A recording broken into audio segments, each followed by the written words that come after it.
No, I mean, we have 4 days this week, 4 days next week as well. So it's a really big change as far as what the schedule is looking like as far as compared to last split where it was only 3. But the exciting thing is every game matters. Every game matters almost too much, I feel like. And speaking of that, yesterday there was a game that mattered because it was Foot, first seed in the group, versus Koi, who were dead last. And unfortunately, Kakuka Koi will have to stay there for just a little bit longer for now. Exactly, and even if we think about for now, what this actually means for Koi is like their chances are very, very close to 0, and it's very devastating to think that they have to play for another month without really having a big chance. Because yes, there is a very, very narrow chance after what we saw yesterday that they make it to playoffs, but it have to be considering that every team that loses does it 13-0 and are not able to win matches. So things are not looking good for them. So good to see that Food was able to bounce back from that second map, though. Yeah, no, it's really difficult, I think, for Koi because you're also looking at the fact that they were going up against one of their hardest opponents within their group for their first match where they really wanted to have that hot start.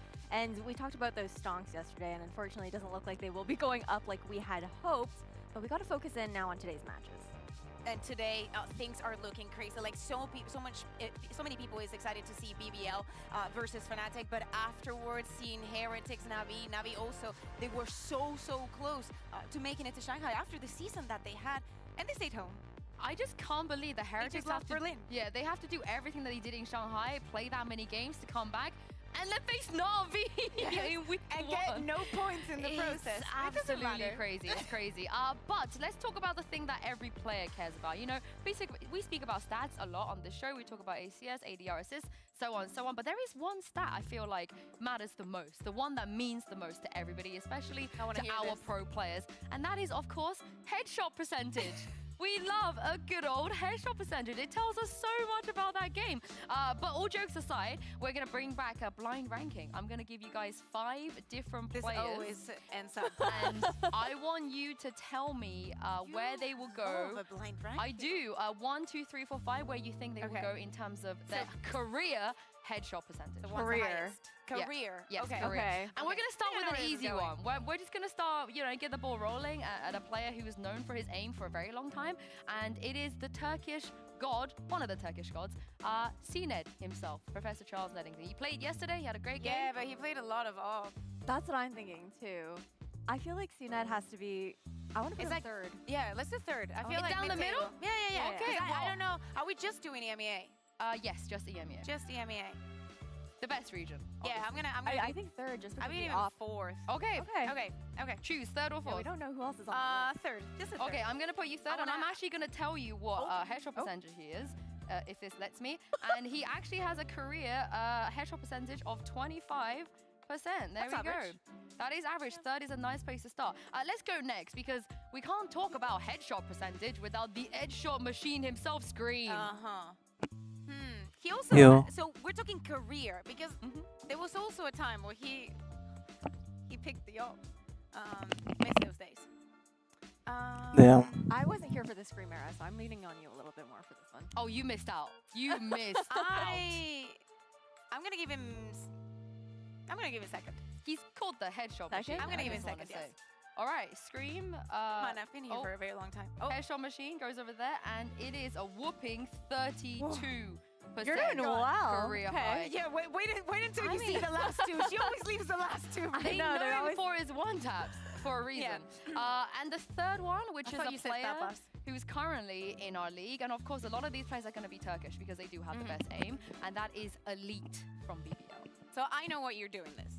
Because Ash, we're going to let Ash pick, because Ash is here during the Elite era, so... I'm scared she's baiting us because it is career. It is career. I know him. The last one. If it was just for this season, I would put him first, but I feel like going for fourth is a safer bet. Just I don't know. It's Ash's pick. Ash gets to do it. Yeah, Ash, you tell me where. You know what? I feel like looking at the 32% there for Scream. Let's put him at first.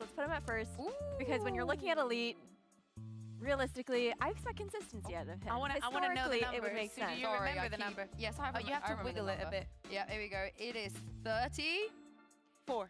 7. Okay. He is above Scram. Okay, 2 more left. We have, let's do another Turkish player. I feel like this is a theme. I mean, it kind of suits. Yeah, and it's going to be Alfaje. he's gonna be higher than Cena, so we already. Yeah, I feel like CNET should have been I mean, fifth, maybe. I'm gonna do fourth because it's just I could not. You give can't put him it. at fifth. It's just not Yo, possible. Alpha is too good. He's too good. Yeah, and his headshot percentage, I'm gonna tell you right now, is It's gonna be high. a nice. Oh my god, I keep just. I'm trying my best. Well, no, because you can see the player otherwise. I mean, it's gonna be the is- fifth, no matter Here we what. go. Here we go. 30%. There we go. Yeah. And last but not least, you might think that you've done this list correctly, but I'm gonna tell you right now, you haven't, because it is Angel. Career headshot Oh. percentage? Oh my god. I don't know. You tell me, because I he's mean, going well, fifth. He has to be He fifth has no to be. matter We don't what. have a has to be fifth. choice. You don't have a. Oh my goodness, you don't have a choice. Wiggle it a bit. I'm trying to like- wiggle. I'm trying to wiggle. No, but you're wiggling too Oh, here we fast. You go. have to AA sucks. And yeah, he has to be fifth, but actually he has a higher headshot percentage than Alpha, higher than CNED, and almost the same as Scream at 31%. 31%. Damn. I mean, There I we have go. to say, Angle. I'm very happy with our top three. You I know? think because I think we did because we're talking about all-time EMEA, right? Yeah. It's also players that are not playing anymore. And you know, starting with CNET, we didn't even know, you know, what we could expect. You could have said, I don't know, I'm not gonna throw anyone in the Well, top. I'm glad you Oh, put Elite first, shit. because if we take a look at the global headshot percentage leaderboard, he's not just first in terms of career high, he is first out of everyone in the world. Yeah. I freaking love this. I was looking at the stats when we closed out the stage 1 and how our players were doing, and it was so surprising that we had not highlighted Elite enough. Yes, headset percentage is not the most important stat It in is. the world, but now it could be, and definitely for Elite. Not only that, even though these numbers are very close, there is something that sets Elite apart from the rest, and the fact that his KD is actually off the charts. It's like 1.34 or something like that. So right now, he was one of the best player, if not top 1, top 2, top 3, out of the best in the region. I think that's a really good point to make, because it's not the fact that it's not like he's just getting a couple of kills and then that's just boosting his headshot percentage. He's taking so many engagements. He's such a solid anchor on the site as well, and you can see it in these clips, just the micro plays coming out from him. Shout out to Red Guy, I want to say, for making it in there as well. I feel like he's not the player that we would have said to be in there, similarly to Angel as well, in the list that we made. But Elite, he was one map away from making playoffs. And you can't help but feel if they did end up making playoffs, he could have done a lot of damage. Oh yeah, exactly. So now we want to see how that is going to translate into this second stage, because BBL and the position that they were in, especially during the first split, is a position that we have seen BBL in the past. Now we need them to take advantage of, you know, being part of that mid section that we have on the table. Well, this is the thing, Ash. If we take a look at BBL's result, they've done this a couple of times in the past where they're so close to making it. The fate is in their own hand. They could have been first seed going into playoffs, but what happened? Well, when you're looking at what happened, I want to focus specifically on that foot game. I think you look at the Icebox comp that they're running on that. They were running, I believe it was a double initiator, double controller, double sentinel comp. And it's a very heavy dive meta. And I think that had to do with, that was part of why they struggled up against Foot, who is going to be a lot more explosive. You don't have that ability to entry back onto sites.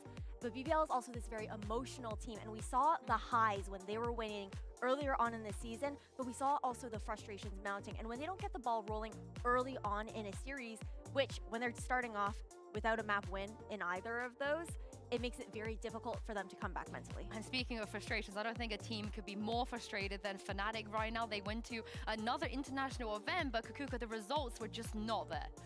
Yeah, exactly. I think it's one of the first times, it's not the first time that we see Fnatic coming back from an international event, especially after what we saw in 2023, winless, right? We saw them going on the stage, and they had a little bit of that curse of that first seed. They weren't able to secure any of that. So now we have to see with the problems that they've had and with this short time, how they're going to face up this second stage. Yeah, and speaking of the team, of course, you guys will know that Leo is not here with us. Hero will be stepping in, and here is head coach Elmer Putty to give us a bit of an update. I'm now sitting here with Fnatic's head coach, Elmer Putty. Elmer, welcome home. Welcome back to EMEA.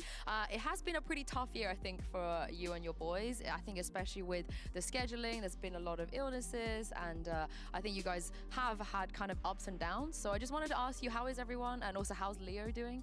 I mean, we're all right. I mean, obviously, Shanghai didn't go as we wanted to. I think the boys are feeling pretty good. Obviously, Leo is a bit unwell right now. He's recovering. He's home in Sweden at the moment, so he's not actually here. But he's recovering. He's getting the help he needs, and hopefully we'll see him back soon. The thing with Leo is he's one of those players that is just unreplaceable, right? Irreplaceable kind of player. So when it comes to Hero coming into your team, first of all, why Hero? And second, how is he going to fill that kind of initiation role that Leo was on? So I mean, Hero, obviously, some of it comes down to what's available, who's available at the time. But I mean, Hero was a good player who's doing very well in the Turkish league. He's also quite flexible. We saw that he was playing Sentinel now for his team, but last split he was playing like KO Sky, those like flash agents, bit of breach in there as well. So I think looking at that, we're like, okay, this guy, he can keep stats up on a whole range of agents. We're going to need him to be a bit flexible because obviously our boys have certain roles, and we're going to work out what we're doing there. So I want someone a bit flexible, someone who can show they can shoot. So it's a bit of a combination of that. So that's where we ended up in Hero. Is that the plan, to just do your 1-for-1, you know, so the other boys aren't going to be impacted with role changes? There is some 1-for-1 in there for sure. Obviously, we consider what agents are going to be best. Obviously, Chronicle's a very flexible player, so if we need a flex one direction or other direction, Kron's always good for a little bit of that. So yeah. Okay, I can't wait to see it. And lastly, before I let you go, as you know, the patches and the changes are pretty fast when it comes to this stage from week to week. Haven is coming back. Now, Haven is Fnatic's best map historically. Are you guys excited for that? And also looking ahead to Abyss as well. What do you make of that? So that's what the boys tell me. They tell me they're very good at Haven. And I mean, they were. I remember watching them last year. They were good at Haven, but they were good at all maps last year. So yeah, I think that's not a bad swap for us. Obviously, Breeze is another map we can play, but I think Haven might even be a little bit of an upgrade. Patch changes, the boys all hate ISO. No. I just hear they're playing ranked at night, and it's just this idiot with a shield. So we'll see how we navigate that in pro play. Obviously, rank's a little bit different, but yeah, it should be interesting. I think it's always fun to explore new options and have to work something out because stuff can get stale after a while. Do you think that's a good thing for you guys, that you will have new things to come in to work with? I kind of wish with the state right now, with obviously the Leo thing, we won't have to work out too much, but I think it's fine. I think we've got smart people, we've got Boaster who's very good at cooking stuff up. So I think we're more than capable to adapt to the meta that'll be coming forward. I mean, if there's anybody, it's going to be you guys. Thank you very much, Elma, for joining me, and best of luck today. I mean, you've heard it there from Elma Putty. They are considering maybe more of a 1-for-1 with Leo and Hero, but Kukuko, how is this going to look realistically? Yeah, exactly. So if we take a look at what Hero has done in the past, by the way, just 18, we know everything in 2024 is about the youngsters. We see a lot of Sentinel, but this kid has played everything. Earlier in the year, he played a lot of initiators, and earlier on in 2022, he was a duelist main, so he is another one of the super young flex gods. Well, it's not very often we get to welcome a new face here at VCT The EMEA. face So of without Twitch. further ado, it's time to bring out Fnatic and BBL to kick off day 2.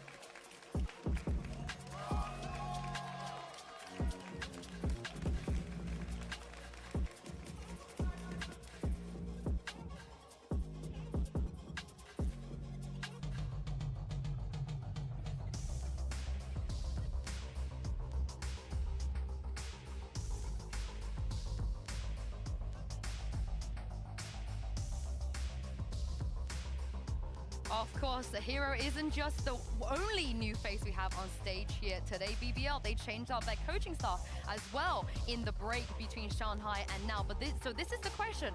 How much are we going to see in terms of difference when it comes to BBL? And also, how much can Fnatic maintain normality and just slot Hero riding where Leo was supposed to be? I mean, it's difficult. I don't think that should be the goal. I don't think that Leo is a very easy to replace a player. I think it's funny. Apparently, we're going back to the meta where BBL is just taking a stand. Even though I don't think they have won a single one this year, but but definitely is a map where they know what they want to do. Well, what I will say is, actually, in the past, we've heard it from Fnatic. They pracked BBL a lot. They were pracking them constantly, and they were pracking them constantly on Ascent as well. So I have maybe Fnatic winning. BBL have some tapes, have something that they've seen that they can use against them. I think it's possible. I think you're also looking at the fact that Fnatic historically, sure, they might not have too bad of a scoreline on Ascent for this season. However, a lot of that has come down to a lot of individual performances. You're looking towards Durka. Previously, when Leo, before he took his break, he was a difference maker on this map that allowed them to actually carry over to that finish line, as opposed to more so consistent play that we normally expect from them. Yeah, exactly. We also saw the bind. It looks like we're back in 2022. BBL picking Ascent and Fnatic picking bind. But now, seriously, it brings some concern to me, right? Because BBL, they still have a very, very good chance of making playoffs, of forgetting the 2 chances that they had to secure playoffs or even get first seed on the split one and do something different for this one. Now, going to Ascent, I feel like it's making it too easy for Fnatic, because if there is a map where you should know what you have to do as an initiator, and, you know, because everybody plays the usual standard comp, it is Ascent. And also, as we take a look at Agent Select, Boaster is helping Hero put on his in-ears on stage before. It is his first time on stage. He is extremely excited, and Chronicle is playing Deadlock. No. What is happening? I do not think that there is a way. Also, remember, everybody, the teams that were here did not experience the changes to Viper and Cypher. Yes, we did see at Masters where EMEA have to experience it as well. But yeah, Kron definitely has a plan. They decide to go for double Sentinel here. They're starting on the defense, and I expect a 12-0.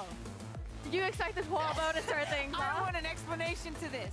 I mean, starting off on defense definitely makes the comp a lot more feasible, but I am also worried about that other half where they're not going to have those flashes. Well, I can't wait to see this. We got new players, new coaches, new ages, new everything, but the same old casters. Here's Mitchman and Tombiz. Hey, guys. Thank you so much, Yinsu. Yes, we're back for another game of Valor in a best-of-3 between Fnatic and BBL, starting on Ascent, the old Turkish home ground, but it's not that extra province anymore. I'm excited for a lot of things today. Hero on stage, you already see him having trouble putting the in-ears in, but once he gets on the server, there's going to be no problems. For BBL, this is a chance to start off this stage on the right foot, Tom.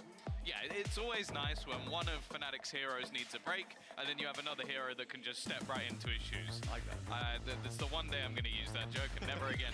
I'm more interested by the fact that we have the deadlock, though, because it's something Fnatic tried before. Alpha was running it. It didn't go well. I think in EMEA in general, deadlock has not gone very well.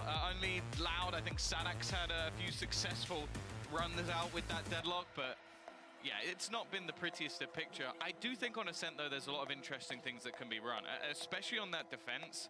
A lot of very tight chokes, especially ones that you're going to jet dash through. So having the sensors are going to be very useful. The wall itself as well, the barrier mesh is going to be viable. And even just on retakes, like if you have players in the boathouse where you can make them crouch, that's always going to help you out a little bit. So there's plenty of ideas, plenty of things you could be doing. We'll wait and see if they work, because that's always, they've got a new player and they're running an agent that nobody really plays. So it's going to be exciting to see what they've got. And also they're up against BBL. Even if this map is 0-3 for this year, it's BBL on Ascent. You know, I'm excited to see for a number of reasons, but mostly, I wonder if BBL have ever played up against a deadlock. Well, they're going to get an opportunity to fight one, perhaps. Chronicle, though, able to make it out of main and bail back. The knife caught him early. The drone will be sent through to clear those corners now, but it's already been left. Free space for BBL, but they're looking for global control. Having already walked up short around mid, the fight's not being offered by a much more passive defense from Fnatic, only looking for the information for now. Sensors already gone. Durka under pressure and already eliminated. Elite, the highlight of Split 1. He was fantastic in all of BBL's games. And he's definitely somebody to watch. The battle of him versus Alfia is something I've been excited for. Well, I was going to say he'll split, but that's only one day. Yeah, short time window as there is for Fnatic to get back in. BBL quickly finding all the kills and leaving Chronicle alone. Let's see what that deadlock can do. This pistol might not be where the utility gets its best run at it. Ooh. Already out of util, down to It's the a nice pistol, shot. taking easy and even Pora. Damn. Chronicle off to a flyer of a start here on Ascent. How he does it every time. It's the deadlock. It's the deadlock. You know it's going to be good when you get a Red Bull clutch from Chronicle in round 1. That's already a great sign. This is a man who has done this so many times throughout the years of the VCT. The king of trophies himself. And what an unfortunate start for BBL, because realistically, this is a round they probably shouldn't have lost, especially with that peek from Pora. I thought he was dead to rights. If it was anyone else, he might have been. But Chronicle able to make it work.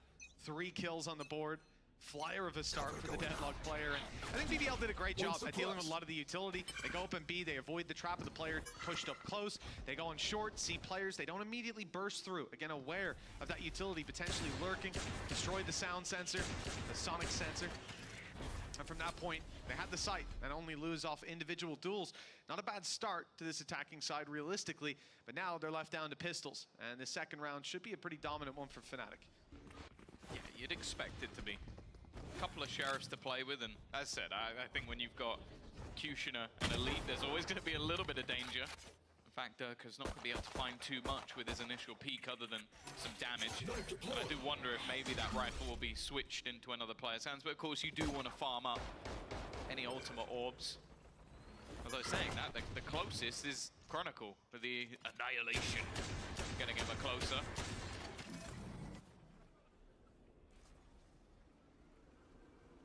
Well, a round 3 Annihilation would be something. Doesn't look like the opportunities are coming his way, though. Perhaps a retake for Chronicle if they do lose players. BBL angling towards B. Yeah, we've seen the slow shift as well from Elite as the trap is broken. Markets the new target. Straight into Hero they go. Hero's got a Guardian, and the first shot lands perfectly. Cage up for Alpha, only with a pistol. He's the player that can take a few more risks. That's exactly what he does, finding the value off the trap. Chronicle inside the smoke, waiting to emerge, and he's being watched. Brave, at least making it costly with 1 player down. And any damage from this point could be spectacular, but an end is put to that, and the player with the pistol able to recover a Bulldog. That is a perfect second round for Fnatic. Yeah, nothing lost other than shields. Guns can be joggled around as well, so this bonus is going to definitely have some legs to it. 10 seconds left. Spike down B. So far, so good. Hero at the top of the board. And that's the thing, it's going to be all eyes on him. Good job. Nice run. Maybe that's why they picked the Deadlock. You have the distraction. You're going to be watching the Deadlock rather than seeing what Hero's doing. Of course, seems like maybe a little bit of a tech issue. First time on stage, you know. First tech issue for Hero. Take a picture. Catalog it. It's interesting though, because I don't remember having any tech issues yesterday when Pansy wasn't here. Right? And she is here now. I'm not saying, like, obviously you don't want to talk about like correlation, causation, effect. Like, there could be so many reasons that could happen. Just putting that information out into the world, and people can do with it what they like. It does just kind of seem like those stars align every time. A little bit suspicious. Just keep her away from the cables. But a 2-0 start. I'm excited when we get back in. We get BBL, rifles in hand. Ult's not really close for either team. This should be a more conventional third round. But Fnatic have already done quite a bit. We've seen, I think it was a recon from Hero just as they made it out of B. Catches all that information. Alpha follows up on it. He had his trap set up as well. They've been changing them around. And the sonic sensor's in the same position, but I think over towards short in these rounds. But that's going to be a big problem for BBL because their mid control it's been something they're looking for. It's something they look for in a lot of their games. Fnatic are conceding that space and instead looking to just pounce on them once they make it through the choke point, which is usually where they want to amp up the pace. I'm not a huge believer in Deadlock or in Deadlock's kit, but hey, if anyone's going to convince me of it, I think it would be Fnatic. Yeah, I think in Chronicle as well. I think this is someone who can play basically any agent in the entirety of the game. And any that he hasn't tried, there's probably a pretty good reason. Kushner, though, he's looking for that initial fight and see you later. It doesn't matter what utility Chronicle had online. If he's met with a headshot, if he's shot in the face, there's nothing he can do with it. Yeah, those sound sensors won't be doing anything from this point forward. BBL, sight control, rifles in hand, post plant to play with. Back completely covered by Elite as well. Not worried about a flank. All they have to do is fight forward, and Brave's doing a damn good job of it. They're still going. a confident face to this attacking side, and they get the reward. A 4 versus 1 that Durka does not want to get involved in. That's the round for BBL. And the question is whether he can save this rifle, and as always, make this a costly round if any exits come through, but it doesn't look like he's keen to look for those exit frags. Yeah, I do feel a little bit bad for Hero going up against BBL as the first team of the split, because they are a team that I think over the last year or so, where obviously we saw changes in personnel, but also in the style of which they played, but they still have that edge. Every once in a while, we are just going to see a heads-up direct play. There's not many better aimers than Kushner on the planet. No, definitely not many better than Elite. We've seen that from our headshot percentage stats that we had earlier on. That man likes to shoot people in the face. For now, though, a relatively easy cleanup, but for Fnatic it's not too much of a problem. They still have the purchase, Annihilation 1 away, couple off having that Yeah, it Hunter's was their Fury as bonus well. round, so But to be honest, you are no expected one's to online lose. just yet. Yeah, it's been a slow burn in that aspect, but this is the round where they definitely could come online, especially looking at Chronicle. The death last round gives them just 1 away from the Annihilation. Cam dealt with immediately, as we've seen in a few of these rounds. BBL go out for their mid control. Kushner, the only one sent for this, and it makes sense that there's been no challenge from Fnatic around this area. BBL are sensing that that is their space from the very start. Once those barriers go up, Knife clears back. They know there's no aggression on A, that they have mid control. At this point, if you're Elite, you probably are expecting someone to come peeking around those corners anytime at B, but it's a very passive hold from Fnatic. The thing is, it's a very different look with this comp, because you're running a double sentinel instead of the double initiator. So you don't actually have the flashes to play with. You have one paranoia, which you're going to want to try and keep for a retake or to slow a push. So you're not looking to pop flash in or use the knife to get info. You're just literally going to try and sit back. In this case, Durka does go hunting, and well, as said, there wasn't really anything to go alongside it. A dry peek, which makes things very easy for the side of BBL. Yeah, just hearing the steps on short. As we said, they hadn't been playing aggressive on mid. Perhaps the element of surprise could have given Fnatic the upper hand, but it hasn't. BBL punished them immediately. 30 Find seconds themselves, left. as we said, a ton of map control. They already had mid, now they've gone all the way to bottom mid. Hero has a challenge and only escapes with 26 HP, but BBL are looking the other direction. It's the B site that becomes the new target. Alpha still has his traps online, looking for some wall bangs, but they're stepping right over them. 12 seconds, have to move to the site to get this plant. Hero dealt 10 with, that's a seconds sliver of health removed. They know Alpha should be around this position. Plant coming through, if he could deny it, it would be huge, but no chance. Doesn't want to give up his position in his life, but now, as the last man standing, trapped in Boathouse, with the entire enemy team right in front of him, his chances are slim. And BBL, with an Andalucia flawless, managed to equalize the scoreline.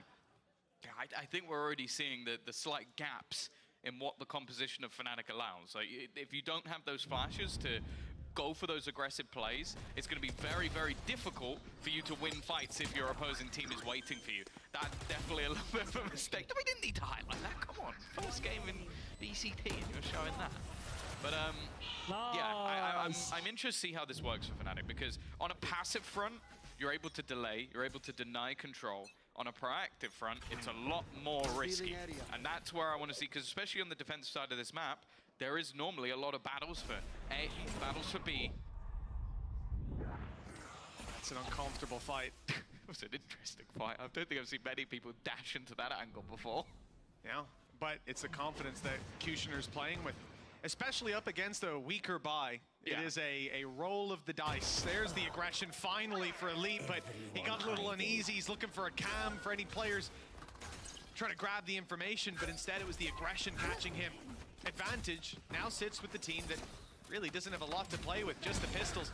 Barrier mesh already thrown through. That's actually going to cut up this attacking side. It slows their push. It isolates Kushner. Now the ult's online, and the shot from Chronicle is perfect. Poor is the last man standing. This round looked like a guarantee for BBL, and instead a 1 versus 3 with a flank coming through from Alpha, a player in front, soon to be blocked out by the door, but all of that could serve as a distraction.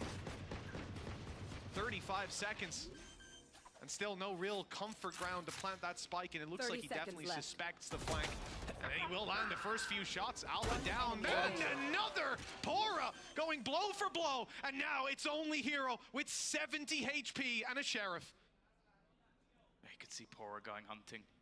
15 seconds left. He's eventually going to have to get this spike down. He's trying to bait in his opponent again. 10 And seconds Hero left. almost takes it, but that plant hasn't happened. He's going to know that there's a peek coming through. Even getting tagged up, the shock dart will make him incredibly low. It's the peek out, but he doesn't connect the shot. It's Pora to pull off the Red Bull clutch and throw away what could have been a huge thrifty round for Fnatic. That's a devastating way to lose it. That shock dart's so close to even taking him down, making it doable within the one shot for the Sheriff, but the rate of fire was the real problem this time. Chronicle had him annihilated either way, but for Pora to slice up this defending side into 1v1 duels, catching the flank as well. What a read, realizing that those other players weren't pressuring him, and why wouldn't they be? Well, it's because of that last man. What should have been the saving grace? Instead, it's a death sentence. BBL 3-2. But that was a low buy round for Fnatic. Let's not lose sight of the fact that they made that round close. Yeah, it's still one though. You lose a 1v3, you're not going to be feeling good about it. I think you time out if you lose that round as Fnatic. Chronicle's been caught a few times. Just the straight up aggression that this man takes, it's really difficult to play against because you do normally expect, look, they're running a double initiator. You expect the piece of util to go through to set this man up, but Kushner doesn't need it. Off to a flying start. You see some of the issues here. The B main control for Fnatic with a cam deep, but they're still worried about mid. Thanks to having no control there, no traps to cover it on the walkthrough, so they're not stacked up on the site where the push is coming in. Durka still manages to find the first, and there's a bit of a sneaky play from Moster. Tucked up close, good flash, but Durka's there to save the day. Gets the paranoia online. There's the swing, but Reezy still able to land one in return. Doesn't look like it's that close with the Blade Storm online, though. This is where Durka can do serious damage and might not need it. Only one man left. A lead in a 1v3 that this time Fnatic will close out. Good We're on. seeing an explosive game already. Durka managing to take that round home almost single-handedly. Yeah, it had a little bit of help here and there from Boaster, but almost just looking like a distraction and just unable Nice shot. to clear this jet from the backlines. Tunnel visioned in and where the IGL was going, and some clean work from the jet. A back and forth game so far. And still finances available, and more importantly, ults for the side of BBL. This round isn't going to get any easier, but seeing Durka with that operator again gives me hope. It's a weird one, though, because on the other side, Pora has it. I mean, I guess Kushner doesn't need it. He's just been hitting headshots every time, so I guess he basically has an op to work with. And you wouldn't really want to be working the map the way that he is. Up in these close angles, trying to take the picks. Now there's a reposition from Chronicle. It's been caught out a couple of times as that first pick on A. Really not what you want from your deadlock. That opens the floodgates for BBL to dive straight into the site. That's why we see a much more passive phase, just spotting the pixels. Drone used on mid. Oh, Hunter's Fury, it's caught its first. Just about missing on the next, and not quite on target for third. Still, damage done. That's left Pora low. I guess him having the operator now makes even more sense.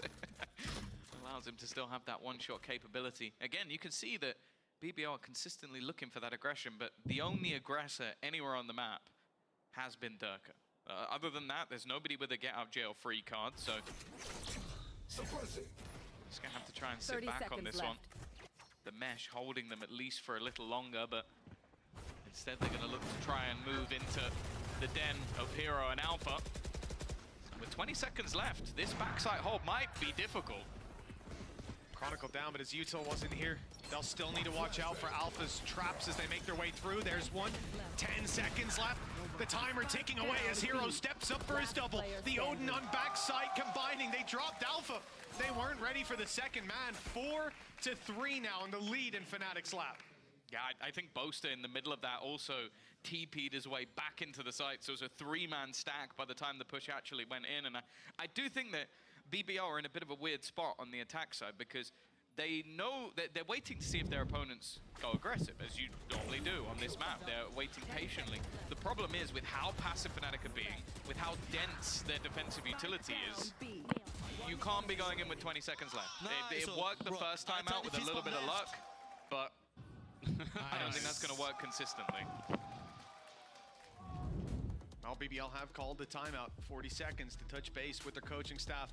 For Fnatic, we really haven't seen that early aggression come out. Like you said, Durka walkabouts on mid. That's pretty much it. One of the lower rounds, the low buy rounds, Alpha Air pushed B main as well after seeing A aggression. But as far as pushing and pulling the map, it doesn't seem like that's really an opportunity for BBL right now. Like you said, the double sentinel, it keeps them happy, keeps them bunkered down in their positions. I think one of the bigger problems was that they couldn't even, it was a round that they won on the A site. They ended up in the 3 players alive. But they couldn't rotate off B, even though they had the information. There's no one in B main.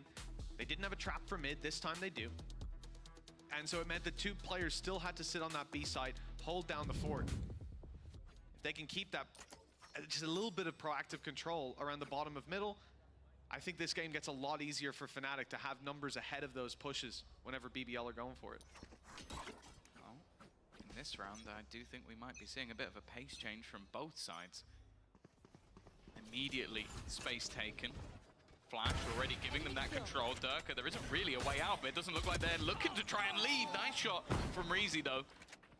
It is going to be the 1-for-1 trade. Durka might want to try and guard that gun, just because, if anything, that trade kind of benefits BBL. Oh, absolutely. When you've got players on weaker weapons, this is absolutely perfect.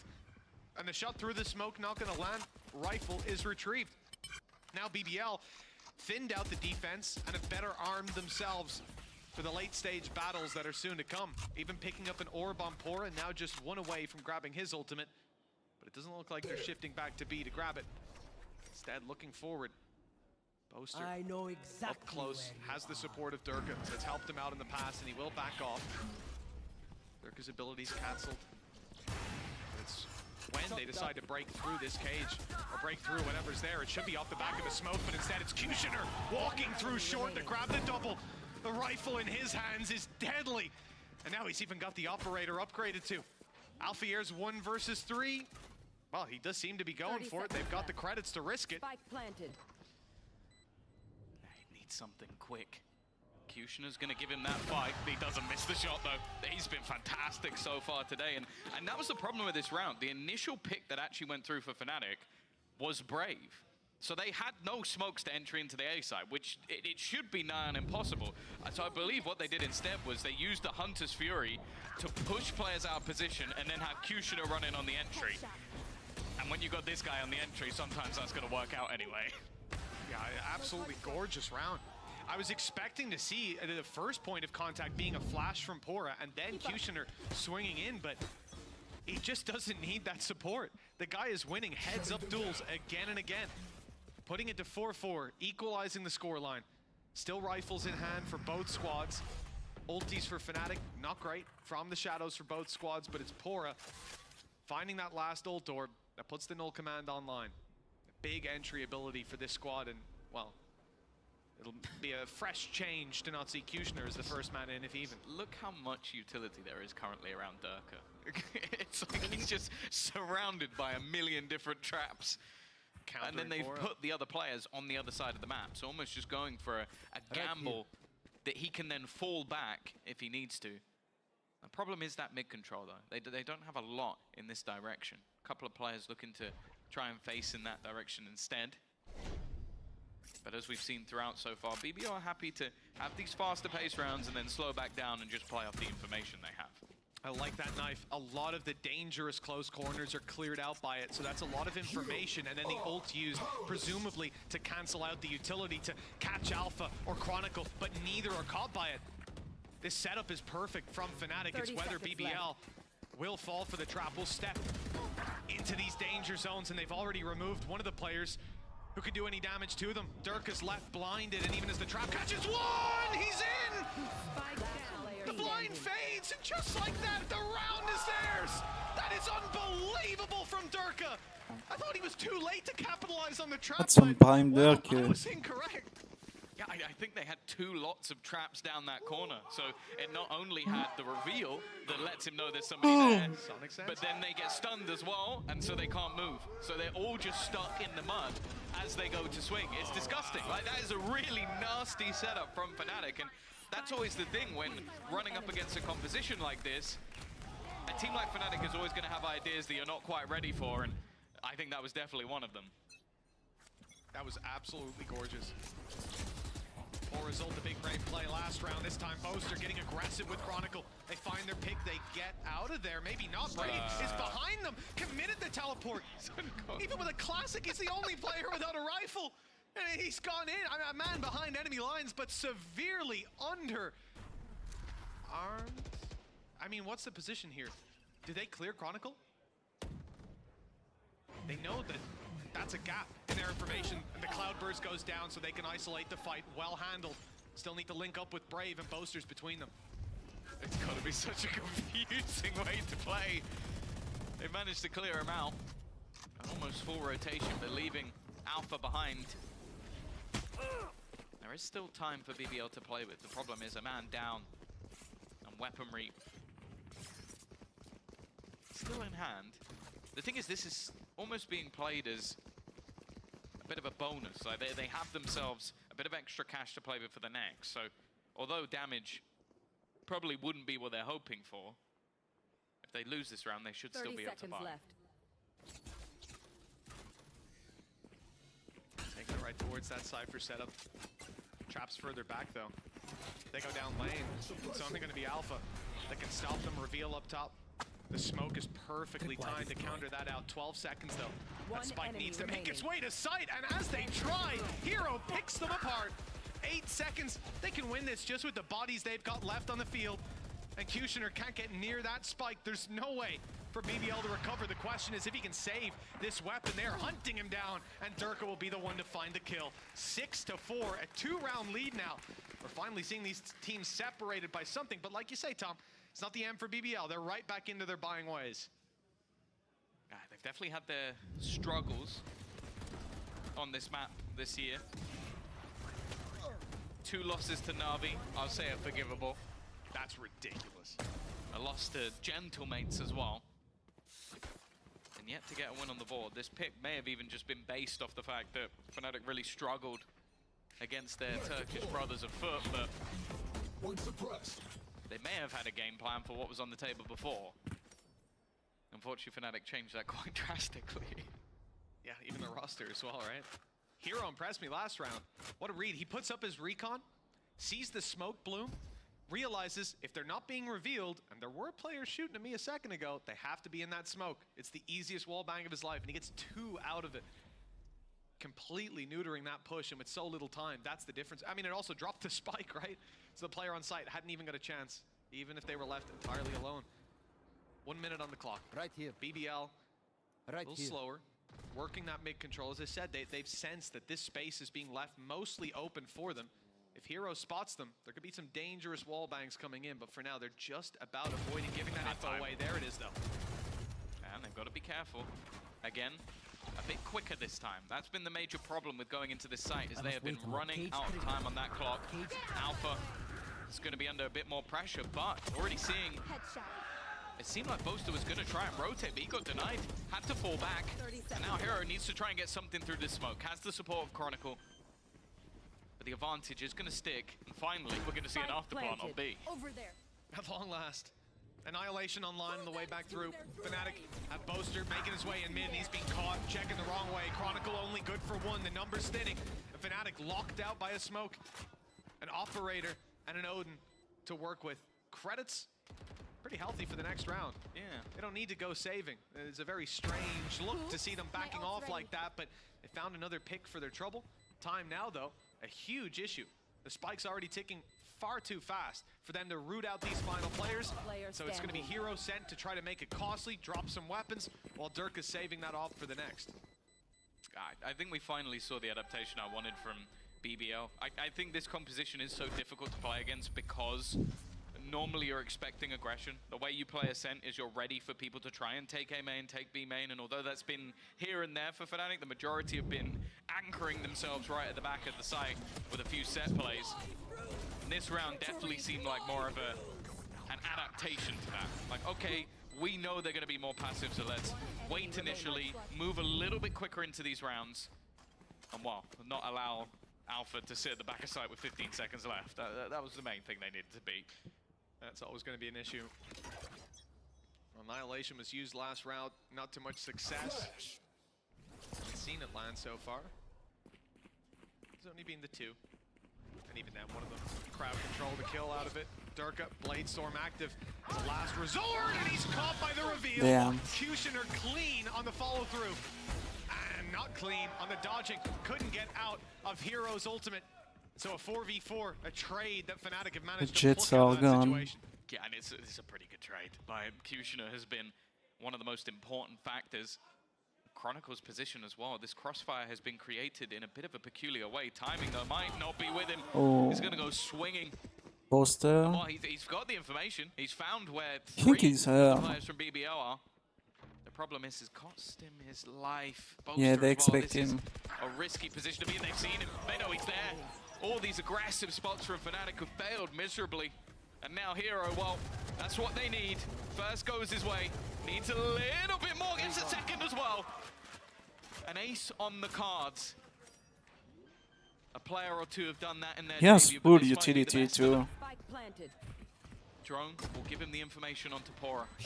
A little bit further away for Elite, who sat back. Winning this should be nigh on impossible with how far back his opponent is sitting. Pora up close, and he's not going to be able 6-6. to. A nice attempt from the newbie, but it's going to end 6-6 at the half. Not a bad half for him on a debut. Yeah. Certainly winning my heart with He's those Odin matching plays. Durka. That's anyone does that and you're impressed. Yeah, that's all it takes. An intimate knowledge of the Odin, and that's what it gets you. And the Hunter's Fury worked well, but just losing those picks, and I think the big problem is the fact that they heard Boaster. The later play out of Brave, he was on his way back from A main, and he heard those steps on Whoops. short making their way to mid. There's nowhere else he could have went. Good comms from BBL, 6-6 at the half, moving on to their defense, and I guess the real concern, Tom, is comm from Fnatic. You are losing some of those tools to make your way into a side as well. Yeah, I think this would be where the main worry is. Now they're going to have set ideas. We've already seen that. I think Vitality did quite well with using the grab net to get them openers, but they were running it with a raise. Here they're not. That's definitely going to make things quite a bit more difficult to combine. I do like the fact they'll be able to lock stuff off for the retake, though. I think that's one of the most powerful pieces of this kit, is having that wall, the barrier mesh, to just delay anybody on the way back in. Not only that, but sonic sensors on a plant can be so dangerous. You have to make noise to start that diffuse. That will set them off. And there's some positions you can put them in where it's a little bit more difficult to destroy them. You'll have to expose yourself to wider angles. Damn, Kushner that is in a fucking bit of wall. trouble. That rotation is going to take a while to make its way all the way through, and while they break it, Alpha steps up behind, takes the kill. Kushner back turned, gun put away. And BBL, not quite being put away in that mid-fight, but everything else going the way of Fnatic. 4 versus 2. Hero and Boaster, 20 HP, holding on by a thread. You have to rely on those other players to land something. It's Chronicle and Durka holding this choke point. Once Chronicle gets contact, Durka swings, and that will close the round. Important pistol, I think, for Fnatic. Again, I think things are only going to get harder as they go along. But I like the ideas we're already seeing. Just shutting off the rotation like that. Wall, you kind of forget, because the initial wall definitely wasn't that ridiculous in its size. But with people using it more and more, it's like you can just lock people out completely. And I'm sure of all the deaths Kushner has had in VCT, that's got to be top 5. Good job. Like just crouched, knifing a wall, getting shot in the back. Nonetheless, the 3 rifle, 2 pistol buy for Fnatic. Just hoping that only a couple of them are dropped, if anything. And for the other side of things, BBL have invested next to nothing. Only the utility, which of course they can carry through to the next round. And look, just that drone in the smoke already starting to get players moving off the B site. The orb being taken. The control on the back of it that in BBL's head is now being given over to their opponents. But I like this. For a couple seconds, they started to over-rotate. Then they hunker back down. 2-1-2. Realizing that Fnatic are just trying to get a feel for how this defensive side is going to move. But these are the rounds where you take the gambles. Usually those gambles are teams stacking up together, looking to make these weaker weapons work for them by adding up the numbers. Pora was trying to sneaky play, but he'll back off, and the B side is where I guess more of a stack is coming into play. Here. Yeah, let's Slowly gonna get surrounded on though. Rotations will be cut once again, although this time it looks like the defenders are attempting to come through mid. And while Durka just looking up to farm as many orbs as possible. Kushner's done well though. Kept things even. He's hoping to try and get the gun, but lurking within the smoke is another. And somehow though, Pora, who's been firing today, he's also picked up. Holy shit, Does Boa. it all on his own. His teammates not even got there yet. That's a fucking eco. I was about ready to count them out of that one, Tom. Pretty understandably, I think. Yeah. Fact is, you know, they've got some players tucked in corners, down below. You walk through, you look left, you try to take them, but somehow they're able to come out ahead nonetheless. A pay-safe card thrifty for BBL, and another big individual round out of this squad. That's frustrating, as you can see, for the side of Fnatic, and it most definitely puts the wind in BBL's sails. Plain sailing as well. No icebergs to be seen. It's just pistols for Fnatic with Alfier. The only one able to buy up a little bit, a Guardian. And he'll be presumably entering with that. Well, he was one of the pistol players from the last round, so that's where the extra cash has gone. Not where it's expected to go, though. Already, Pora under some pressure. He's going to be made to crouch for a second or two. And he's going to go down because of it. Now it's Durka's turn. Anything you can do, this man can do better. Puts them in an advantage. Breezy, he's not going to trade it all on his own, but he'll go down because of it. Sound sensor up. Spike has been spotted and dropped. Both players coming in from above. He's trying to figure out where it is. Teammate even tried to shoot the Sonic. That's fucking There's another broken. burst. Both of them catching up top, slowing them on the way through, and you can see the problem. If you try to jump down, you're in big, big trouble. For Fnatic, just waiting for that drop to come in. Player down below baiting with a couple of jumps. Nice shot to start it, but Dirk is able to return. Chronicle just a classic up close. 31 HP, 19 now. The reload. Oh my fucking god, that fucking gun is free, man. Take down this player. Seemed like 50 he was after backed into a 50. corner, but that was the whole plan. This has just been an absurd game so far. Another pay safe card thrifty to kick off this second half as pistols and then back to back. He let go too early on that, didn't he? It's the timing now. This is the problem, and literally, a dictionary definition example of it. He's not familiar with playing against this agent. You're not used to it. So he thinks, oh, I've pulled it out already. Realizes he hasn't, goes for it again, and Durka gets 2 kills because of it. Best deadlock play I've seen. Yeah, unfortunately, Pora doesn't have the best pull-out game, it seems, but hopefully that will improve as things go along. 8-7. It's only going to be a couple of rifles and some pistols to play with. And on the other side, well, we're kind of back to regular programming now, as it's a full buy for Fnatic. Those weaknesses on BBL. Don't want to count them out just yet from what we've seen already. B-site was about to be rotated off, but Kushner has no choice now. He's been locked in by the barrier mesh. Good thing too. He'll be here to support the squad. Rifle in hand. The timing, everything for that spawn peek. Reezy's already been dropped on the side. Paranoia, not good actually, but Elite not able to get the work done. Kushner only good for 1. They have done a fair bit of housekeeping already. 2 versus 4, 1 rifle, and the flash already used up by 4, and the timing not great. The good thing is if you see a KO flash blinding someone on BBL, you know it's come from BBL. Because normally on Ascent you're going to get KO on either side. But Brave, oh, good luck. They're stuck in a corner. They already know he's here. Low on HP. Dirk is going to finish him off as well. 9-7. Fnatic extending their lead. This back and forth definitely not helping out BBL in the early stages of their defensive half. And as I said, like, this is where I do feel like Fnatic should have their struggles. Definitely a reliance on Durka to have a great performance. Luckily, he is. Guess it's not a bad gamble to take. I get worried every time I see Kushner with an opportunity like that. Players' backs turned. I get worried when I see Kushner. That's just it. That's all you don't need the rest. The surprising thing is, though, again, Elite, when it came to the regular season of Split 1, was the #1 rated player. He's at 4 kills right now. He's struggling. Not been having the best of games. But on this defensive side, set up in hand. No KO to take it away either, so he can just play comfortably. This is where I expect to see a bit more of a step up from him. Hit some more of those headshots. Absolutely. It's a better opportunity for sure. Back to My comfort. ult is ready.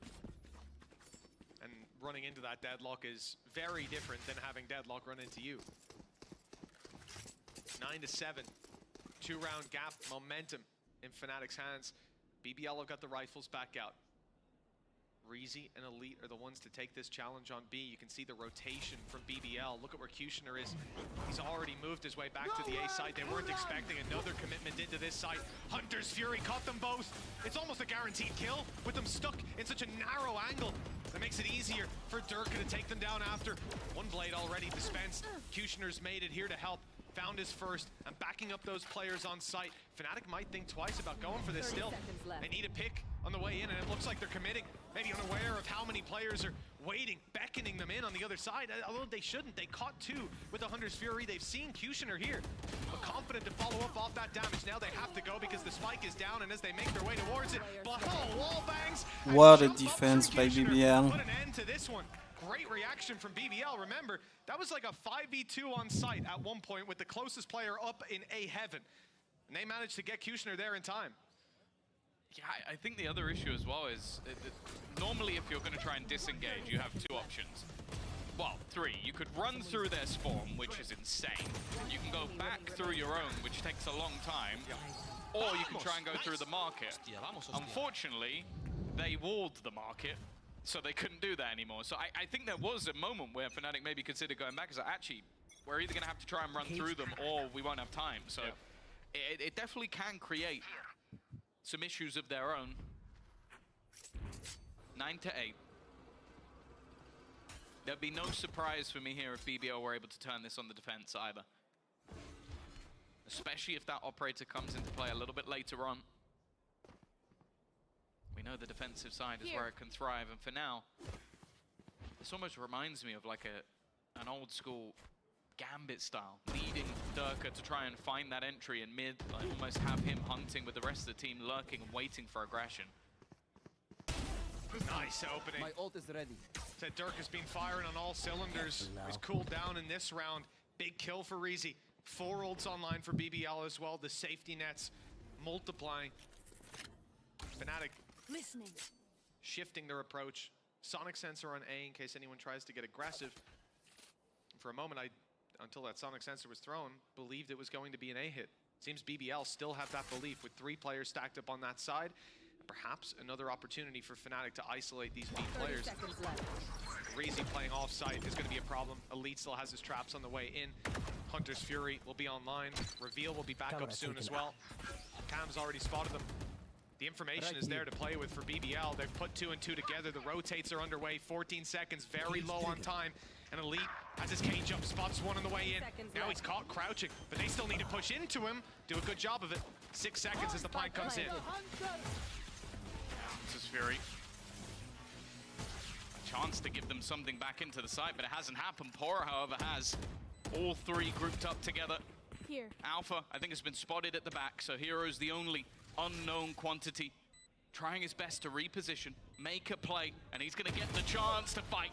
Wins that first duel, puts it back into a 2v2 scenario, and now they can sit pretty. Now they can try and play the advantage of the time that is ever ticking down. Another for Alpha into the 1 versus 1, and he'll be able to close it as well.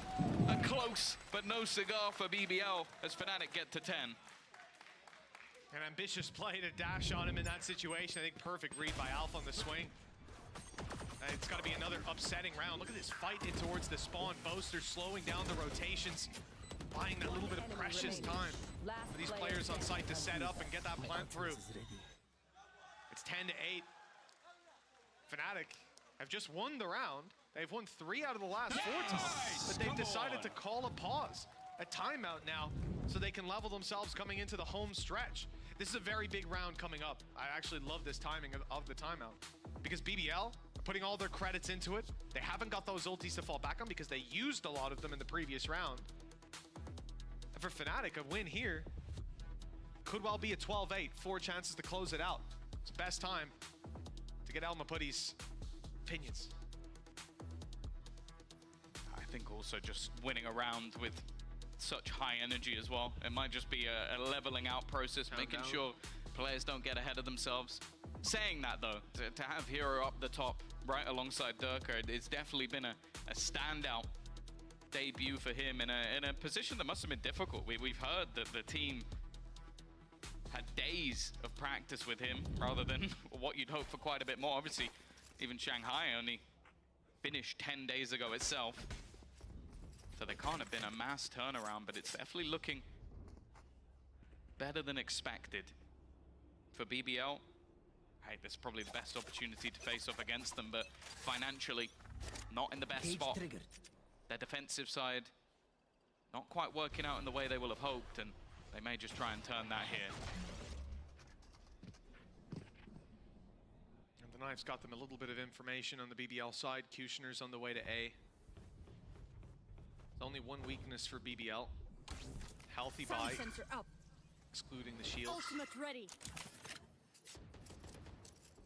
Oh, sound sensor pulled back. Okay. Only used for the very start to deny them punishing the orb take, I guess. Rotate back around, move to the B site, Annihilation online. Alpha can get some information off the corpse as well. The main thing they need to do is find someone. Drone doesn't see anyone on the way through. And Elite, oh, he's getting very aggressive.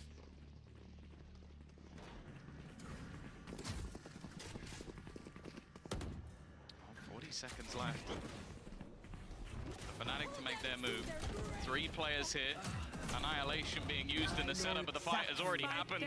There's nobody left to annihilate at this point. Every single member dropped, and just Pora and Brave, their positions are known. Still going for this. Oh. Still feeling like they could fight it. Okay, you know what? Pora's managed to make this one a bit more competitive. Listen, Pora having to retake into what should be a clutch. We've seen it. We've seen it happen many times. Fnatic be trembling a little bit, seeing that that man's still alive. Definitely be happy Kushner isn't. Suppressing. The knife. Oh, it didn't catch Chronicle. So they don't have the information on main. I think that might be the nail in the coffin. Timing based, of course, but flash out, signals the push, Chronicle. Even waiting an extra second, and then he strikes. Very clean in the post plant from Fnatic. 11-8. No opportunities given away in that last round. And just 2 more to close this out and take a look at what that has done to the BBL economy once we get back in. Shredded them. I think that's been the most surprising thing so far, especially in this second half, is I thought Fnatic would struggle a little bit more with sort of entering into sites. Like not having that second initiator, not having the flashes other than the paranoia. It should, in theory, make things a bit more difficult, but the last few rounds haven't looked like that. I've just watched a man swing with an Odin and get an opening kill. Like, I feel like that shouldn't be happening, no matter how much you want it to, Mitch. I don't know, that seems like you're not tuned into the next meta. Oh, okay. Neon Sliding Odin is coming. The next meta, we're not there yet. It's coming. He's just practicing. On the all I'm Sova. saying is Hero's going to be the Neon, from what I'm seeing. Oh, okay. But no, I think you also saw in how the round went that they weren't expecting that to be the opening pick, because you still had Chronicle lining up the Annihilation. Yeah. It's like, all right, once you see him and he runs away, I'll catch him. And the dude is already dead. Well, the ult again kind of fired into the abyss, but it's a very difficult ultimate to get consistent value out of. Even if you do manage to find someone, if there's a lot of them around, they'll break it. You're pulling your teammates into a fight on the back of it. Just really not a huge fan of this kit. But I do think post plant is where those setups are horrendously dangerous, especially for a team like Fnatic. Not with this comp, not on this map, but you imagine, like, well, we've got Bind coming up next, how dangerous their post plants used to be, and then if they get to stun you the second that you step near that spike, it's a whole different game. BBL have pistols for the most part, 4 sheriffs and 1 rifle. No surprise to you or me that that rifle goes into the hands of Kushner. Brave, though, is in trouble. He's able to get out of there, but he can't quite move afterwards. That's the problem. Stuck on the ground. Nice push out of Reezy. Great timing. If he gets that shot on Chronicle, the other player's reloading. And it could have been Chronicle and Boaster out of the round right off rip. Instead, the A players get contact, lose their lives, so B has to push, has to get some information. Two guys sitting outside B. Well, that's good info, but not a lot they can do now in a 2v5. Hero plays needed. This is seeming like an impossible task. A gamble taken by the side of BBL. Understandable as to why. And Fnatic have just paused. Poising themselves. Seemingly going to an empty A site. Have themselves a free round. And for the side of BBL, for Kushner, it might actually have to be a save here. They're just not in a position where they can really afford to throw away this rifle. It's also a scenario where, realistically, do you think that you're going to be able to win this one? Probably not. Last player standing. Well, Elite now going down. It's not too much of an issue. He only had a pistol. It's whether or not Fnatic are now going to go on the hunt to try and get rid of this gun. With finances, they definitely could. 5 versus 1. Not like you're going to lose the round either at this point. You would hope. Sets them up nicely if they do drop him, but even still, 4 away from a Blade Storm. He gets a couple of picks and punishes. Maybe the Blades come back out in the next. They'll have 4 chances to close this out. It's a guaranteed 12 to 8. And look at the blanket from Fnatic. They are moving to the left side. They don't want Kushner to carry this rifle through to the next round. And as we see Kushner's POV, he's got a free kill on Chronicle, but plenty of players there to punish afterwards. There will be no saved rifle for BBL. No player standing strong economically, and the investments, sure. After last, they'll be able to, remember they played Sheriff. Personal going for Fnatic. They'll be able to buy up. Won't be the end of the world. But they need to be flawless for 4 straight rounds, and with the way It was things are going close so far, though. it's not looking They too were likely. 7-7 Good job. after the This is it eco now. win, the 50 Sad to from say, I don't think that from operator's coming. BBN. Unless they start getting a few rounds in a row.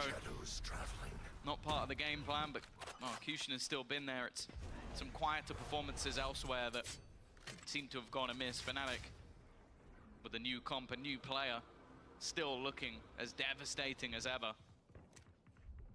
With both these teams on, I believe, identical scorelines. This is an important game for either side, of course. Bind's still up next, but that's always been a good map for Fnatic, so I wouldn't feel overly confident for the side of BBL. Lotus as well, a map that they haven't played the entirety of the year. They took some risks with the veto, there's no doubt about that. And they're going to need to take a few risks here in this round. Yeah, blanket. 1-1-3 from the side of BBL, stacked up a bit heavier to the A side. Fnatic, look for short control. Spike is moving away from the B side. Human recon sent through from the shadows, reveals My 1, ult is not possibly ready. 2 on A. Not sure if he will 30 have seconds left. actually seen Brave. Barrier deployed. Barrier mesh deep. Stops anybody peeking through that smoke on short. Reezy instantly has to rotate, give up the position, puts pressure on the site players, but Brave thrives under it, finding the first. Now here comes the teleport through, but the corner was not Spike down cleared. A. Kushner able to punish and leave 10 Alpha seconds Year left. all alone. An ace clutch, 1 versus 5. The first already found, but the lineup too strong from BBL on the B side, or A side, pardon me. 3 rounds in between them, 3 more needed. If they keep that up, it could be theirs. Yeah, definitely feels like a long way to go. Yep. Fnatic still comfortably able to purchase into this round, and that looking more like a flash in the pan. It's only been the individual rounds won by BBL on this defense side. Even just getting 2 in a row would be the most they've managed to streak in the second half. Kushner saw 26 and 17. He's been having a game. Oh, this is a nice spot. I think he'll need a few more if they're going to turn this back. For now, though, Bora. It seems like the gloves are off. He just wants to fight, but it's been that way this whole game. Bare knuckle boxing the entire time. Shock dart. It's worked a number of times for the BBL squad. Why not? Carry it forward. A little bit of tempered aggression. We didn't get to see too much of that from Fnatic on the defensive side. For BBL, shift over Elite and Pora on the B side. And Kushner's a little closer to help out Here. as a Blade Storm if needed. He needs to quickly support these players. Hunter's Fury activated. Big trouble brewing with the Annihilation as well, and it's caught one. Poor is on the way, he's flying up in the sky, but Kushner grabs a double while the squad is distracted. This could work out in their favor now. Hero locked out in towards main. Chronicle manages to catch Pora as he emerges from the cocoon. But take a look at the HP there. Shock dart onto Boaster. He's 47. Tagged low. Brave still on site to be dealt with. Reveal, though, allows the wall bang to come through. Boaster finally finished off. Reezy thinking about emerging from this smoke, and it looks like his timing could be next to perfect. If he can isolate Chronicle, instead he's given away his position. An opportunity for the clutch. He's trapped in a corner, and Chronicle's gone. Man, Chronicle has been like insane on that map. BBL's map pick. Fnatic have come out swinging. And with Bind up next, things are looking scary for the Turkish fans. Hey, it's always good. Chronicle and Dirk have been like... The last one. That's the Chronicle way on his Even new choice Hero. of Deadlock. We'll see what they have in store for us. As The we'll be Chronicle going has into been Bind so next. fucking clutch, man.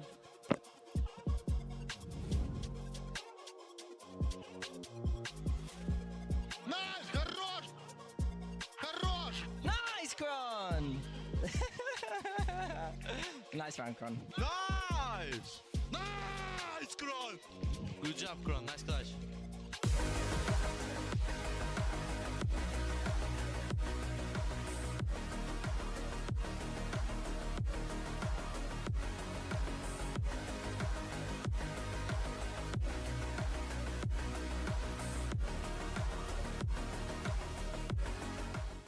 I know a place that will break you into 1,000 pieces. Stay away from them. Stay away from Lorca, Paco, and Picasso. Don't ask about Lola. Caballo Grande. Lord Nieve. But in spite of everything, it occurs to you to visit Andalusia. Don't say I didn't warn you. Be careful of the Andalusian crush.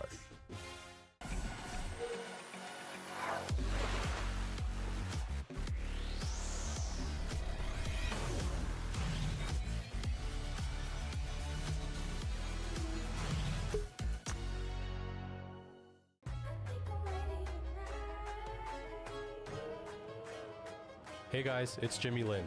In this series, I'm going to walk you through attack on Pearl. Watch out for the stairs, clear this angle. You're going to be able to fight this.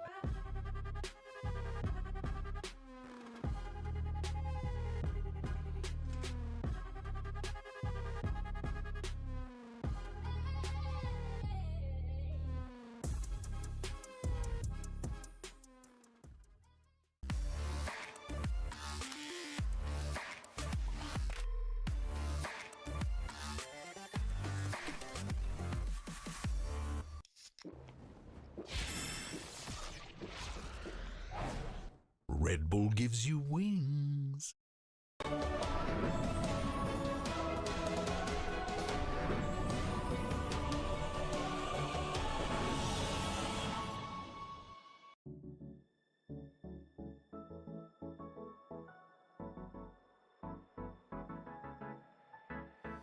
Let's do something crazy.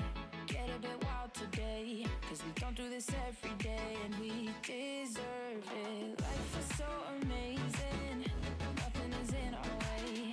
Baby, let's fly away. Do you feel it? Is your heart rushing the way my heart's rushing when you take it all in?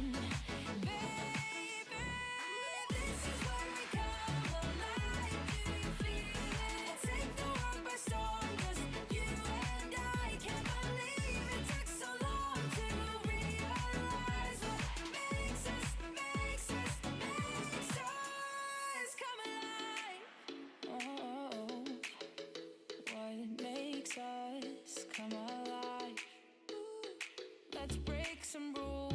No, we don't always have to be good. Don't always have to do things that we should. We'll feed the fire. Let's see it through and let go of what's holding us back. Just light it up and we'll burn through the past and take it higher.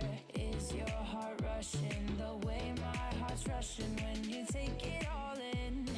Baby, this is where we come alive. Do you feel it? Take the world by storm. Just you and I, you and I.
Imran.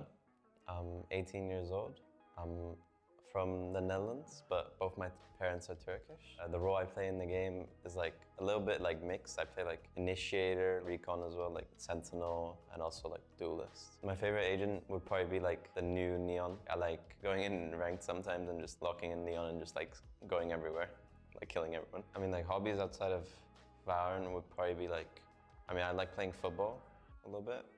No, I don't do it like too much, but it's like a little like hobby. One of my like other hobbies would actually be like reading a little bit as well. Joining Fnatic, it felt good obviously. It's a big org. A lot of people like have their favorite team as Fnatic, so joining that team and having like that support is also like really fun. I haven't played with the team for really long yet. The few days we've had to like train has like been pretty good. Everyone's really nice. Like if you make a mistake, like obviously you get told about the mistake, but they won't like be mad at you or anything. So I mean everyone's personalities are like nice and they're like easy to like mesh with. Just very excited to like learn from them and like what their opinions are on like certain things. Alfia is the most excited to play with me, I think, because I'm like a Turkish player as well and like he can talk Turkish with me as well, so it's like equal amount of excitement. My goals for VCT, I mean, would obviously be like to do as good as I can, like help the team win and get the champions. That's probably what my goals would be. I'm probably pretty excited to play against like Vitality and like Carmine Corp.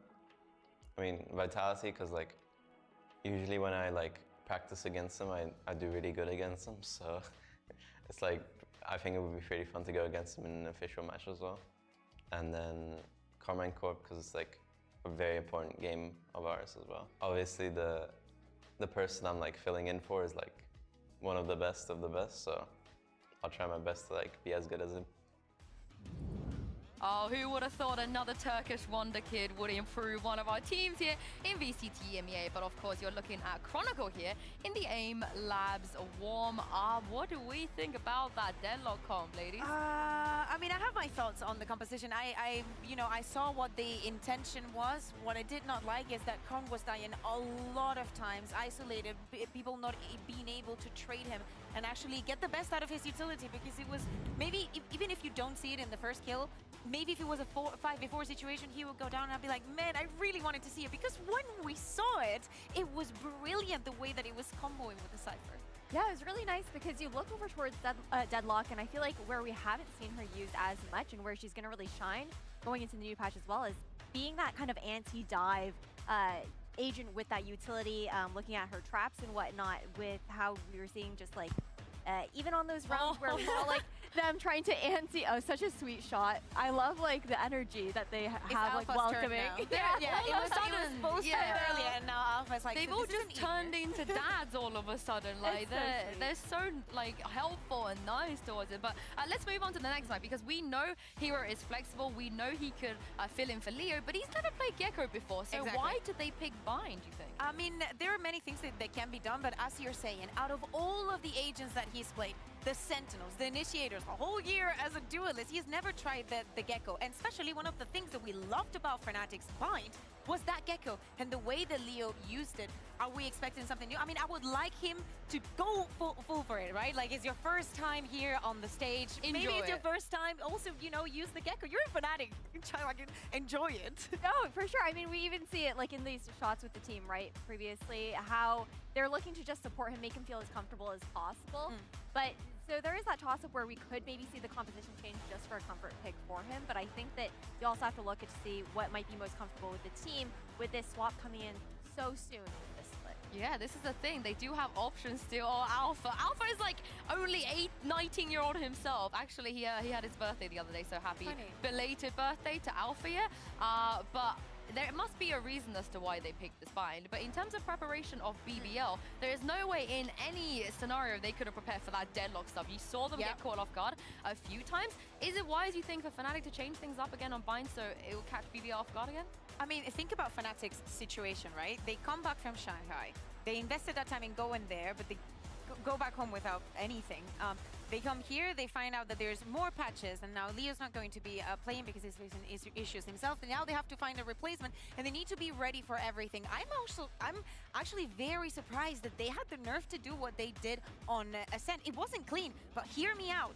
The first time that Dirk was on Euro, it was not clean. It was right the opposite, and he got so much better. So if Fnatic wants to take down this route of going back to creating new compositions and understanding and developing the meta themselves, I'm all for it. I don't mind if it's Leo, if it's Heroes, whatever it is. I think it's really important to like go forward with that innovation, especially with the fact that we've seen a lot of bind as well. I just love seeing the player cams right now.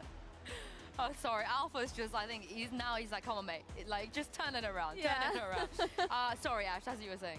No, I think we do have a lot of tape as far as the previous composition that we saw Fnatic running here as well. So throwing that wrench in could make a really big difference.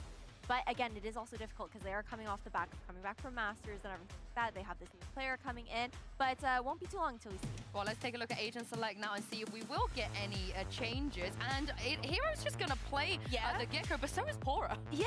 I'm very surprised because we talked a lot about Fnatic expectations, but BBL, after not being able to close that first map, especially with the performance and how electric Kushner was being, they decided to swap things around. And it makes a lot of sense because we have seen this composition before. The Gecko, the Faye, something, that they kind of like in NA. We saw how important it was at Shanghai. There was a lot of tape to watch, but hey, Fnatic was also watching back then, and I think it's become very, very popular. It definitely has become popular, especially when you're looking towards the fact that this is very different from what BBL were running previously. They had that Sky, they had that Breach. It's a big adjustment, but there's also going to be that opportunity to still set Kushner up there. And we're talking about Hero first time on Gecko, but it's also Power's first time on Gecko. It is indeed, and let's jump into game with Tom and Mitch and see what both of these players can do. Thank you, Yinsu, and our wonderful analyst desk. Yes, Bind is coming up next, and Fnatic took the first map. BBL's pick 13-9. This is where BBL have to start their reverse sweep, Tom. They definitely showed some signs of life on that first map, so all hope is not lost. Yeah, I think that we can still see some of the individual brilliance. I think, again, Elite had a quieter performance than what I'm used to. So I think that we'll see a little bit more from him going into this map. And I think they're moving towards a composition that will allow them to be quite explosive, which I think really will work for their team and their setup. So I'm excited to see what they've got. I'm also excited to see what Hero's got, because he was great on the first map. Yeah. I think his Sova util was fantastic. I think his Odin was pretty good. And now he gets to play the Gecko, which I think gives him a little bit more freedom to be aggressive as well. You know, as much as I would have loved to see a Yoru in the TP with the Odin, I understand why Hero is saving that for a future game. Yes. For now, round one, barriers up, and Pistol begins. Fnatic on the attack, and they very much are on the attack. A lot of presence on B, a lot of noise being made, and the rotation's already underway, but there's teleporters on this map, and they've used them to reunite with the teammates that have gone towards A. Alpha here, Hero already tagged, but Alpha's leading the charge, looking to challenge Elite, pushing him back towards the back of the site, but that's where so many more BBL players have come through. The plant is secured, but at the cost of one of Fnatic's lives. Chronicle down, he clutched the pistol in the last. It's going to be down to somebody else this time. And while with Alpha combining with Hero, there might just be a chance. Brought it back into a 3v3. Alpha's reposition. It's not a bad one, but it's a little bit worrying just because of where Pora is coming from. It leaves him very much isolated, especially with the flash. He's been immediately, I think he just saved his own life with the Dizzy, and then he's going to peek out and get the kill. It's now left all onto Boaster. He bought time with the Molotov, but now he needs to hit the shots. Both players desperately low, but Pora will land that kill as well. Little bro, Dizzy, this time has saved his life. He's brought his own helmet to the game. That's kind of crazy. Timing was absolutely perfect. Follow-up was perfect. And they even get faked out in the initial fights. So much B control from Fnatic. The TP's taken. The timing is good, though, on that mid-push. And what a good job Elite did slowing them down. There's a reason he walks out with the 2 assists. Ends up slowing that push, buying time for the rotations that come through. And for a player like Pora to have the opportunities to thrive. That's 1-0. Pistol under the belt of the defenders. Yeah, Dizzy is the MVP of this one. Gonna have to take him to the nurse, get him back for the next fight, because he's fainted. Toxin screen down. In unnamed monster game. I'm just scared of what happens if he evolves. A few more fights like that. Turns into a shark. Oh, Pora didn't have his Dizzy to protect him this time. He's taking the brunt of the damage, but Kushner's returning it. The nade is good too. Just look at the damage that's being done to these Fnatic players. TP used again, but this time still 2 players on the A side ready and waiting, and even the rotation on its way from Kushner. The plan wasn't to just blitz out to A. Instead, they take the orb, slow it down. This is orb farming simulator. Try and get whatever you can to bolster up in that next round. None of the ultimates are particularly close though. Boaster will be, well, unless he saves, at most 3 orbs away. And if he does, I'll have some serious questions to ask. But for now, it looks like they're going to go walking back into the blender. And the man holding the blender is Elite, who's already made them, or I say them, made Boaster vulnerable. The rest is still sat back. left. Boaster's almost just walking into the smoke as a one-man army. Now they'll try and get the spike, maybe earn a few extra credits before the inevitable. Well, that is quickly put to bed. And Andalucia flawless for BBL. Now sitting 2-0 and a clean streak. For Fnatic though, this is where the rifles come out and where the real meat of the game sits. For BBL though, I like this start. They're able to come into the next round with a decent bonus. There's going to be one weakness. The Spectre that you saw will obviously, I mean, all the weapons carried through. Nice save. Let's go, boys. And that allows their credits to skyrocket. Fnatic, presume a big part of this attack side will be what we saw in the low buy round, farming up those orbs, moving closer to the orbital strike for Boaster for now. Although early on, both orbs are conceded by this squad. In fact, I think one is already being taken by Reezy. And the B site is, well, very much on lockdown towards long.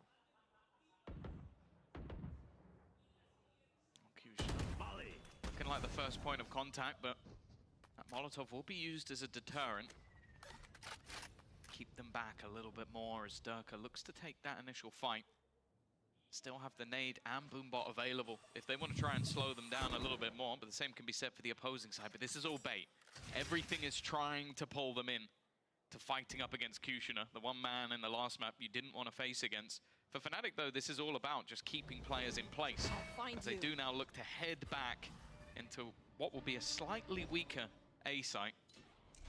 Still with some fairly weak weapons as well. Snakebite will only slow them a few more seconds. Push is coming out of Fnatic, but the flank is also underway. Kushner extremely close to completing that. Boaster goes back to watch it, but he won't win that fight. Kushner moving in the wrong direction. He wasn't ready for Chronicles double back. Okay, they keep the control back there. The plant can be attempted, and if they swing, that's where Alpha Air strikes from the side. Brave, though, doubled up on the angle, not expected. Good spray by Durka, bringing it back. Favoring that attacking side, but not for long. Pora's dropped him, leaving it all into Chronicles' hands, and he came close to making the adjustment, but he wasn't quite quick enough. Elite closing the round and putting 3-0 on the board. Great bonus for BBL. Yeah, big bonus, lads. That's what the name stands for. It was fantastic for them. Honestly, just being able to trade out so effectively, the fast flank as well. I think having a decent read into what Fnatic were doing. A little bit unlucky for Kushner that he walks into Chronicle. But it's just how quick they've been off the trades. Again, you go back to an old school BBL last year, and that's not happening. It's a lot more solo fights, it's a lot more individual brilliance, but they now have that with the team synergy as well to pull off rounds like that. Now it's going to leave Fnatic on a weaker buy. Alpha with his trusty hero Guardian has definitely pulled off miracles in the past, but you'd hope for BBL's sake this isn't where they let that 3-0 lead slip. Oh, big danger, man's being removed. Alpha Air coming in with a grudge. Quick one tap onto Kushner. Sends those rotations to the A side. Brave's still a little while away, but those smokes come into play. There they are dropping. No chance to follow up though. With the plant secured, you heard the voice line. Hero's got his thrash. Sure, there's a lot of weaknesses for Fnatic. There's one strength, and that is Alpha in this round. His second scalp already claimed. And now those weaknesses, well, the numbers certainly make up for that deficit. Flank underway, being watched though by Durka. He is tucked in, now swinging. The information could be enough, although the timing a little bit risky, a little spooky. But as they go towards the spike, this is where Thrash comes into play. Yeah, they've got the Molotov, they've got Orbital Strike. That's the thing, Fnatic have so much for this post plant, and I don't even think they're going to need all of it. Boaster's waiting just in case anybody even taps that spike, but it isn't going to be happening. Hero's behind them as well, just to make sure. And the round will go the way of Fnatic. It is going to be a spot that I think they're going to be regretting with what Alpha was able to do with so little. Absolutely, yeah. They'll really... The only hope for Fnatic there was that Guardian, and for it to find the opening pick, here it is. Oh, nasty. Kushner was just trying to get information. So was Elite. This guy, too I still can't see it. You've slowed it down, and I can't see what he shot. Get Jacob back. I need the zoom as well. I think I need glasses. Binoculars at that range. Well, 3-1. Good response by Fnatic on a low buy round. They pull out a... Well, I'm a big fan of this poster. He's got an outlaw in his hands. Looking to take some scalps. There'll be bathroom defense, passive play from him, wrap back around from Alpha to group up and cover fire. That's the thing as well. You look at the shields. You're talking about 4 players with 25. So that outlaw is going to be filthy. One-shot kill on anybody he faces off against. They can be patient. The thing is, though, BBL haven't really been too overly aggressive.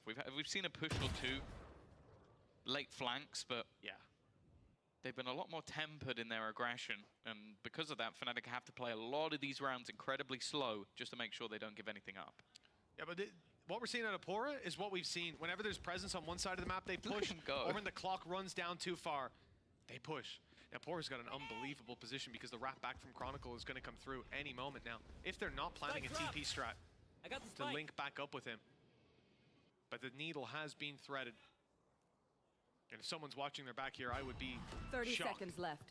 Fact is, they'll rely on Chronicle to have all that information, and that just opens the door for this absolutely perfect flank. Boaster looking the wrong way. Oh, and he's in heavy traffic. Pora with 2. It's good enough. It's made it doable on what would have been an A-site retake or indeed a crunch on the plant, but instead the spike's gone to B, and it's wide 10 open. seconds left. I know as well.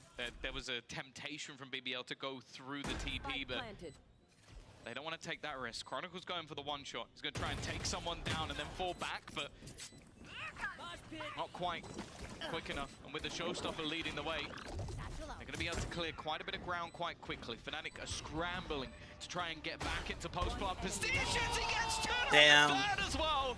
They couldn't have stood in better positions for Kushner to put that X at the front of his name. Wow.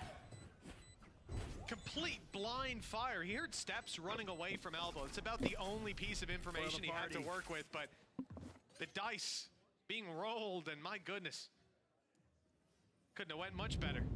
Even finding the last player looking away. This flank from Pora, that's going to sit in the back of Fnatic's mind. I think they'll quickly realize what happened with it being long aggression. That's where the Geckos played. The Chronicle just missed the timing on catching the walk-up.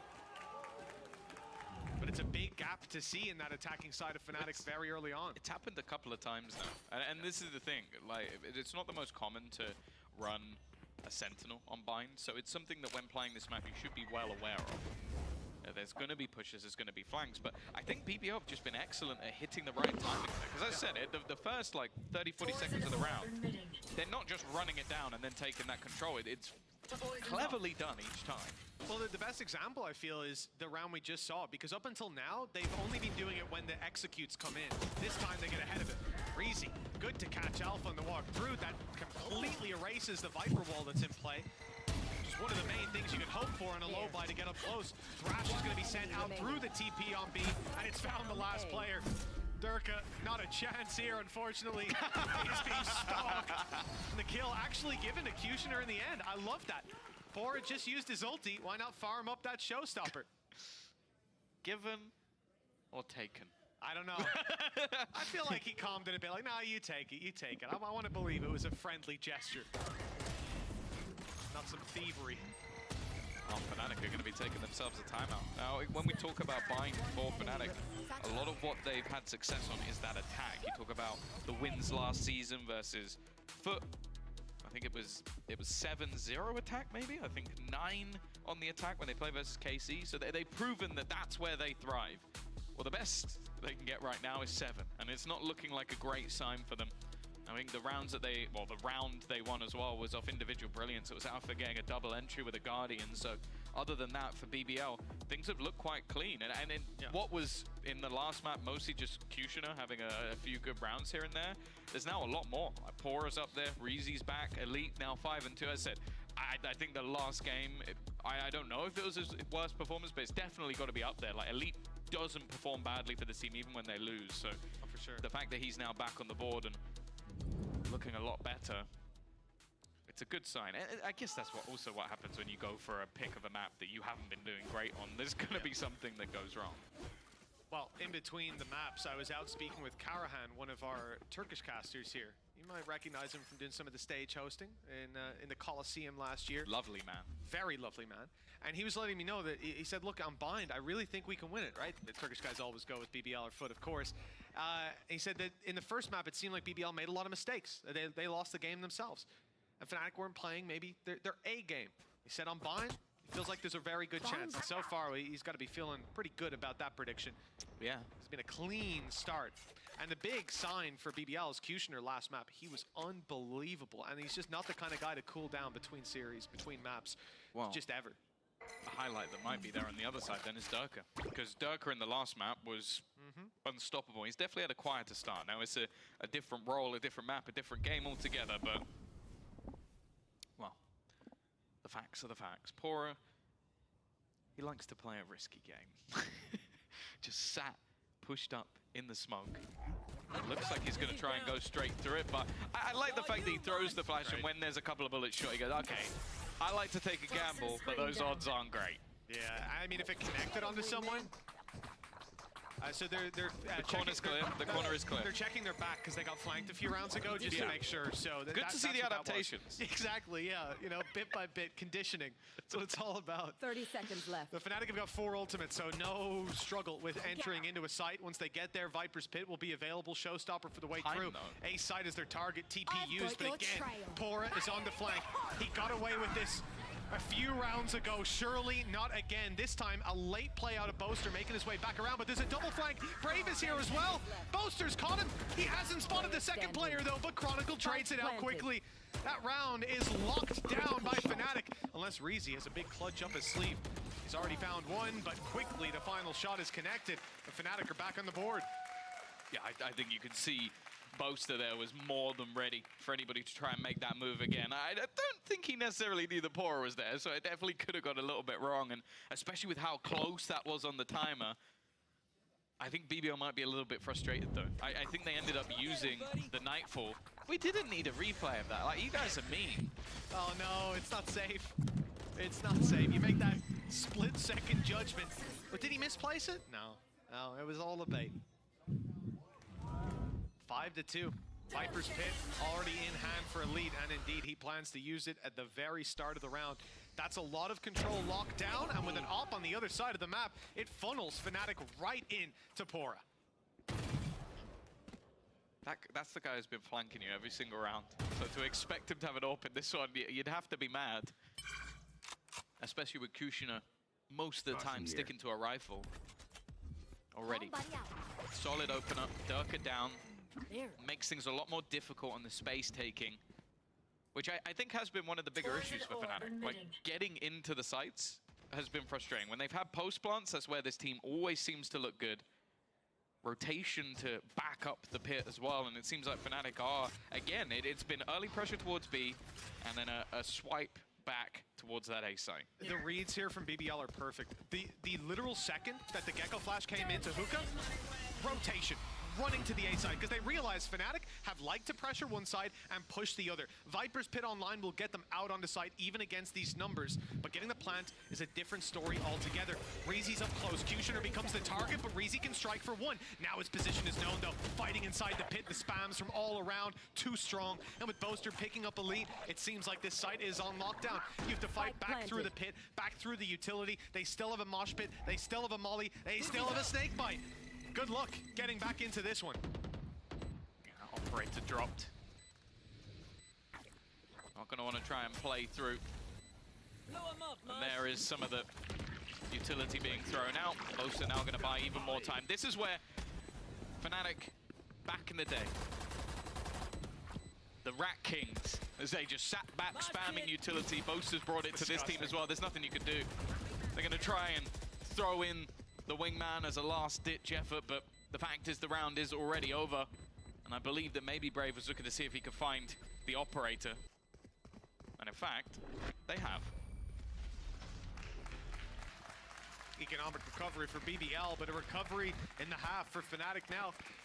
Putting rounds on the board, gap down to 2. This is a very, very slow start from this squad, and even in this round, the fact that they have a Viper's Pit in play for the A site, pick on B, read was perfect. As I said, I was surprised by how quick it was to see Kushner take contact in hookah, pull his knife out, and run to A, but that is how readable some of these rotations have been on the side of Fnatic. That fake pressure is not being, they're not falling for the bait. Right there.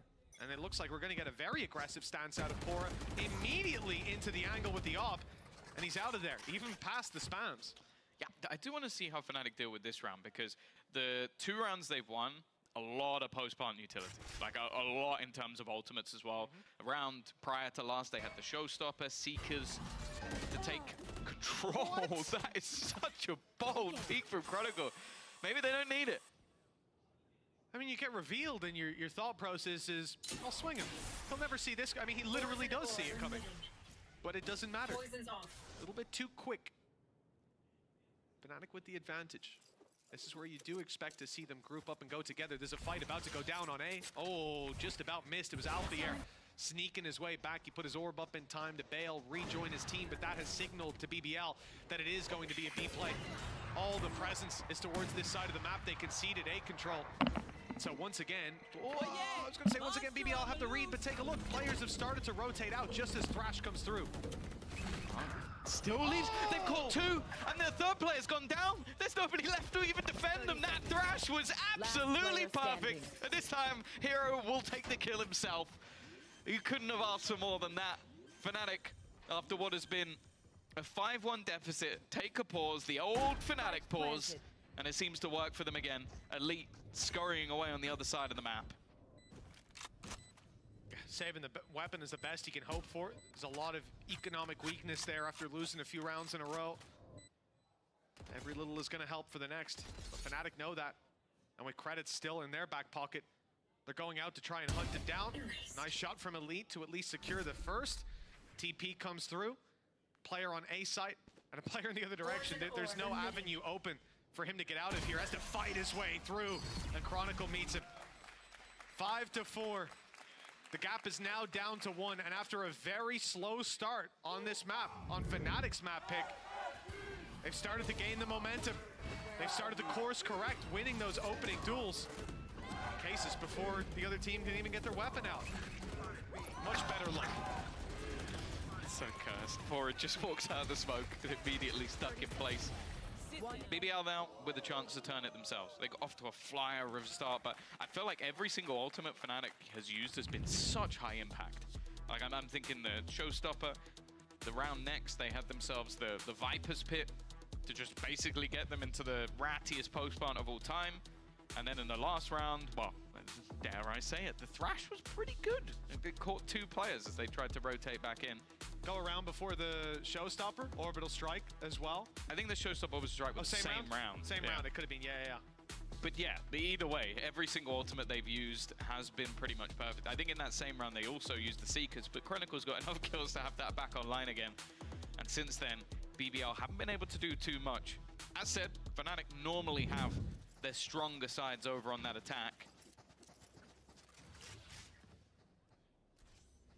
For BBL again, this is a map that they've definitely had their struggles on. I think the attack has been where more of their struggles have come from, but you have to bear in mind that they've switched composition since then.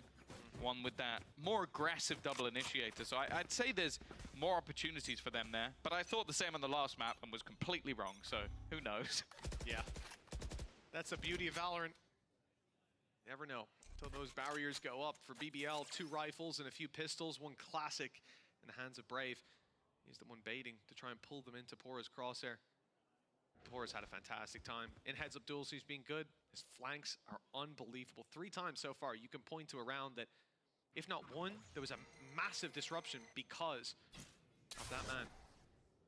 Alpha had a lot of success on these boxes in taking opening picks, but it's not offered up this time. He needs a Right Guardian. here. Give him a Guardian and he'll have won that duel. It's also worth pointing out the buy is not the best here for BBL. Trying to bait them. It's interesting because Brave has next to no cash. Poor, as you said. I think he's been different darker in most of those opening fights. I'd be interested to see the head-to-head at the beginning, or sorry, at the end of the game. And Poor is still going. He's just looking to take this into his own hands. I feel like the main times he's died is with you two. Yeah, it actually is. He's down to 45 HP and decides not to commit the thrash. I think it's the right call. Only one more player was spotted there with the spike. The walk up from Fnatic is dangerous. A rifle in the hands of Alpha here, but a second player. Both rifles now have found so much impact. And Fnatic are isolated. Only now grouping up, but 15 seconds left on the clock. The site still to be cleared. The flank underway from Brave as well. There's no hope, and they've realized that. The weapons will be saved through to the next round. At least they'll attempt that. Time is on their side, and they can just tuck into the spawn. I don't think there's any denying it. 6-4. Best they can get now is an equal half. But like you said, Tom, we swap over to BBL's attack. We don't know what to expect. Yeah. Previous history, can't really read into that too much. But in theory, in previous match for both teams, they're going into their weaker half, but it's almost meaningless. New split, a lot of time for BBL to change things up. They've changed comp as well, so again. It's the comp change mainly. Like you're the same players, you're not the same team going into either half. Well, 6-4. Back to me. Again, looking for those early fights, but Alpha, after what was a successful round a few ago, has not had the same success fighting up against Elite. Marked one. Already getting a little bit of extra information that they're still there, and in fact, Fnatic are just looking to walk this one. Elite almost had a chance for more. Well, he did have a chance. The shot's not landed. 2 rounds to go. This is where BBL have to decide when they want to commit their ultimate. Still with a showstopper that's just now making it to the A site. Still with Elite there. Never mind the ultimates. This man's doing it all himself. 3 under his belt, almost a 4th. Durka tagged. A bullet or 2 landed. The spike tap to draw them into the open. Here comes the thrash, and Durka can't get away from it. Oh, perfectly done. And with Boaster dropped, the last man standing might meet the knife, but they do him the justice of finishing him with a bullet. 7-4. An 8-round half still possible for BBL, and they won't be upset about that. The Poor's got him both times, by the way. It's only been darker, and each time they've looked him in the eyes before they kill him. This was disgusting, though, from Elite. As I said, last map, blip. When this man's on form, peeking. There's just nothing you can do about it. And you even see it for a Valve, and it's like, what was he doing? Like, you don't do that to me. 7-4. Half guaranteed already for BBL. Poor is back on that operator, but I do expect him to have a backup rifle somewhere with how much cash they have. I'm expecting there to be a Dizzy here. Oh no, never mind! To try peek! And I don't know how that didn't connect. Maybe it was sponged by the Seeker? The whole thing? Perhaps there's enough of them there, I suppose. Showstopper burned, and for nothing. That could have been what equalized it. Instead, it's Brave holding on to control of Hookah. Much needed space for this team. But Durka, sitting outside of A, hasn't taken space, but does have the Showstopper. And as they start to rotate over, that's where the impact could be found. And Tom, you've just highlighted it, and I hope it's not going to be another round where these flanks can have huge impact. But yes, Brave has managed to sneak his way down, at least to middle. Are they going to go back again? Why is Chronicle still outside B? Yeah, that's the thing. I think that's why Brave has stopped, because they haven't gone pushing into the A side. There hasn't really been much presence shown at all. So he's going to wait for either another player to rotate, or in case they go back in the other direction. It does, however, seem like the execution will face this way. Durka looking to try and lead that charge, but 30 seconds left. he's now being flanked on. Brave has started to make his move. It's all about time. I mean, if Brave just committed to it from the start, he would already have that kill. Fnatic need to be careful not to let this clock run that much further down. Nice showstopper landed. Q-Shooter, though, has got the spike on the floor, and a flank from Chronicle. Well, let's look at Chronicle's He's a Narnia. He's gone through a wardrobe. He's met a lion and a witch. There's just no 8-4. time. I guess it was more so for the post-plant scenario, but instead he's so ridiculously far away that the round's going to end with no problems at all for BBL. 8-4. It definitely seemed like Fnatic came back into it, but again, I actually think both teams had massively successful pauses. I would agree. I was just waiting to see the alt chat pop up with a nice save, but no one did that to him. I'm pretty sure we have that turned off. That's a significant pullback from the mental warfare I expect to see, but maybe it is in there. The admins will let us know. 8-4, 4-round gap. Oh, no, that might have been it. That could be it. That could be it. Yo, guys, watch out. He's got a rifle. He saved it. Oh, pistols across the board. It is the pistol round of half number 2, and Fnatic are coming in with a 4-round deficit. Remember, BBL did win the pistol, and it would be a different look to this scoreboard if Fnatic picked it up. But, well, we could go all day on ifs. The reality is, this pistol, well, if you're a Fnatic fan, let's hope they pick it up.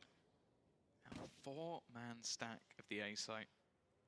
Boaster left as a lone defender. I'll tell you now, if BBL knew that, they would be going in the other direction. Toxin screen down. Instead, they're walking straight into the lion's den. The one found in the last round. It doesn't matter though. Oh. Elite is definitely back. He's gone very quickly. Dirk is still here. He might be able to turn this. Takes the head off of Reezy, puts this back in to a 2 versus 2. That kill also, Tom, got Dirk's nade back online. Molly for Boaster, and Brave has 2 health. If that nade even so much as flies past him, he's dead. But Boaster's gonna have the challenge first, and there's the shot. Only the 1 bullet needed, and it lands right away. Kushner, though, not one to let these rounds slip out of his hands without a serious fight. They're now approaching the spike. He's waiting. Nade in hand to buy himself the time. There it goes. And they don't even get it half because of it. Good idea where he is, but taking the challenge is a different thing entirely. Satchel, and the peak! It's beautiful for Kushner! 9 on the board for BBL with a Red Bull clutch! He's so good. He's so good today. It's been enjoyable to see him in all of these scenarios where it looks like it should be tough, and he makes it look so effortless. Like the nade just to buy him time, the blast pack almost used as bait, and you can zoom that in as much as you like. I'm still not going to believe how clean he makes those shots. Bang, bang. Also, there's no reset. He's just firing, and everything hits.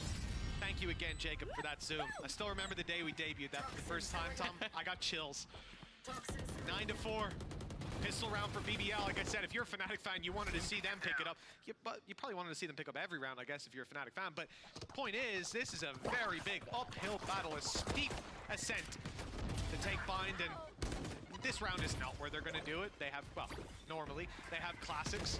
Already losing the first. Boaster on half health. A flank underway, but look how wise BBL were to it just 1 second ago. It's being spotted again by Brave. He's lost his head for it. That was 1 bullet. It's only a pistol that's being dropped. Second kill onto Elite gets a little bit worrisome, but the HP is low. They kind of got them trapped, but unfortunately don't really have the weapons to do it. This man's classic seems to work differently to mine, but thankfully, in the end, BBL will be able to close it out. Still losing a couple of players.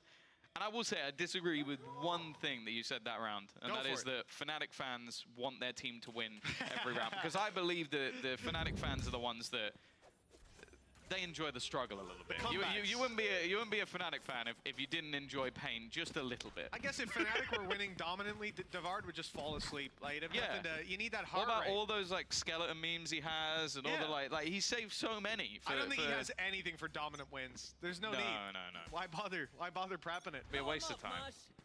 Well, they have a separate guy hired for that, and he's asleep. Yeah, he's been struggling these days.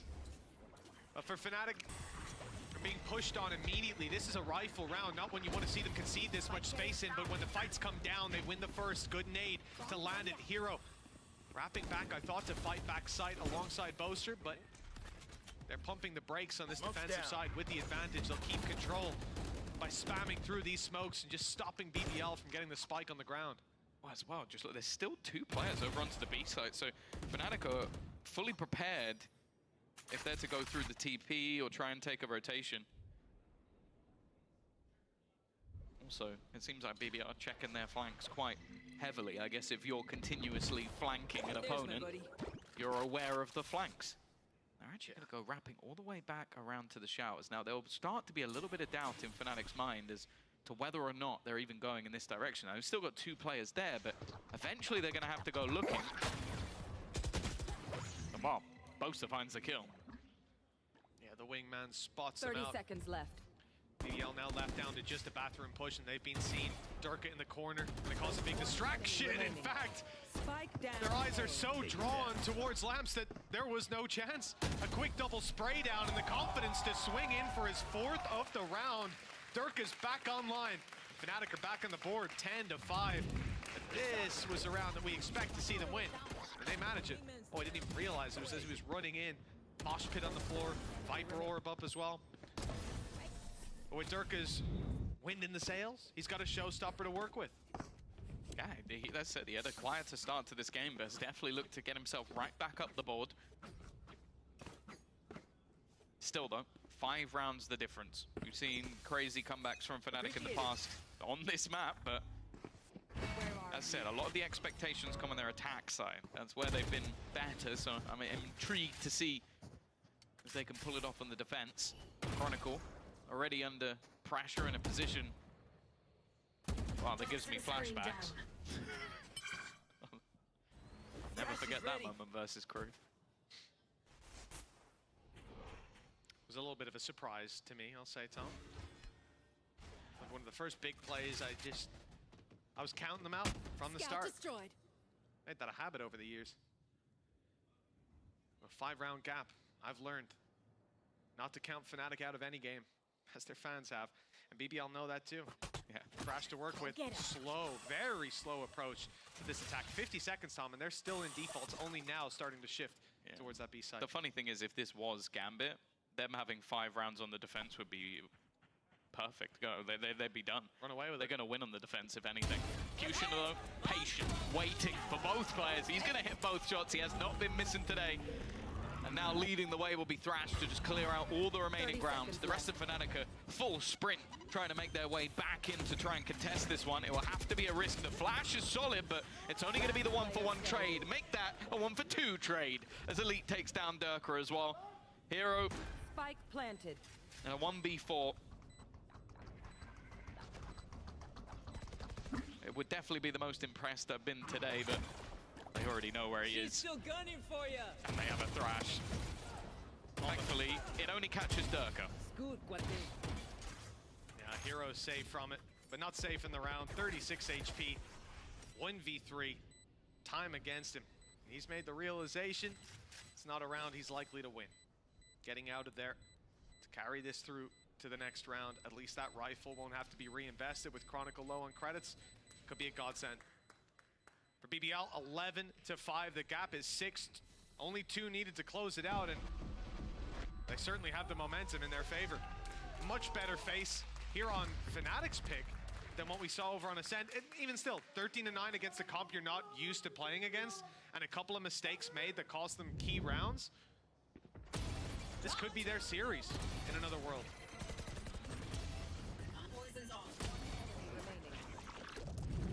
11-5. Purchasing here is definitely not going to be easy for the side of Fnatic. Looks like Chronicle might have to take the hit. We'll see if they can juggle something around from Hero. It's going to be a Guardian, which, you know, Chronicle might not be too much of a detriment. They also have a showstopper, but so does the attack. I'll be honest, I know which one I'm betting on, based on the way that this map has gone. An early rotation coming from Durka. It's clear he's trying to put himself in a spot to fight this one. And with the information of where his counterpart currently sits, he might look to challenge. Oh! Chronicle's 18 HP because of that spam. It doesn't get much better than that without even seeing them. Still not showstopper prime inside of Hookah.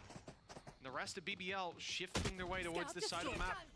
Gravitating in, showstopper lands, and it's Durka for 2. The double to put Fnatic ahead. And BBL quickly turned tail. They were getting ready, they were amping up for the execution. And I think it would have been the showstopper leading the way. Now, I'm not so sure. Well, depends on what they can find. The Lee is going to be spammed out. Dirk is having one hell of a round. There's a couple of low players, but again, this is untapped damage. And well, speaking of taps, Dirk is hitting everything. One match stands in his way, and Dirk will take over this round. 6 for Fnatic, 5 for Dirk. A big round. Like he said, he was slower to start here on Vine, but the showstopper landing helped him out. The rest of the round, though, a little bit ridiculous.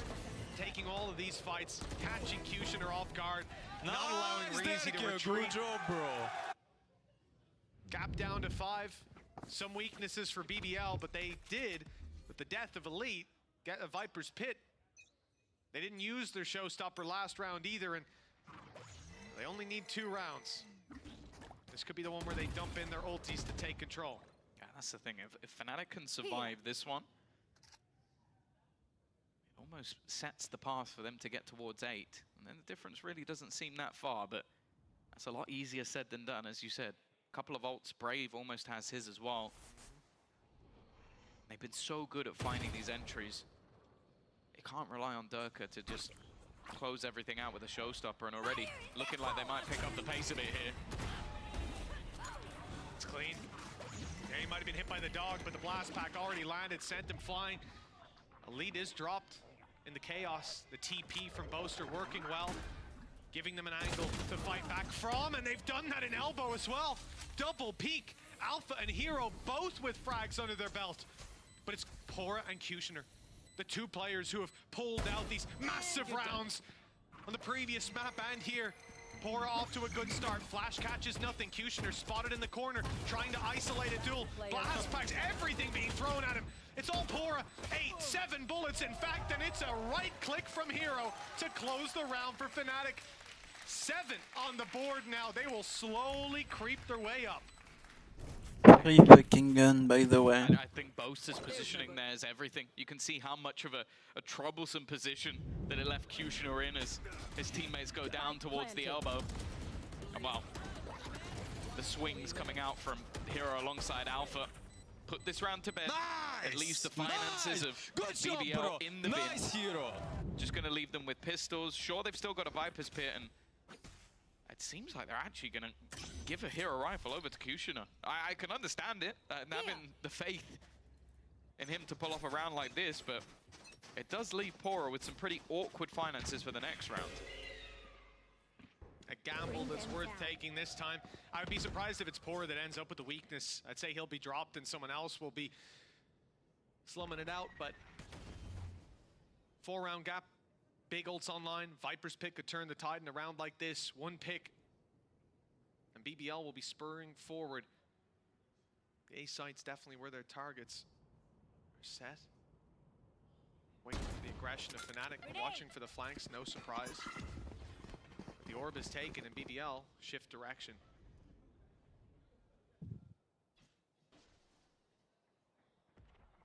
Yeah, double stack up in towards Hookah for Fnatic.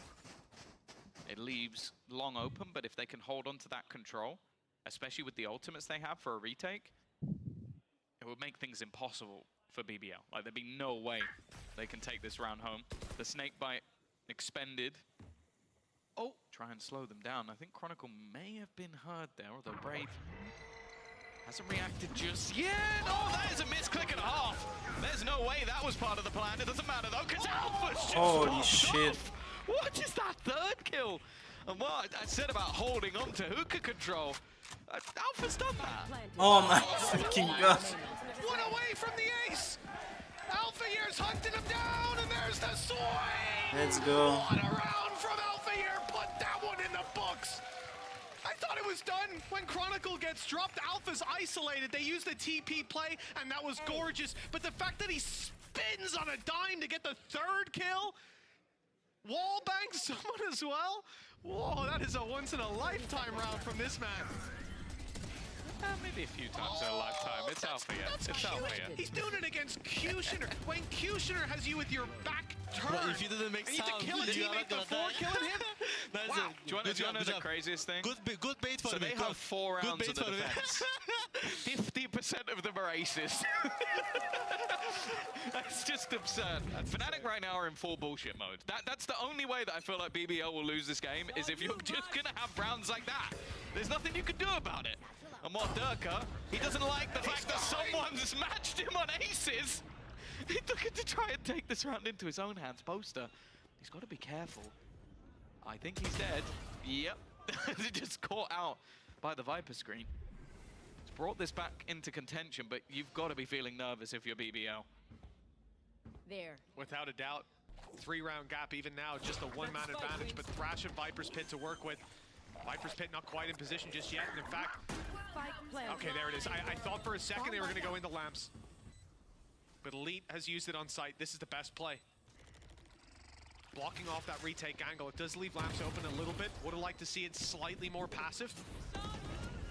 Thrash, big danger. Traded out. Caught one up close. I'm not sure if Gecko was seized as well. Looks like Hero was. That's a big detain, slowing down Fnatic on the way back through and isolating duels in the meantime. With Alphayer down, the numbers start to thin. Big swing on the backside to take down Brave, and Durka manages it. Now it's all on Pora. Another big clutch needed, and the defuse already underway. He's swinging, but not quite in time. It's already done. 9 for Fnatic, 17 HP for Pora. He's tucked in, being hunted down, but he will not be dropped. The weapon is carried forward, as are Fnatic's chances, as now we're down to a gap of 2.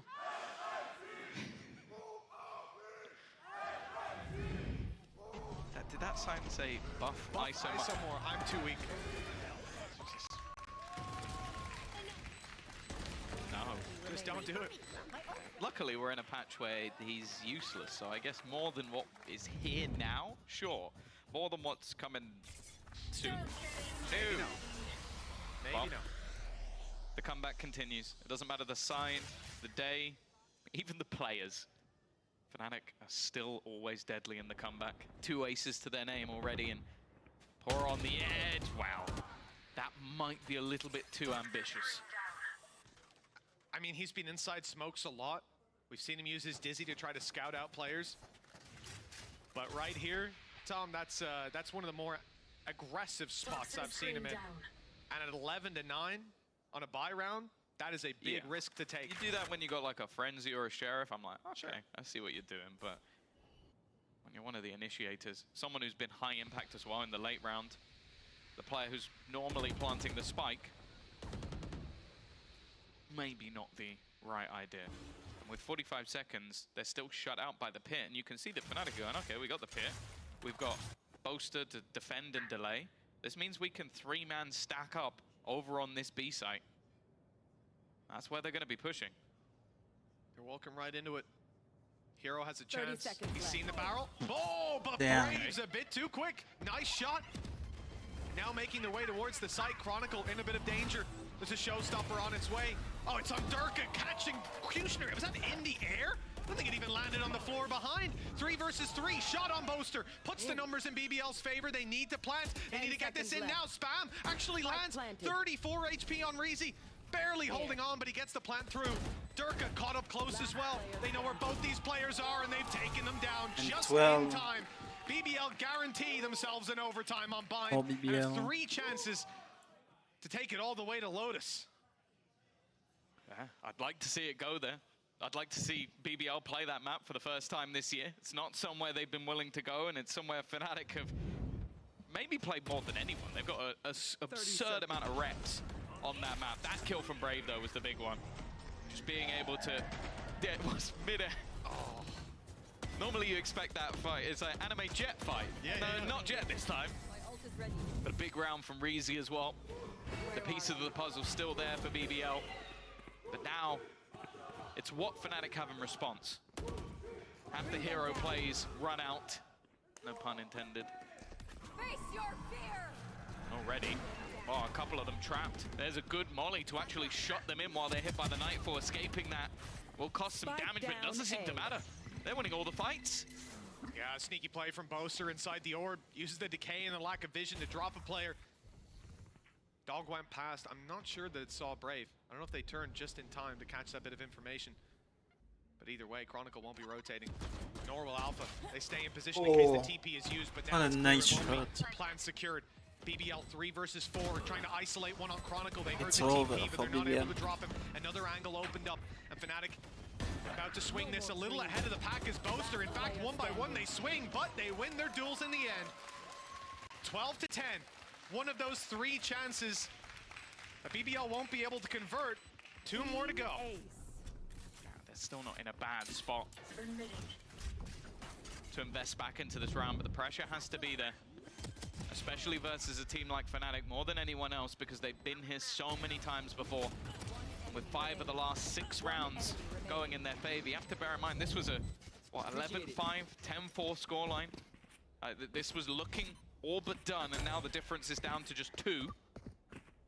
Whoops. Exactly the time you want to be doing that. Yeah, that's one less blast pack for Kushner, thanks to presumably a misclick. Won't be able to make the same space in this round. Also, just look at the buy. A couple of sheriffs. We've seen them do more with less, don't get me wrong, but Boaster now on an operator. That's only been said a couple of times. I do really like the idea from BBL. Yeah, they are ecoing, playing for the next round, keeping the credits over. Maybe they farm some ults here as well. Good opportunity, but it's a round that they don't expect to win coming in. Still, they've won plenty of those before, and dropping Dirk is a great start. Another weapon to potentially be retrieved. Brave still inside those smokes. Headshot angle on the Kushner. Never one you really want to take up against that man. Is he through? Nice kill by Hero. Avoids the bullet of Kushner X. Chronicle's flank here. They're very much aware of it on BBL. And he will just rotate back around the middle. 2 players spotted inside of Bath. Good information for the side of Fnatic to play with. They found the last man. They've dropped them 2. Now all eyes on Bath. And Reezy on his way through only gets the 1. 12 to 11.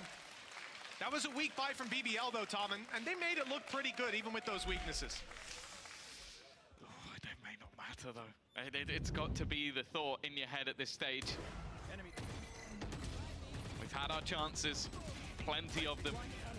Clutch rounds, ace rounds, you name it, Fnatic have had it. Nice! Doing it on the defensive side, where again, historically not been their best, mainly because they were incredible at the attack. No charges left. Not so much today. But just because you beat Fnatic on one half doesn't mean you're going to beat them in the next. Showstopper online, a couple of ults available for Fnatic as well, but it all comes down to this to close it for BBL and take us to 3. Well, that big round out of Boaster. I think it was 3 kills and the death. 4 orbs he managed to pick up, and that's exactly what he needed. Orbital Strike came online just as he died. Now it's available for them as they make their way through. BBL, Showstopper in hand, looking for victims. Fnatic have fallen way back, content to play the retake, but they've lost Alpha here.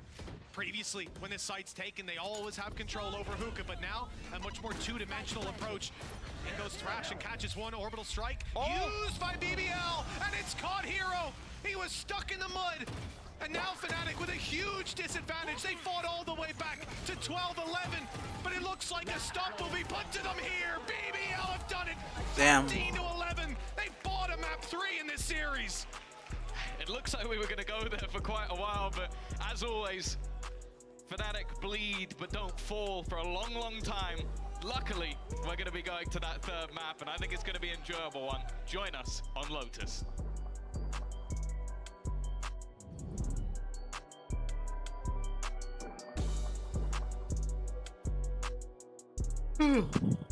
Okay, see you on Lotus, I guess.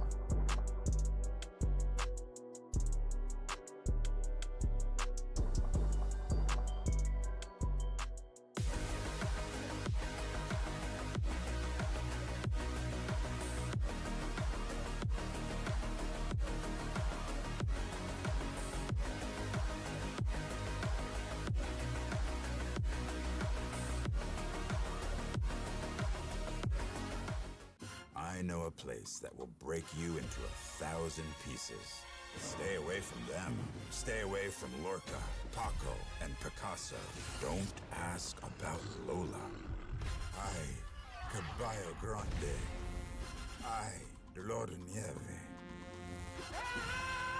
But in spite of everything, it occurs to you to visit Andalusia. Don't say I didn't warn you. Be careful of the Andalusian crush.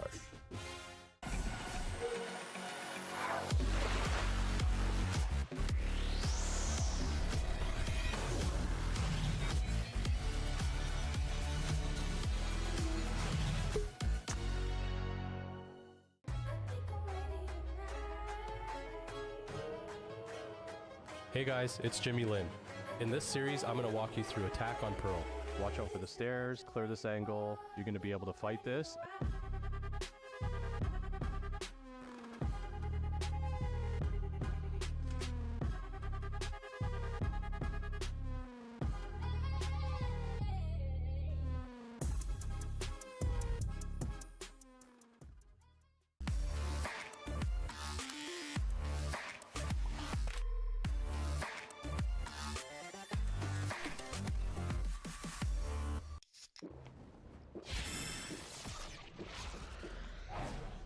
Red Bull gives you wings. I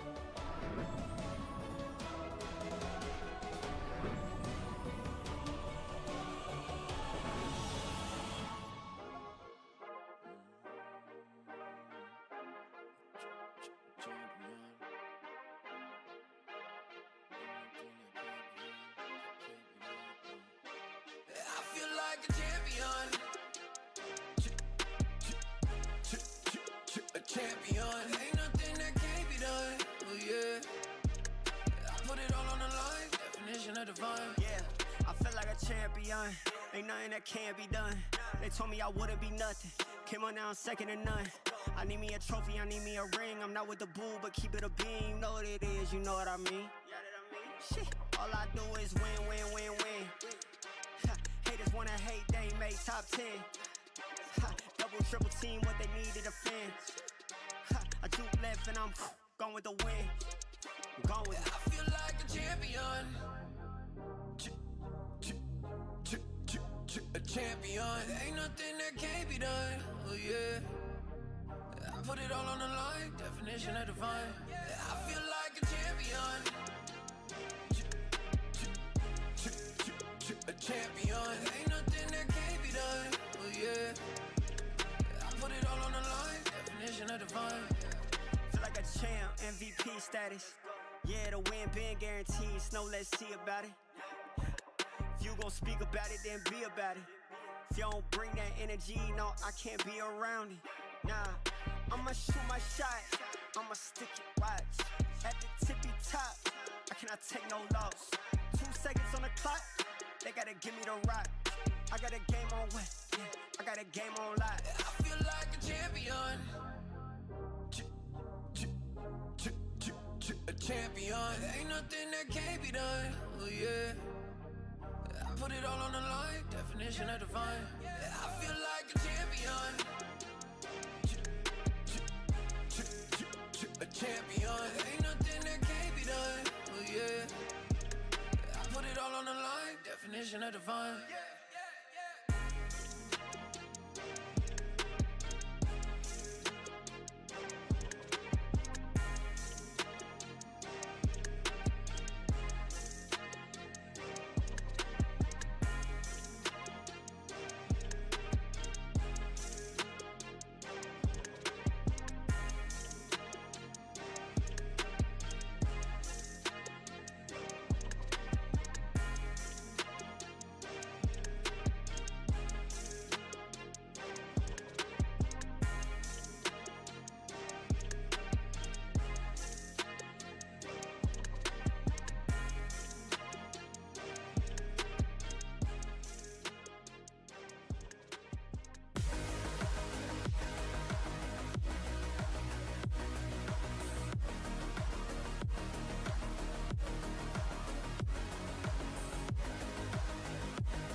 a tough challenge on Bind, but BBL, they secure a map in the series, which means we're guaranteed to go to map 3. I'm your host, so I'm back here once again with Kukuka and Ash. After the first half, honestly, I thought it's going to be easy peasy all for BBL, but as Tom and Mitch put it, Ash, we can never really put Fnatic out of the fight in a comeback situation. Especially not on Bind, apparently, because you're looking at the fact that for BBL, they managed to secure their bonus round in that first half. And they had a lot of success with the space taking that they were finding. But once we got into that second half, Fnatic looked very comfortable on defense. And it was honestly all Durka up there as well. The entire team obviously had a hand in that. But on defense, Durka went 17-9 on that half alone. Had so much impact just being able to hold down a lot of those sites and just specific choke points, especially that showers control towards A. One more round, and we would have gone to that OT, and things were getting very clear, especially because Fnatic was understanding. Yeah, it took them some time to understand how to work around it, because BBL's read on the map were so good, especially on the defense that we're talking about. The moment that they were to find any kind of space, they will put the pressure time and time again. And it was only a matter of time until Fnatic actually learned how to adapt onto that. But the name, it has to be Power. Like time after time, he was finding so much success. We talk about how good IGLs we have in the region, but Power today is on a whole different level. Not only because of what he did here today, finding all the space and putting all that pressure from behind, also what he did on the first map. Yeah, I mean, he's shooting back, and he was able to thread the needle several times here. Even how audacious he can be with his utility usage. Those areas where he's not even necessarily covered, but he feels so confident in just throwing that thrash out there, just throwing it down and guaranteeing that his team's going to be able to follow up on the other side of the map. And it was tough for the side of Fnatic because they did have the idea to send off one player on the other side. Usually it was Chronicle over towards Belong, but unfortunately the timings just weren't there. They found that Belong control, but they just push out a hookah instead for BBL. Yeah, and we're looking at the head-to-head here between the two Geckos, 2 first times for each and one of them. And Power definitely came out on top, as we're saying, not only the fact that he's IGLing, but individually he was just brilliant. On the other side, I think that we need to acknowledge the fact that it's the first time the hero is here on the stage playing with Fnatic, and we also need to think of it's Boaster's time again. Here we go. Oh, it's so sweet. I mean, you could tell that I want to see Khan doing this as well. He's unfortunately too far away, I think, from Hero to be able to do this. But this is the thing. Fnatic, they made it super close on Bind with a stand-in, with the substitute. Like you guys said, Hero has never played Gecko before. But as we move on to Lotus, Hero has to do what Leo does normally and play another agent in this series and be even more flexible as well. Yeah, exactly. And we're talking about the map that BBL has not played in the entire year. They've been either banning it or dodging it, depending on their opponent. So this has to be a complete adaptation on the go, on the run. And when we think about Hero, the pressure that he is under, also, it is very different when we think about the Gecko head-to-head, for example, because Power was willingly put in that position and has all this time to prepare for it. And God knows for how long Hero has known that he had to play that Gecko on that map. Yeah, but then again, when we're looking over towards Lotus, you're considering the fact that, okay, if he's going to continue on this trend of slotting into what Leo has been playing consistently, it will be that Fade pick, which is an agent that he does have that experience on. So very little though. Very Almost little. Nothing. Very Yeah, little. yeah. So it is still a lot of pressure to step up, but at least you're not going in completely blind in that kind of sense. But then that's also the fact that Fnatic, they have a lot of tape on them. They've shown a lot of their hand here on Lotus as well. It's been a lot of OTs for this team. So BBL also have a lot of opportunities to try and counter-strat. I mean, you can see that BBL on Bind, they just took the best comp, right? The comp that everybody else was having success on.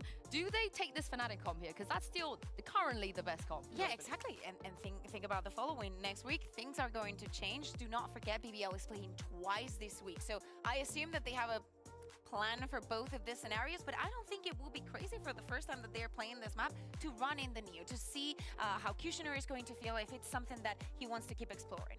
But I do wonder if instead of actually leaning into that, it might be this case of, okay, let's save that for when the changes are actually happening. Keep that as a little card in their back pocket, and maybe, like you were saying, Sue, it just lean into the composition that has been so successful here on Lotus when you're looking towards Fnatic, when you're looking towards Karma and Korra as well. There's a lot of opportunities to try and keep some of those secrets tucked away. It's still just week 1. But this is the thing though, Fnatic, they've had, despite not getting a win at Shanghai, they had opportunities. They took a map off of Genji as well, but it was map 3 where things fall apart. It was kind of in the final moments that they weren't able to get their things, their stuff together, let's put it that way. So BBL have a very, very good opportunity to get a win in week 1. Yeah, exactly. And they had all the extra time to prepare. I'm really looking forward to see what they decide to go for. And, of course. Yeah. Breach, Fade, Solo Controller, no Viper for them. They are going to keep the Cypher going, and Kushner is going to have a hell of a dive here. He definitely is, and more opportunities to be set up there from his team when you're looking towards Power and Reezy, which I think is such a big part of BBL's playstyle as well, with how explosive they have to be. You want multiple opportunities, multiple people who are able to actually support him on those ends. Yeah, and think about this. BBL has all the tape. They also decided to start on the defense here. We talked about how Fnatic were going down and there was no trade possible. That needs to change in this map. Well, a lot of comfort picks here on the side of BBL. It's going to be the first time we see their Lotus in a hot minute. Mitch and Tom, speaking of hot minute, over to you guys. Twice. Again, I'm still not sure what it means, Tom, and I'm not sure I want to. I would like a full explanation of what that could possibly mean and why Sue's giggling about it. Yeah, let's have that when we toss it back over. For now, though, Tom, let's take a look at Lotus, because, yeah, it's going to be a little bit of a surprise for the side of Fnatic in terms of what they're up against. And look, coming off the back of a loss on their map, close as it may have been, I think the momentum's in BBL's favor. I'm excited for what they can bring out on Lotus. Yeah, I'm excited and nervous because I think they're going into a map you haven't played versus a team who have played it, I think, 8 times since the last split. It puts a very different game. And the thing is, Fnatic have had losses, but they've always been close and they've always been to, well, Foot or Heretics, which if those are the teams you're losing to, those are completely acceptable losses. Everyone else has not had the same success. So I think, especially with them starting on that attack side, where we've seen them thrive for basically a couple of years now, I do think that this is going to be a tough one for BBL to break down, and they have to have a clear plan, which it seems like they do. Early on, BBL, they've pushed up and taken some rubble control. They've spotted no players there, but Fnatic will be the one signaling where the push is finally coming in. See, trap about to break, and in they go. Smoke for the right side, and pressure will push Elite back. He's made the right call. The setup here was very much relying around punishing an A or B aggression and playing the retake on C. Gives Fnatic time to plant that spike, disrupted a little bit. And is there going to be a push in as they attempt to spike plant the next time? Yes, there is, and it's perfect by Kushner. Great result onto Hero. Yeah, left him out to dry a little bit. Seemed like they didn't expect the full swing. Durka is completely blinded at the back, and Boaster is trying to block. Everything now cleared out. They know that there's either a wraparound coming or they're all sat towards the mound, and although the spams are doing damage, they haven't got the kill. In fact, all the kills are going back in the other direction. Durka has to fight versus the full force of his opponents, and it isn't going to be happening. Kushner, even on low HP, comes out with 4 kills in the pistol round, and yeah, he's going to go defuse as well. He really is picking up those orbs. Oh yeah, that he is. 3 away from a showstopper already. Coming into the next, where Fnatic will presumably be Eco. Not a bad start to the map. Remember, I said momentum off that previous map, BBL. They know, they made a couple mistakes in the first map. Second was a lot cleaner. Even though Fnatic did creep up a little bit and start to make that return to form, they've now started off Lotus with a round on the board, presumably a second. This is the face I'm looking forward to seeing. And let's see if Kushner can pick up a few more orbs here and make that third round a big danger for Fnatic. I think it would be utterly crazy if they came into a series, played 3 maps that they didn't win last split and win it. Like, because they played Bind, but they didn't have the results last split. They had a win versus NAVI. I think it was first week of the whole season, the whole thing, like a kickoff. Now, they've been improving. I don't think anybody can question that, but this map being in the series at all, I think would be a surprise for anyone. For now, though, it seems like Fnatic are exploiting the gap that has been left on this side. Elite, he's going to get a couple, but he does go down. Oh, that's a big seize. At least I thought so. Hero not able to follow up, but Chronicle at least grabs one. They are making it costly. Now down to a 2v2 and the HP very low. It should be one that BBL can still close out, but there is a clutch opportunity for Boaster. 39 HP, Paranoia, smoke soon, and a plant, no, not on B. A full rotation around to the A site. It's not an easy decision to make as to where he decides the post plant should be. Perhaps somewhere he can use the paranoia. I like this though, he taps it on B. Now they have to check everything just in case he still hears somewhere, and then goes full sprinting. Buys an extra few seconds. He's just trying to play. He opens the door, but I don't think it's the right play.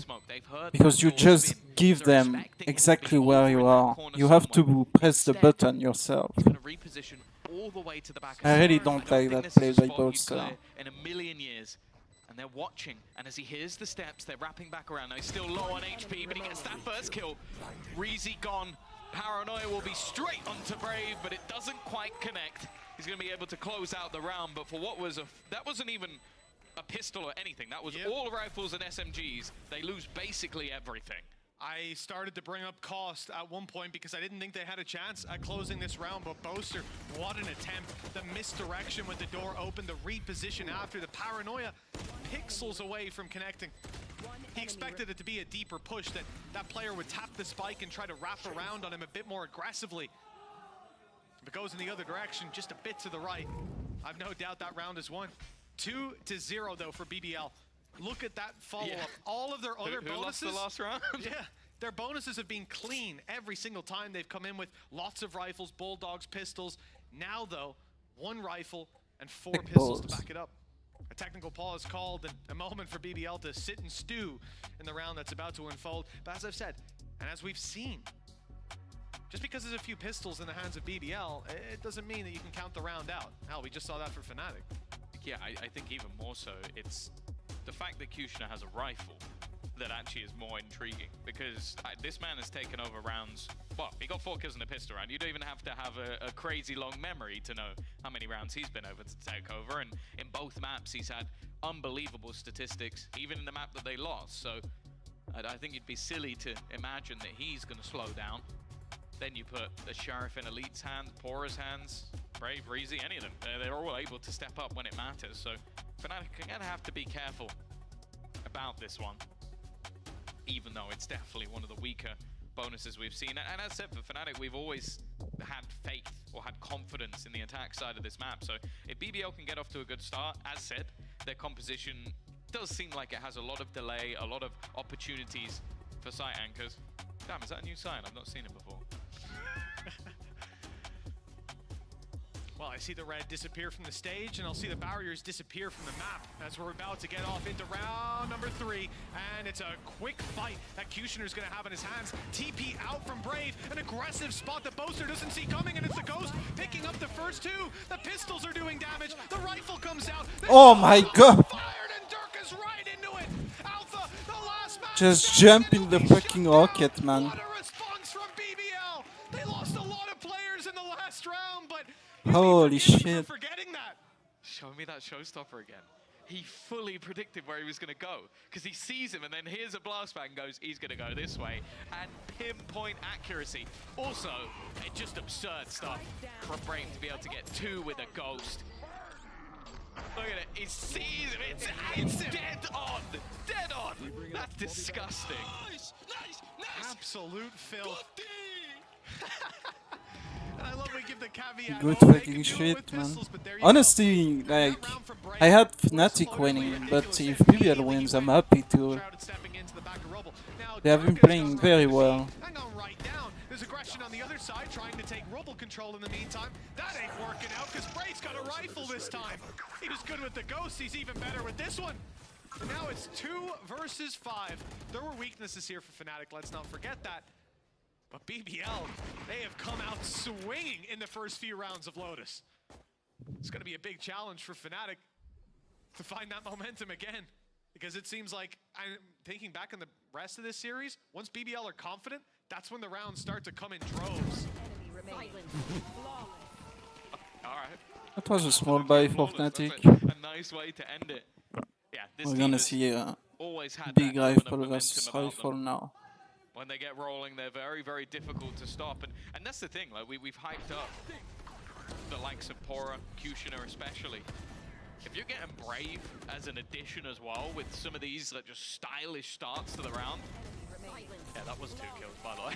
I'm surprised he even saw them through his teammate. And this is the thing, I think we might already be getting a pause out from Fnatic, because just the manner in which they're losing these rounds it's just brutal. Like they're getting wrecked in positions that realistically they're normally quite comfortable, quite confident. Like I've always given credit to them for their ability, especially towards Rubble, to clear those angles methodically. Like they'll play slow rounds, and I've never seen them get caught out as easily as they have been there with just a TP behind them and then just absolute destruction.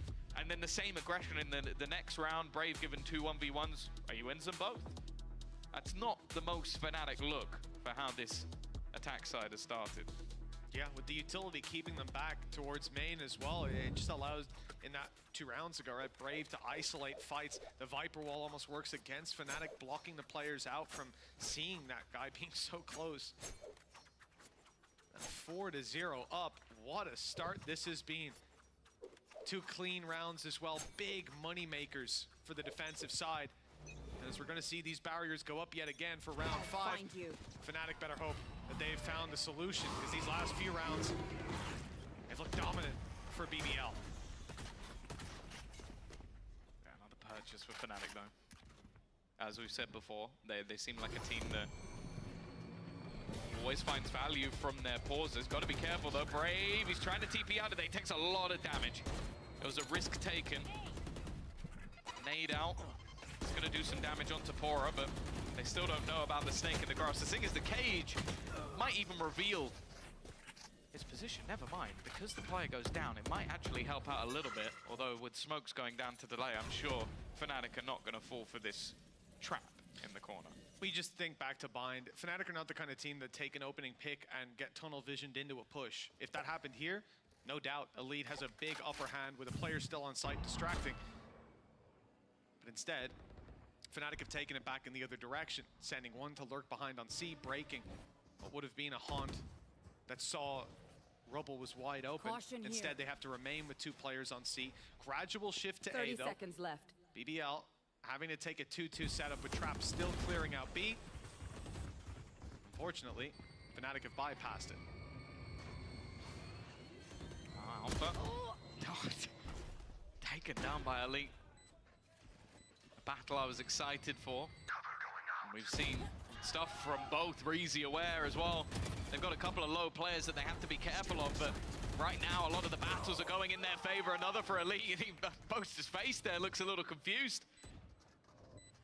Hero and Chronicle facing off in this 2v4 scenario.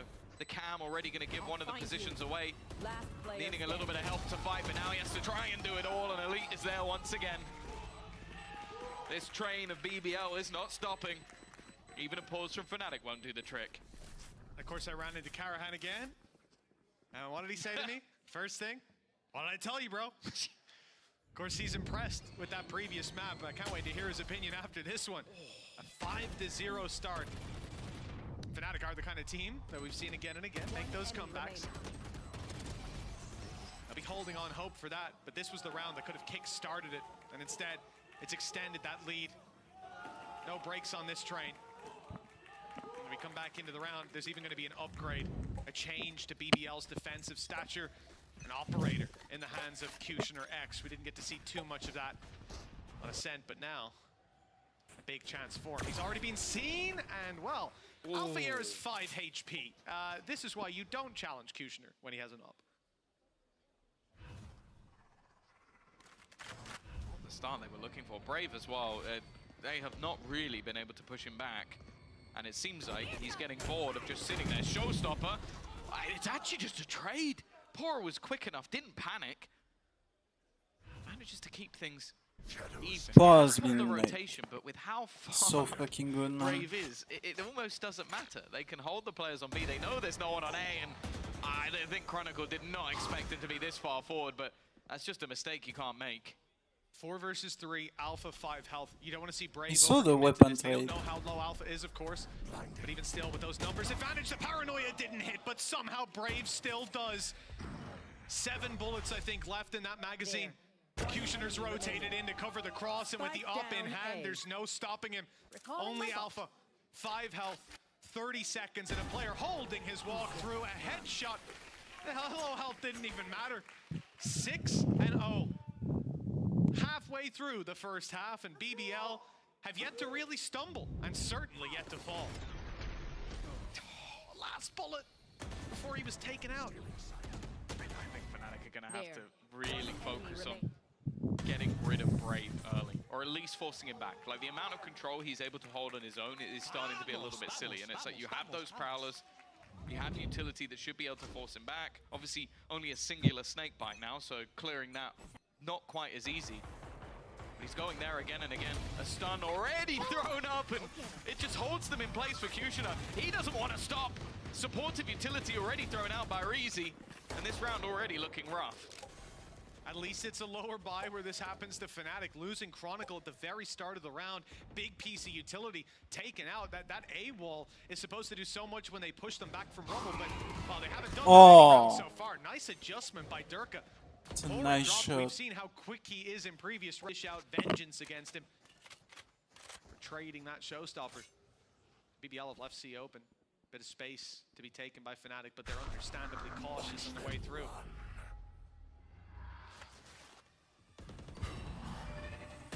Sitting back. Cage trigger. A little bit of damage done. Boaster trying to play up close, but no sound. Low HP. Was the fallback. Does it take even more damage? The nade will do that a little bit more. Alpha at least being able to find one keeps this one competitive, and in fact, they might throw in a nightfall of their own. Hesitant as to whether to use it. It doesn't matter though, because Alpha's managed to find a couple. Brave though has been unstoppable. They're gonna know where he is. Shot not connected. But he does it all anyway. Holy shit, man. Rumble clutch, and this might be the best performance we've ever seen from this man. He's dominating the server. You know, I expect to come in here talk about new coaching staff, about BBL's identity, but the things they're doing right round to round, but for God's sake, they're just better right now. 7-0. So many of these plays from Brave, from Kushner, have just been pulled out of absolutely nowhere. And even when he's caught by this nightfall, spotted by Durka, and swung to trade by Hero, he lands every shot. The coach is going to have no voice left. On the other side, they've got no words.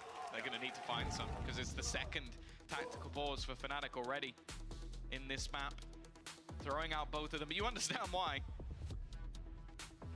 Going into this, you expect them normally to be winning that attack side half. They're coming out with at best 5 rounds, but it's also just the manner they're losing them. They're losing them in Fnatic fashion, with crazy clutches, big plays from individuals.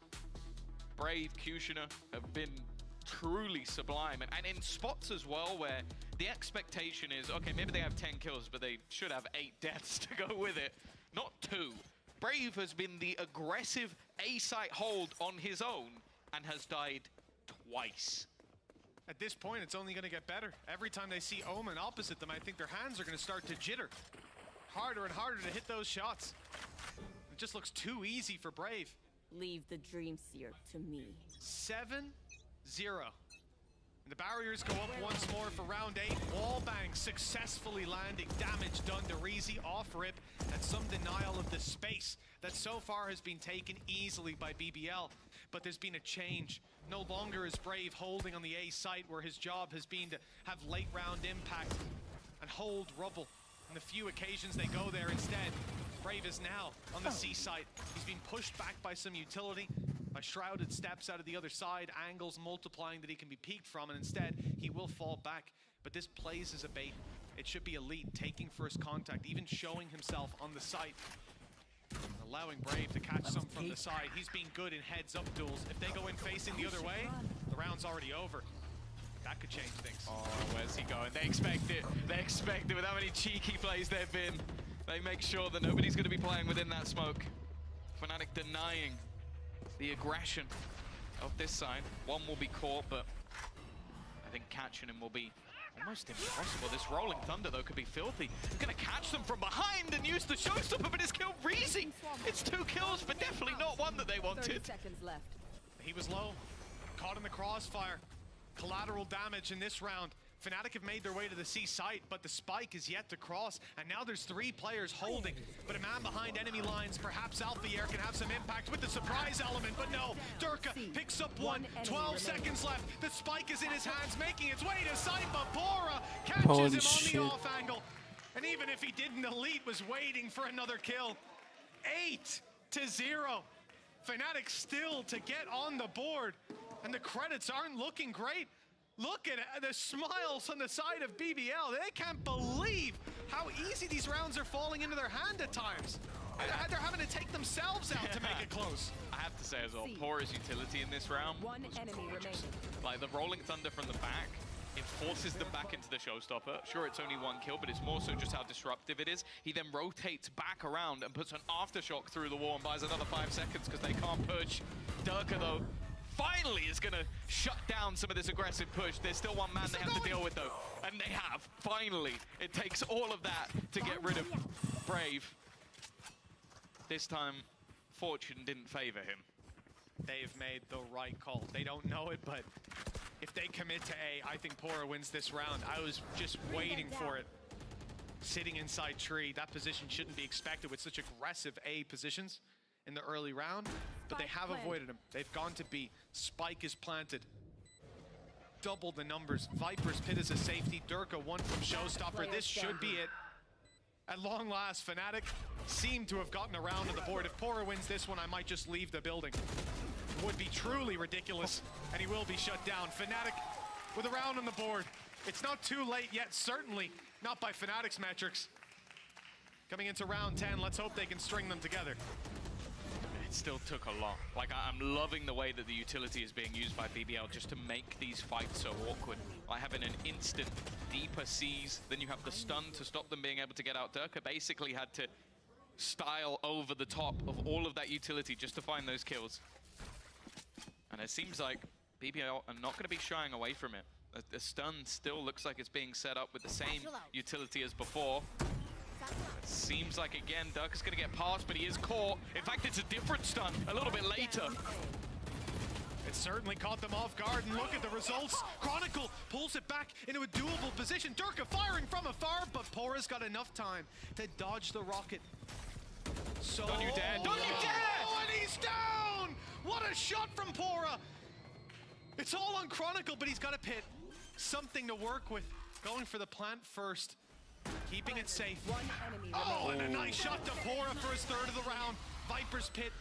And the door needs to be opened, or else he can just sit staring forward, waiting for a decayed Elite to round the corner. The highlight will give him away. He has crossed. He's now on the right. He's closing the distance and almost Holy it. shit. 5 HP, all that's in it. The decay saved the day for Fnatic. 8-2 now.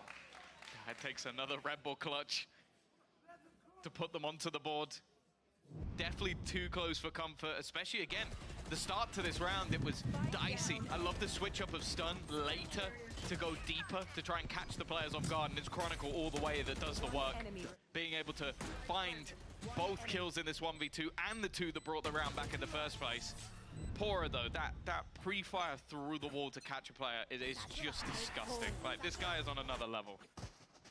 What kind of shots you take if you've got Node in there, but the guy's doing it with a Vandal. What a read.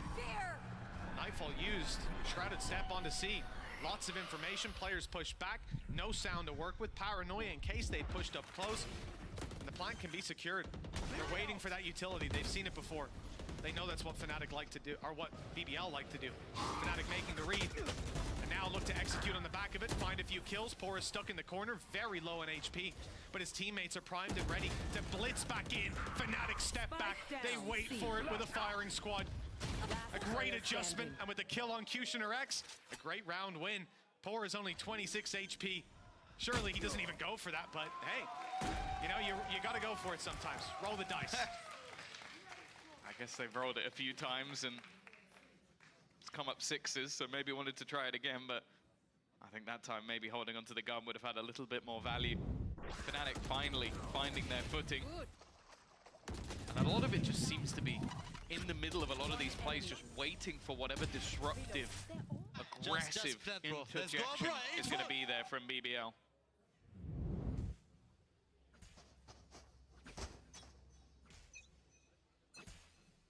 Toxins going up. From 8-0 down, they've done a good job at making this attack side at least have some foundations to it. There's a fair bit more to go. 8-4, pistol win. Fnatic are right back on the ball. Tripwire destroyed. Blasting! See if that can happen.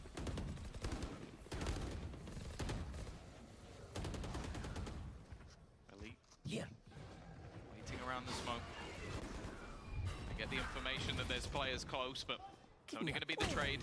Everyone hiding. The information will tell them where the players are. It's whether they can capitalize on it, and absolutely not.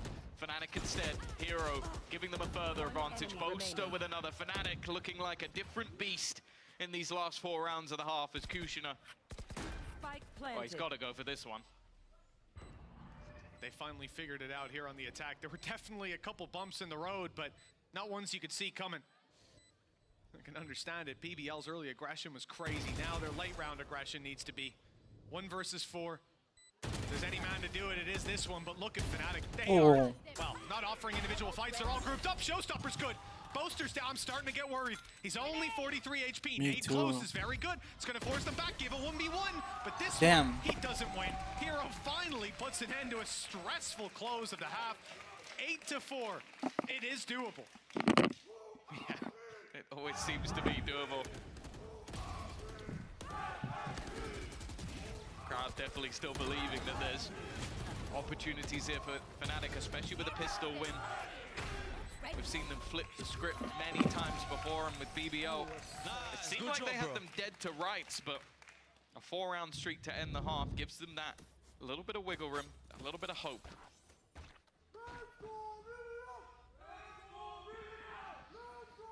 This pistol's going to carry a lot of weight, Tom, and BBL have been pretty good at them so far. Those early injections of rounds, making lost maps close, making 1 maps doable. Pressure will come towards A. No charges. They've been fantastic at controlling Rubble on their defense. It makes sense they want to scrap for it. Right off rip on the attack. But Fnatic certainly don't. A much more passive setup than what we saw from BBL in the first. It's those early stuns from Pora that were making it so difficult to take that control, along with the C's. Fnatic don't seem as willing to commit that much utility. And vicious spam, but it does actually seem to have deterred Pora from taking. Just Chronicle's got to be careful he doesn't run out of bullets.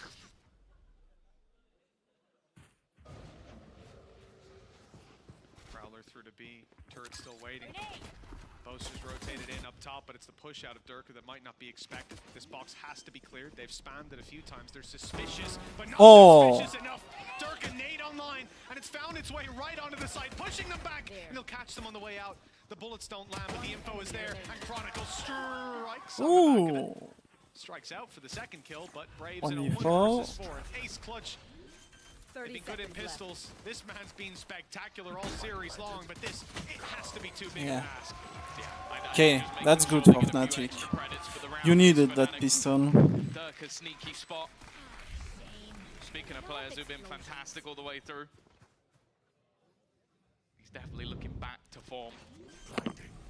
I think with a new addition standing in for now, I think Durka definitely needs to pick up that mantle a little bit more. For now though, that streak continues. 5 rounds in a row now for Fnatic from an 8-0 start for BBL. I guess start and middle, you could say. It's quite a lot of rounds. There. This round at least. You'd think maybe they could invest a little bit more, but that timer has frozen, so I'm guessing we're going to have to wait a little bit longer. Small tech pause. That's a worrying amount of players without headphones on. I bet. it was 3, now it's down to 2, so I'm guessing it's something to do with sound. Well, that's good progress. Yeah, it seems refitting those in-ears, taking a moment to readjust. And look, for BBL, 8 rounds in a row, you lose 5. Many teams have seen this up against Fnatic. The momentum starts to switch. The pistol goes their way. They'll find the second, most likely. Although BBL fought back before. So did Fnatic on this map.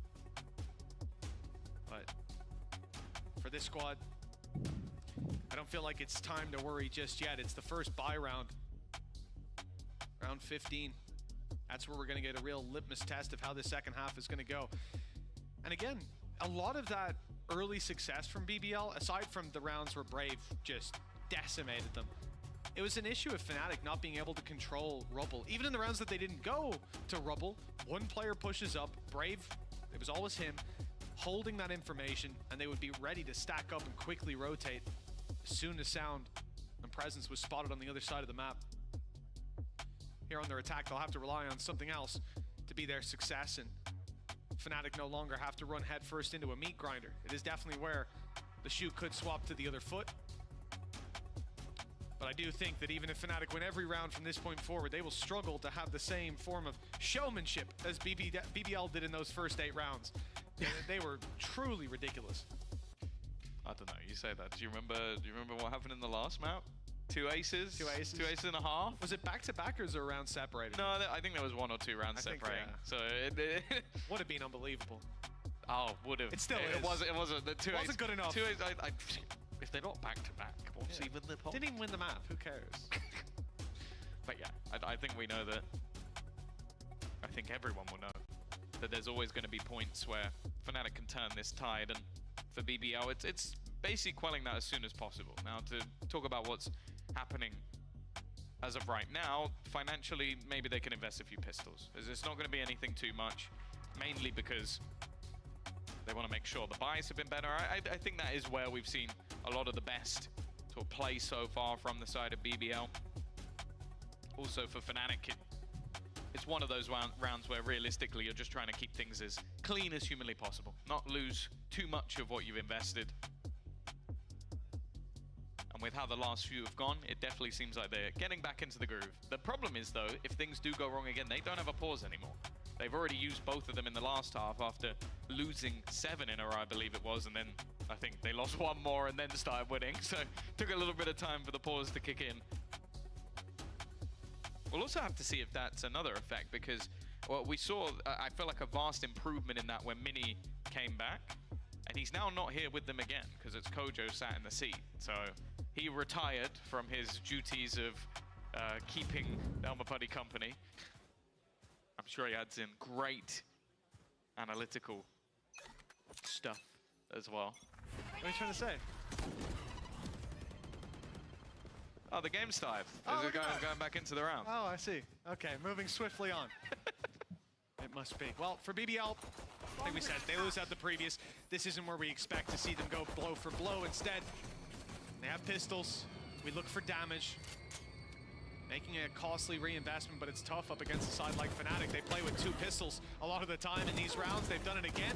And so even if they do lose a few, they'll be in pretty good fighting form for the next, thanks to minimal investments. With only Elite left, he's got a lot of work to do to make this an impactful BBL round. And, well, that's enough utility to send a whole army back. Yeah, I think they have a good idea of where he is. Still almost manages to take down Durka, but it won't be the case. Durka climbing up that board and also earning up those ult orbs as well. Putting themselves just 2 now behind.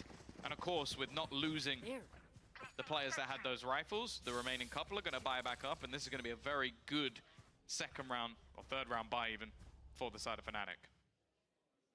Yeah, the usual Fnatic third rounds.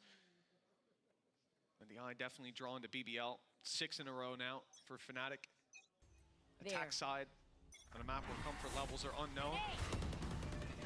Good nade. Brave is in a little bit of trouble. He's stuck up close, but the nade was a little bit too deep. So he survives that with a good amount of health still. And the Rubble control does fall into BBL's hands. This is already what was initially 4 players rotating from Fnatic off that initial control, wanting to try and fight it back, and they're still going to encroach back on that position. You can see one towards the broken door as well. The thing is though, Cushion has actually used their own Viper screen against them. He has played aggressively. The paranoia just a split second too late. Unfortunate timing at that, and Brave has reacted well. It leaves a solo defender of Boaster, and it's just not pretty. Reezy is too easy for him to win that fight in the end. And now for Chronicle and Alpha, it needs to be another hero play. Almost caught Brave. A snake bite, an ambitious play. I might even have caught him. He's taken a moment to peek. Waiting for the vulnerability to fade away. He's been spotted on the cross back, but Nothing you can do about that now. And without the pick, is it even worth going for? Alfier's on the site of B, walking around, clearing out heaven, trying to find these players, but Poro was hot on his heels the whole time. In the end, they won't be going for it. Both players got to be baffed. luckily escaping to carry these weapons forward. He's just taken a bus tour of the site looking for where they're going to be going. No one there. Jump on, jump off. Normally you don't get to jump back off again. A bit of an obscure position to save. I don't think that's going to be checked. And for BBL, they're more than happy to just keep the weapons going forward. But yeah, I think, again, they're just not aware. It's literally a split second. It's unfortunate. I don't think there can even really be much critique, but just not aware that Kushner could have got into that corner. Again, it's that 1-2 punch. It's the reaction of Brave afterwards. I also like the fact, by the way, I think he had a TP left, so he could have just TP'd back across safely, but he decided to walk back across after he wasn't vulnerable anymore. I didn't even realize he still had it online. Yeah. It's a little bit ludicrous. I like Durka's lineup. It's looking good. It's looking very good. Damage off rip, half health on Brave. Shield stripped. Oh, and I'm including the shields in that.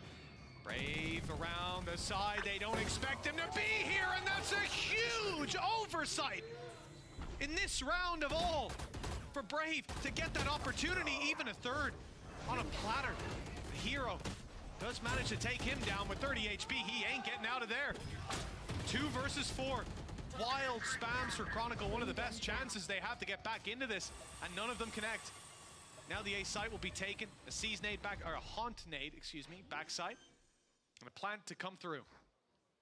Again, it's the same two players on the other side of the map that, again, are just in a scenario where they might just have to hold on to the weaponry. They could be able to drop a couple over in the next round as well, so it's definitely worthwhile.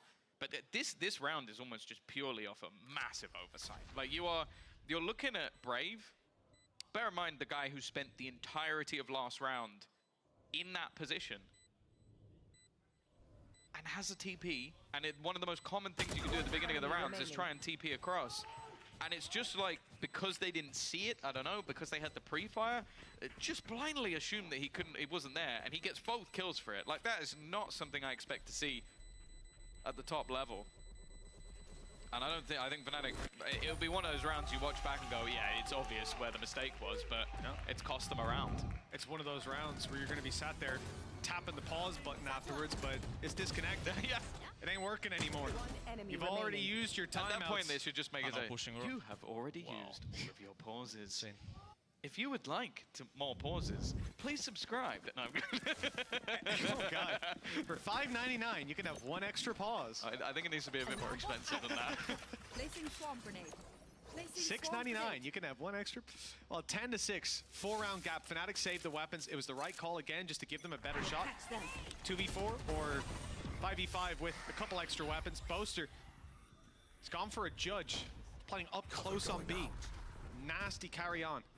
But he won't get an opportunity for now, because we see BBL clearing up on A. They don't drop a couple of guns here. I feel like they could have got a bit more into this round. I guess save him for the next one, but they're very close to just having a 4-buy, and with a showstopper in play, a judge would have kind of padded the gap anyway, but... Yeah, true. I guess at this point, though, Fnatic are not very risk-averse. They want to leave any gamble plays behind them, because for now, a gamble like that could just end the game. 11-6. You've already splashed all your cash. Maybe you use that showstopper out of desperation when things start to go awry, and then what are you left with to make that huge comeback? They're always a team that play the long game. But the gap for them to get back in is closing. BBL looking for their 11th. Set themselves up to be 2 away from opening stage 2 with a victory over Fnatic. That peek from Hero, the timing is good, and eventually the shots land for a kill. Oh, now the showstopper, it's so well placed! If he doesn't connect the shots, it doesn't matter. Eventually, he'll do it with the pistol as well. He could have got 3, ends up getting 2, just in a different fashion. And while Fnatic didn't need to bring home that purchase, because they did it with the weaker buy anyway. An impressive round from Fnatic. The kill coming out on A just forces BBL to move that bit quicker into B. And the forces are waiting for them there. The showstopper perfect onto Elite. The fact your other player is caught trying to take their weapon back out after blast packing through makes it all that bit easier. An upsetting round for BBL, but they still have that lead. 3 rounds to the good, 3 away. Fnatic on the defense. Odin's back out. Spams will be there.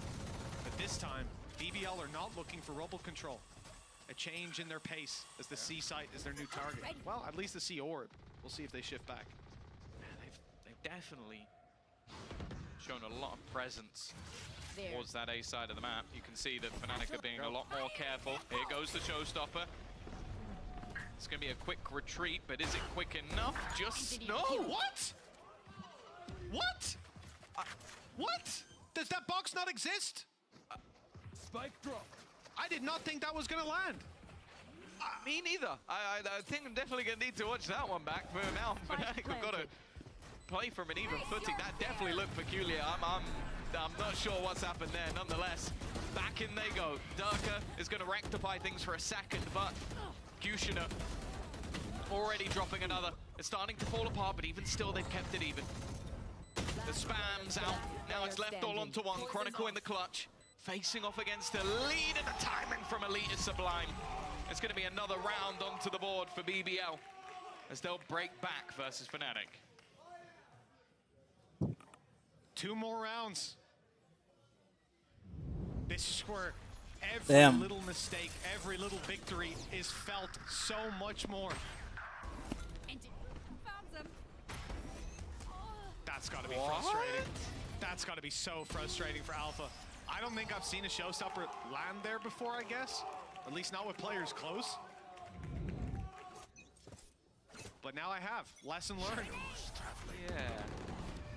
I don't know what lesson it is. Stay away from the box. Don't go go in the other direction. Yeah. I'm sure he'll feel a little bit hard done by. I feel it for him. Absolutely. Fnatic have to try and forget about it, move on. Got themselves rifles on the majority. So they bolster a little bit lower. And Alpha now looking for a little bit of revenge.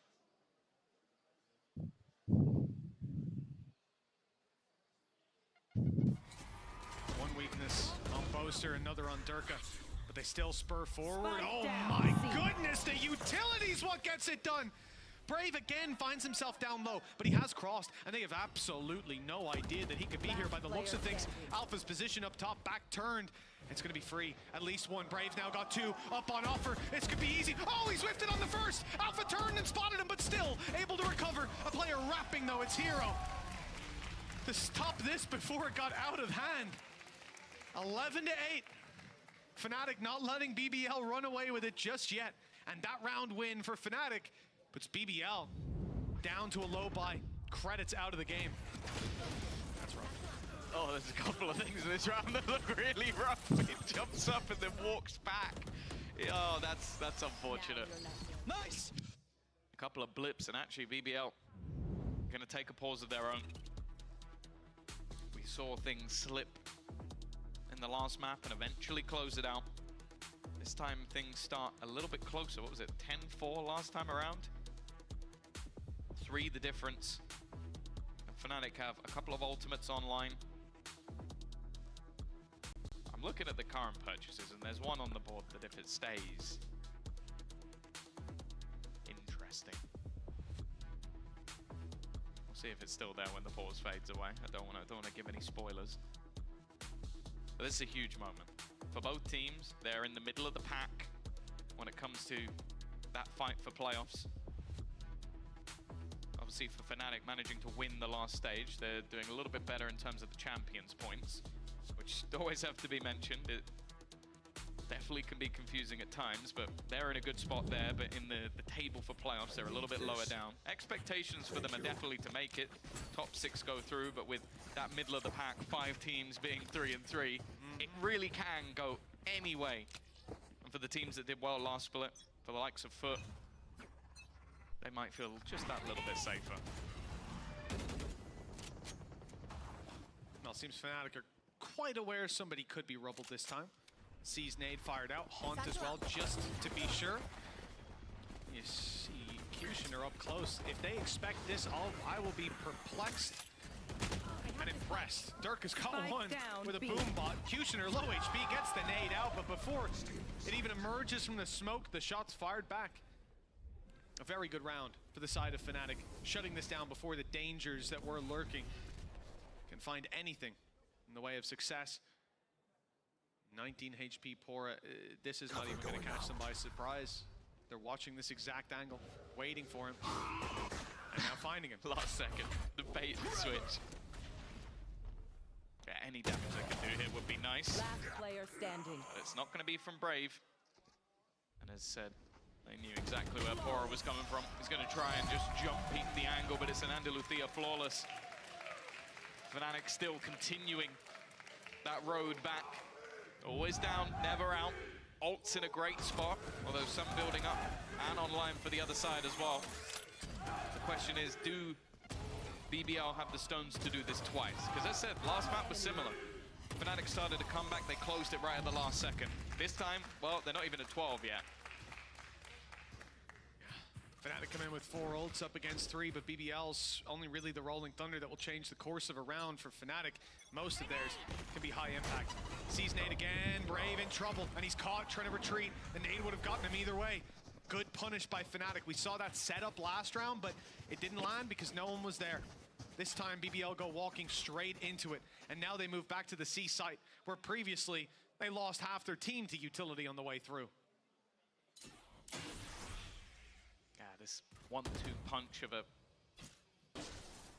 Killjoy alongside a Viper, it makes it very difficult. You take so much on the way in, although there hasn't really been any point of contact. He's seen the barrel though. That gives Chronicle a freebie. There needs to be some support utility. He's actually survived on the edge. The util not working out.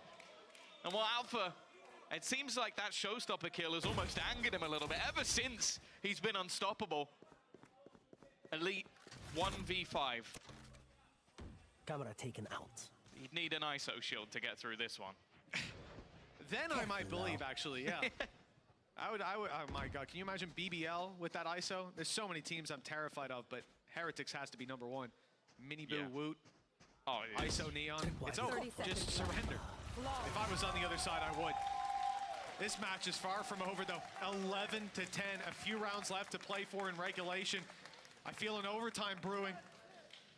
I can give you one a little bit more terrifying. What's that? Angel.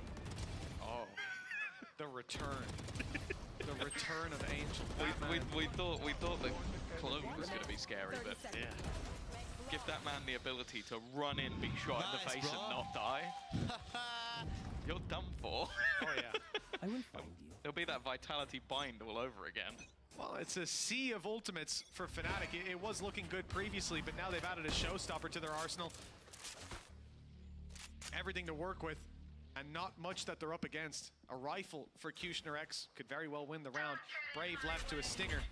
And it looks like they'll be pushing through the Viper's pit. They've gone all the way, dodging the decay to start with. Kushner up top, caught by Alpha here, and the rest of the squad just doesn't have what it takes to get through that Viper's pit. They change direction, but it's Durka that's waiting for them on the other side. That showstopper's still there, and it's unlikely to be used in this round. Already the advantages are accruing, and they've already burned some ultis. Why waste another when it's only one left? Brave on low HP and a quick punish. Only Durka falls, and we are equalized 11 to 11. I mentioned that when you get to this extent, this deep into a series, and then the map is getting close, Fnatic are closing in, and you're right on the cusp of victory. Every loss feels 10 times worse, 100 times worse, the closer that scoreline gets. And now, BBL have been equalized on. They've got a buy round coming up, Tom. All credits invested. It's now or never. I think the one silver lining of the last round is that 3 ults were burnt up. Yes. I'll find you. Considering they didn't have much, it's not too bad. This is super aggressive though. Straight away, there's that showstopper. You mentioned it wasn't used in the last round. It's immediately used in this one. Brave, who's been one of the best players for BBL, already gone. Smoke's removed as well. It's not the case where they have that Viper for backup. Pora leading the charge. He's the man with the supportive utility, but he's also the man with the spike, and he's going to go down immediately. Hero now steps up and puts this one seemingly to bed. Retrieve the spike. It's still Elite and Kushner X. Might be up against a full squad of Fnatic, but they can get it done. They've proven that to us already. That's 2 quick kills for Kushner. A showstopper used to buy them some time. A plant to come in, and neural theft activated for the information. Even the attempted flank by Chronicle will get them nothing. He wraps back around to his teammates, but look at Kushner. He's gone walkabouts. This was a problem for Fnatic. When it came to bind, they were wrapped on again and again. This time they're ready, but Boaster gets dropped. The kill goes on Alpha here, and Chronicle has to do it all. This was looking like 12-11, and it will be one way or another, and it might just be for BBL. Kushner X, the nade, leaves Chronicle on 39, and even as he moves to the spike to tap it, Kushner is close by. It'll be halved at least. Chronicle maybe sticking it. Holy shit, Chronicle. It came close, and what a try by BBL. But the Red Bull clutch puts Fnatic at 12-11 at map and series point.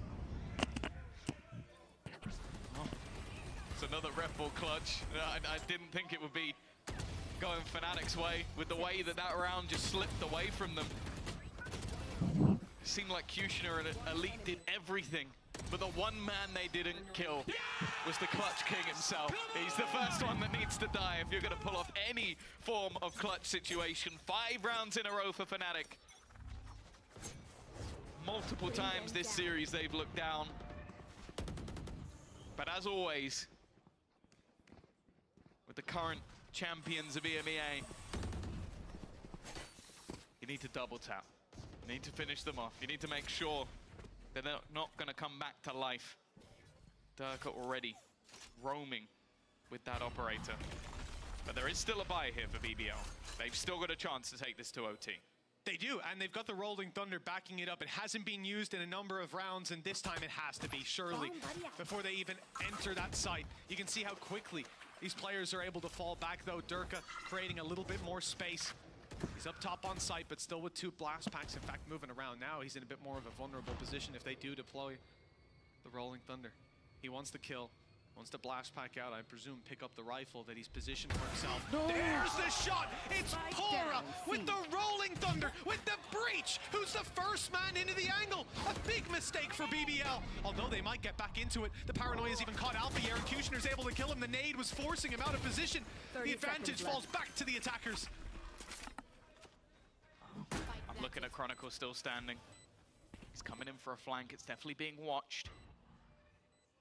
Doesn't have the gun for this, not necessarily at least. And now Brave knows he's there. The surprise factor is gone. The rest of the players need to make a move, need to create something. And Breezy dropping another straight away, going to commit that nightfall. Chronicle again, though. Always deadly in these scenarios. They've got to be careful. Another for Hero. Again, the tie begins to turn. Chronicle with one more. It's left to the 1v1. The new man. Oh my god! Headshot. Fnatic, buddy. This is what it's like. 3 maps, 13-11. 11-11 down, 2v1 for BBL. It looked like the dominoes were already falling and there was no stopping it.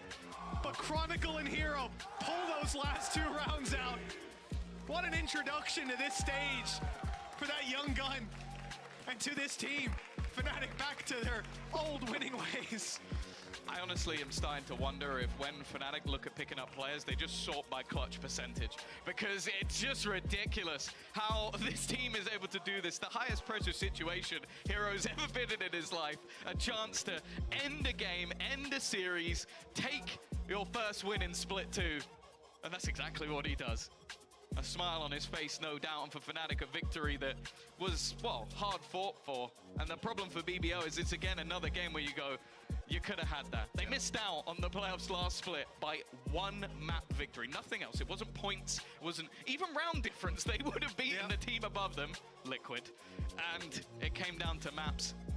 They fought well today, and I'm sure any team facing off against them going forward in the tournament is going to be scared if they've just done that to Fnatic, but even still, this felt like a game for them to lose. It absolutely did. It looked like it as we came into those last couple of rounds. But always in the back of your mind, this is Fnatic. This is what they do. You just can't doubt the stats out there, the reality of the situation.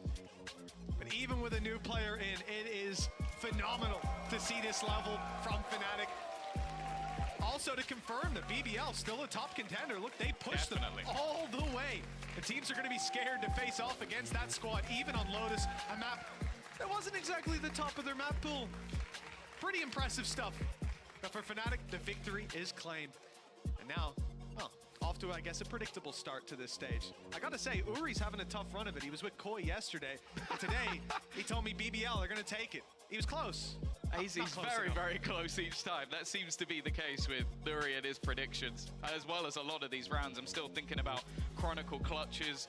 There was so many high-impact rounds from someone who has been there, done that, got the T-shirt, brought out a new agent earlier in the day as well that we hadn't seen from him, really showing that sort of extra flexibility that he can pull out of this one. But that is just the case when it comes to this Fnatic team. You know what you're getting. You know what's coming up for them. You know that's going to be the case throughout the entire season. But the fact that they're able to do this, bring in a youngster, bring in someone who hasn't played at this level before in replacement for Leo, someone who will be dearly missed in every single game. But for now, at least, we're going to hear from the leader alongside our leader. Take it away, Yinsu. Thank you very much, Mitch and Tom. That's right, I'm now joined by the IGL Fnatic. Welcome back to EMEA. Another very, very challenging match, but you won that with the standing, with Hero coming in and also him getting the clutch at the end as well. So tell me, what's it been like with him? How long have you had to practice with him? And just generally, what's it like to have another new player on the team? Yeah, I mean, he's a pleasure to have in replacement of Leo, obviously, for now. And yeah, he's super keen, super energetic, and yeah, we're trying to get him as involved in the team as much as possible. And we were like, don't worry about today, just do the basics. We're not expecting you to drop 30, but fortunately, he was actually having quite a few blinder rounds, so we'll take it. Yeah, and it was just nice for him to have his first win on this stage. Yeah, we saw you kind of help him with the in-ears and stuff. It was super wholesome. Am I correct in saying that this is his first really big kind of stage in his career? I mean, I'd have to ask him, but I think so. Like, I asked him how he's feeling. He was like, yeah, I'm just really excited. I'm feeling confident. I was like, you're feeling confident? Oh my God, if I was 18 coming on my first stage, I'd be excited, but confident, I don't know whether I would be or not. But yeah, he's a pleasure to have, and the boys have really stepped up around him as well, making him feel comfortable and just doing stuff together outside of scrims as well. You know, like, we weren't even expecting Lotus, so we played one scrim on it. It were like, just in case they leave it, and then it was a good thing we did get the little scrim on it. I mean, they've been working hard since you've been in Shanghai. You can see that the way they changed their comps and stuff, but you guys also changed your comp on Ascent. It felt like vintage Fnatic, doing things nobody else does. By the way, congratulations, that was the first deadlock win we've seen in EMEA, so you guys are the first there. Whose idea was that?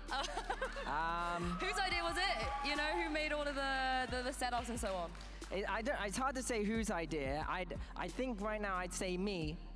Personally, but it just takes a little bit of convincing for Elmer and Minnie, because obviously we have good basics on every comps that we have, but I was just like, I'm so bored of playing Ascent. Can we just do something like a deadlock or something? Like, it's working. Look at the win rates. Look at the win rates. And that was my kind of way of convincing them. And eventually they were like, all right, yeah, we'll just do it because the win rates are actually doing all right. I mean, yeah, we're hearing the applause is because Heretics have just arrived on stage. I want to ask you a question about Heretics as well. I think everybody is looking at them as probably the best team we have in the league right now, and everyone is saying that if you beat them, then you become the best. Would you agree on that? I think we're not really focused on EMEA. We're focused on hopefully getting to champions. Oh yeah, I said hopefully. This before, no, that's why I said so. hopefully getting to champions. And yeah, we just want to win the champ. So we got to get there first. So day by day, we're just going to keep practicing and keeping the scrims positive. And if it's so be it, we have to beat Heretics on the way, then we're looking forward to the challenge. And I actually quite like playing them because they're a team that remind me of just good stuff. Wow. I mean, I'm going to ask them a bit later what they think about you saying they just remind you of good stuff. But last question before I let you go. I know you guys are every single team, every single player in this league right now has champions in focus, but how difficult do you think it will be for you guys without Leo? I mean, Leo was such a kind of crucial member in the team, which is why I'm really happy that everyone on the team managed to step up and embrace extra roles and responsibilities with Hero coming in. And if we just keep this up, I think we'll see good progress on all of our maps. And we just got to make sure that these games are really taken full advantage of and learning from them and preparing ourselves for when it's squeaky bum time and we're ready. And, you know, not have the same event as Shanghai. Yeah, well, we'll look ahead. As Leo says, you don't live in the past. You don't live in the past. But thank you very much, Bosa, for joining me. Fnatic, they've gotten past BBL today, but we have another EMEA team returning from Master Shanghai right after this break. Heretics will be taking on NAVI.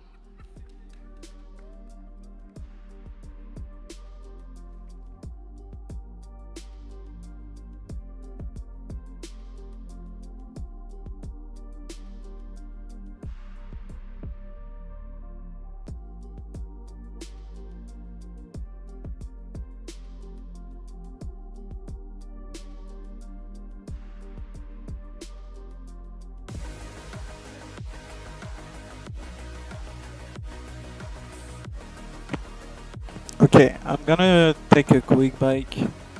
Be right back for the next best of 3. See you then.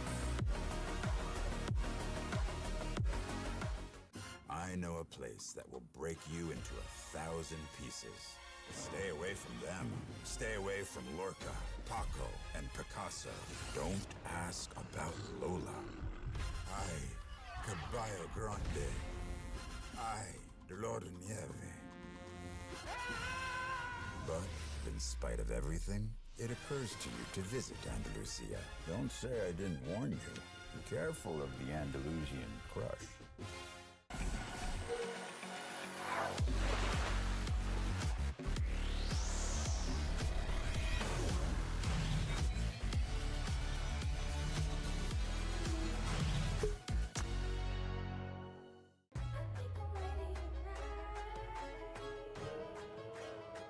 Hey guys, it's Jimmy Lin. In this series, I'm going to walk you through attack on Pearl. Watch out for the stairs, clear this angle. You're going to be able to fight this.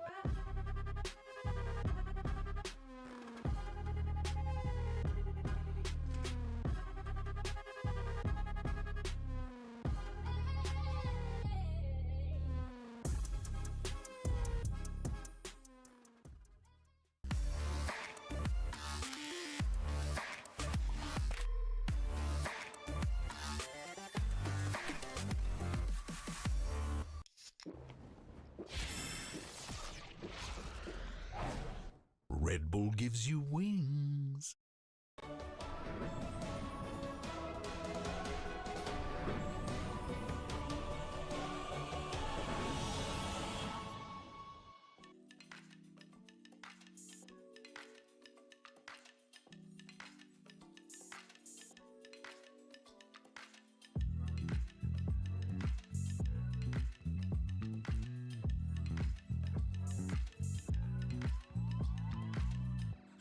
You're stressing right, you need some meditation. Don't let them ruin your vibe, no time for rumination. Let's leave it all behind, take a flight, aviation. Want you, girl, by my side, let me show my appreciation. I want you here with me, I miss your body, baby. No, I cannot believe that you're still single, lady. Wishing I could retreat. I want you here with me. Be my lover, be my, be my, be my, be my trophy, be my, be my, be my, be my woman, be my lover, be my trophy, be my, be my, the only one I want. Be my preliminary. Let me caress the way I think it's necessary. Monday, Tuesday, Wednesday, babe. 7 days, are you ready? I don't need to say you know it, girl, you're extraordinary. I want you here with me, I miss your body, baby. No, I cannot believe that you're still single, lady. Wishing I could retreat. I want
a first matchup that was. We are going to be bringing you NAVI versus Heretics in just a moment. A lot of the audience here are excited for this match. But before we get in there, today feels like a brand new start of many. And Hero, you've just been on stage playing your first match, and now we've stolen you and put you in the studio for your first little post-match segment with us. How was that? Was that fun out there? It was really fun. I mean, I don't think I could have had a better debut than that. Yeah, I don't think you could have either. Am I right in saying that that was your first kind of big stage in your career, big sort of moment? It was like the first like LAN type of thing I've done.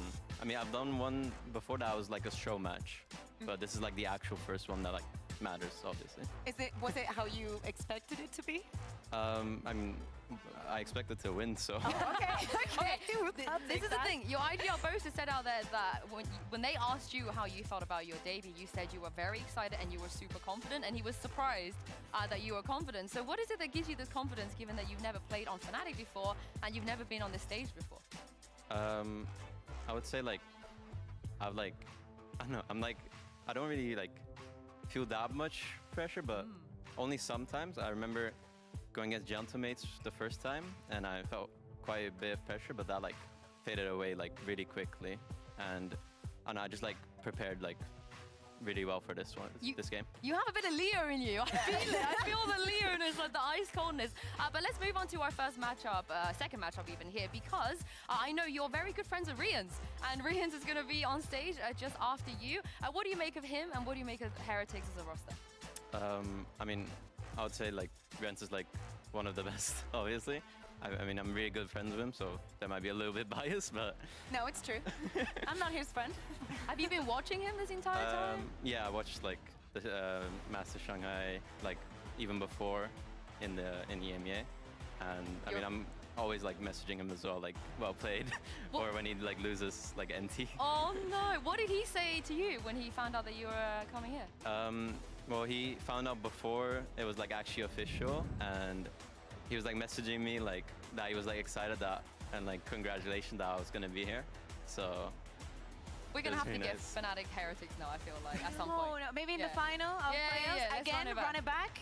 Yeah, but Kakuka, of course, we were both there in Master Shanghai. We saw just how popular this team became. It just feels like, right now, I said this in a story meet we had, but it is a red flag, in my opinion, if you don't like Heretics. And you would be right, because especially after the performance that we saw and how they captivated the hearts of everybody in Shanghai, the crowd was going crazy. Even the other teams, every single time that they met any of the Heretics players, the run that they were having with Paditek, Minibu not being able to be there and still performing like that and bringing the vibes every single time, like watching them was the biggest spectacle. I saw Minibu, by the way, just on the way here. I saw him. He is here. He will be playing.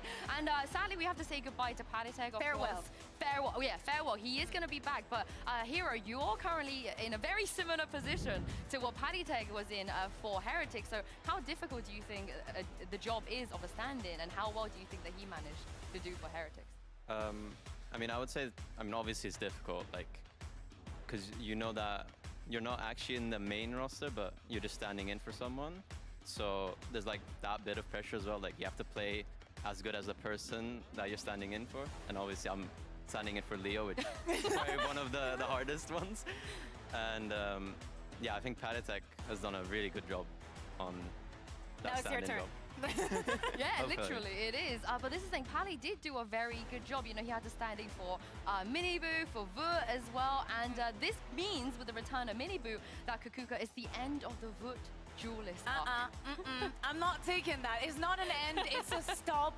All of us know what's happening. Exactly. This is very, very brief pause, because I think that we can agree that, especially with the changes that are coming in next week, probably we're going to see, you know, and after the performance that Wood had on Shanghai, we're going to see the double duelist coming from Heretics. It suits them too well.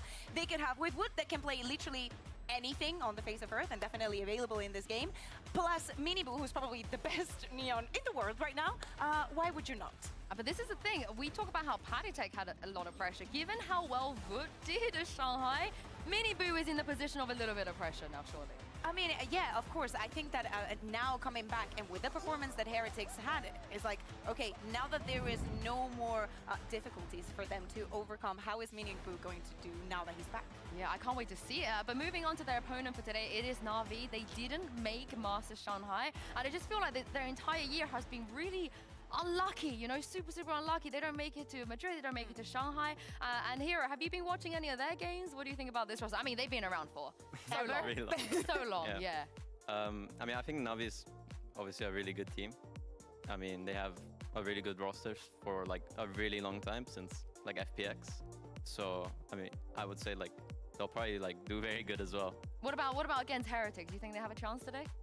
I mean, as like being a friend with Rian, Oh, you're so loyal! I would have to say the Heretics will hopefully win, but it'll be close. Yeah, I hope it will be close. Yeah, close game, man. What do you think, Kukugo? Especially considering they're coming in for the first time ever without Eric.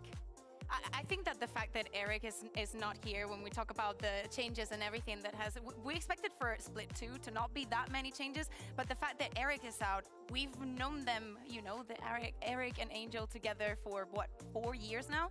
Not only Latix is now coaching the team, he also brought in Vlad. We already knew that he was very good. And in fact, this is not the first time that this happens. I was looking at it the other day and I was like, Latix and Vlad, like, I've seen this before. And I did, yeah, because in Giants 2 years ago, they were also coach and assistant. I was like, yeah, you know, I saw this before. But this tweet that we're seeing right now is also very important to understand the context that Navi is having this year.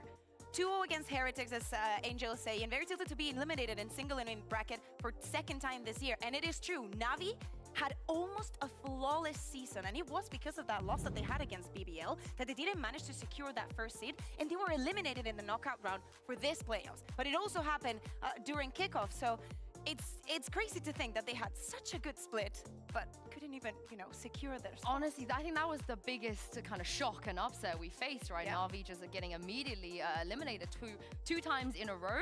But in terms of having a new coach coming in, having a new system here, obviously you have gone from one way of playing the game, one system with your coach in IGL to another. Are you able to, I don't know, I guess tell us a little bit what it's like to move from something you're very used to another team where everything is new? I would say, like, I mean, it's really new. Like, you just suddenly join the team, and then you have like 2-3 days to practice, and then you have an official, and you have to just learn everything in a really short time.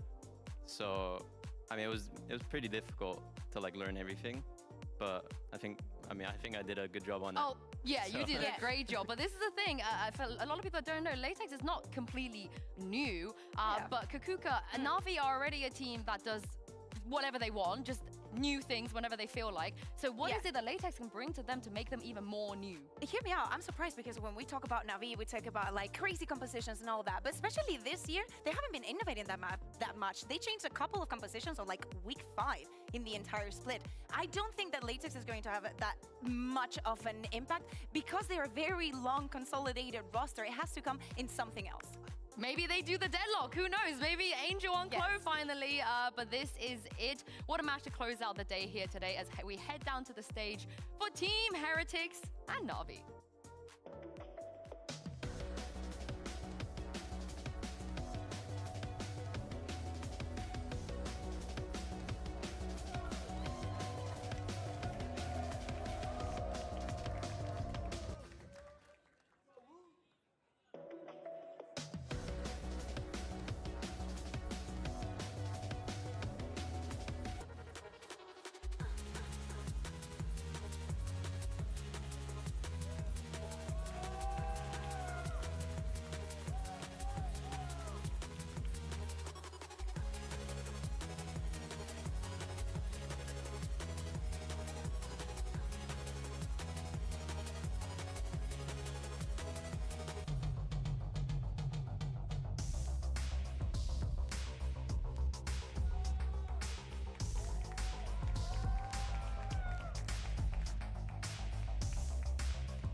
Oh, guess who's back? Is it Angel? I feel like Angel is definitely back. I'm so happy to see him, and of course the Heretics boys back on stage Man, as well. Vlad with that jersey, I was not ready. Shout out to Rune as well. Yeah, the Navi buff is on full fledged. But this is the thing. While Heretics have been away, Navi have also had the time to re-innovate, to make adjustments, to bring new things once again. And we've seen so far from other teams, that could be a scary thing.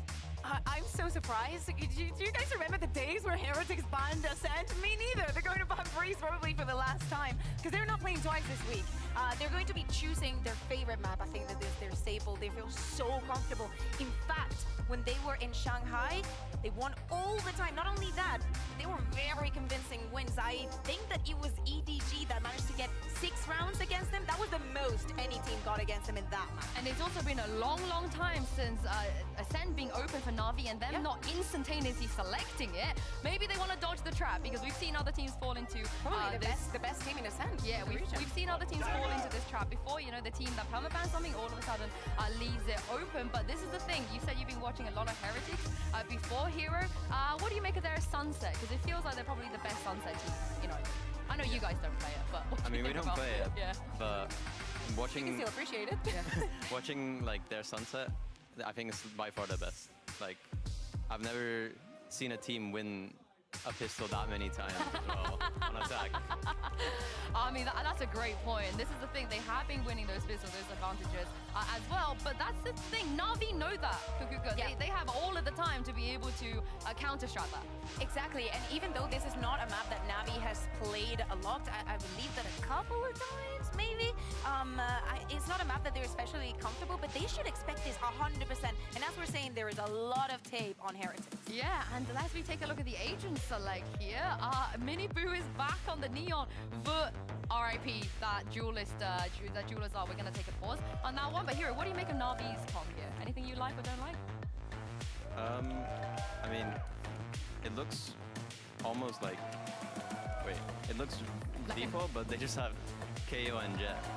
Like an Ascent comp. I feel like I was gonna like say Ascent. maybe they got the map wrong. No, I'm joking. But also, Zippen was playing on the Neon the last time that they played it. But now they decided to go for Artis and the Jet. I wonder for how long this is going to be happening. But Navi knew exactly that this map was almost a guarantee in this matchup. So I think that this has to be tailored to exactly how Heretics plays the map. Yeah, I am so surprised that they didn't ban it because they are the team that doesn't have a permaban. They just ban whatever their opponents like the most. But Hero, thank you so much for joining us. Congratulations on your debut, and we'll see you next week. But now, ladies and gentlemen, it's time to bring back 2 voices here. I am so excited to throw this over to Pansy and Steel. Thank you so much, Sue and the desk. Yeah, I feel like I've been away far too long, but I'm glad to come back to a game like this, Josh, because this is actually potentially a very good game we get to witness here. This is going to be a really good game. I mean, the last time we saw Navi play was against Team Heretics, knocked them out of the playoff round, and that's why we didn't get to see them in Shanghai. So this is a little bit of a revenge match with lots of prep. Yeah, and that's a big point there, is the preparation coming in if we're looking at it pound for pound.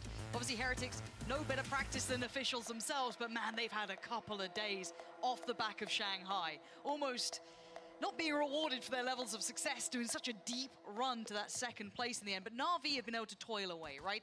They know if this map was left open, Heretics were going to walk into it. But this composition, Josh, I don't know where I sit on the Jet here. I don't know how I feel, but I guess the proof's in the pudding, right? We get to see it quite clearly. We're going to have to see a lot of mid here. I have no idea what they're going to do with the Jet otherwise, but I mean, they're using it in pistol round, going straight towards market for an early B split.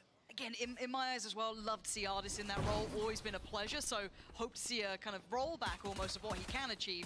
A little uncomfy on the first shot, but already kind of slipping the net and isolating those 3 players dedicated towards that B site. So see how Heretics approaches this. And so far, it's just a brawl through towards market. 1-for-1 trade out, Woods there to find Artis, and all looking pretty comfortable, at least with that first approach here. But Navi holding a fair bit of territory, no spike down just yet. Rien's, though, very good position here. A little pause in the round as the spike gets planted. That's a huge shock. Damn, that's ridiculous. Not only does it find Sugetsu, but look at the state of Zipan. 11 HP, and he's going to have to get the timing just right for even a chance at this. Doesn't go fully around the world. Does take down. Whoa, I thought there was a chance in a second.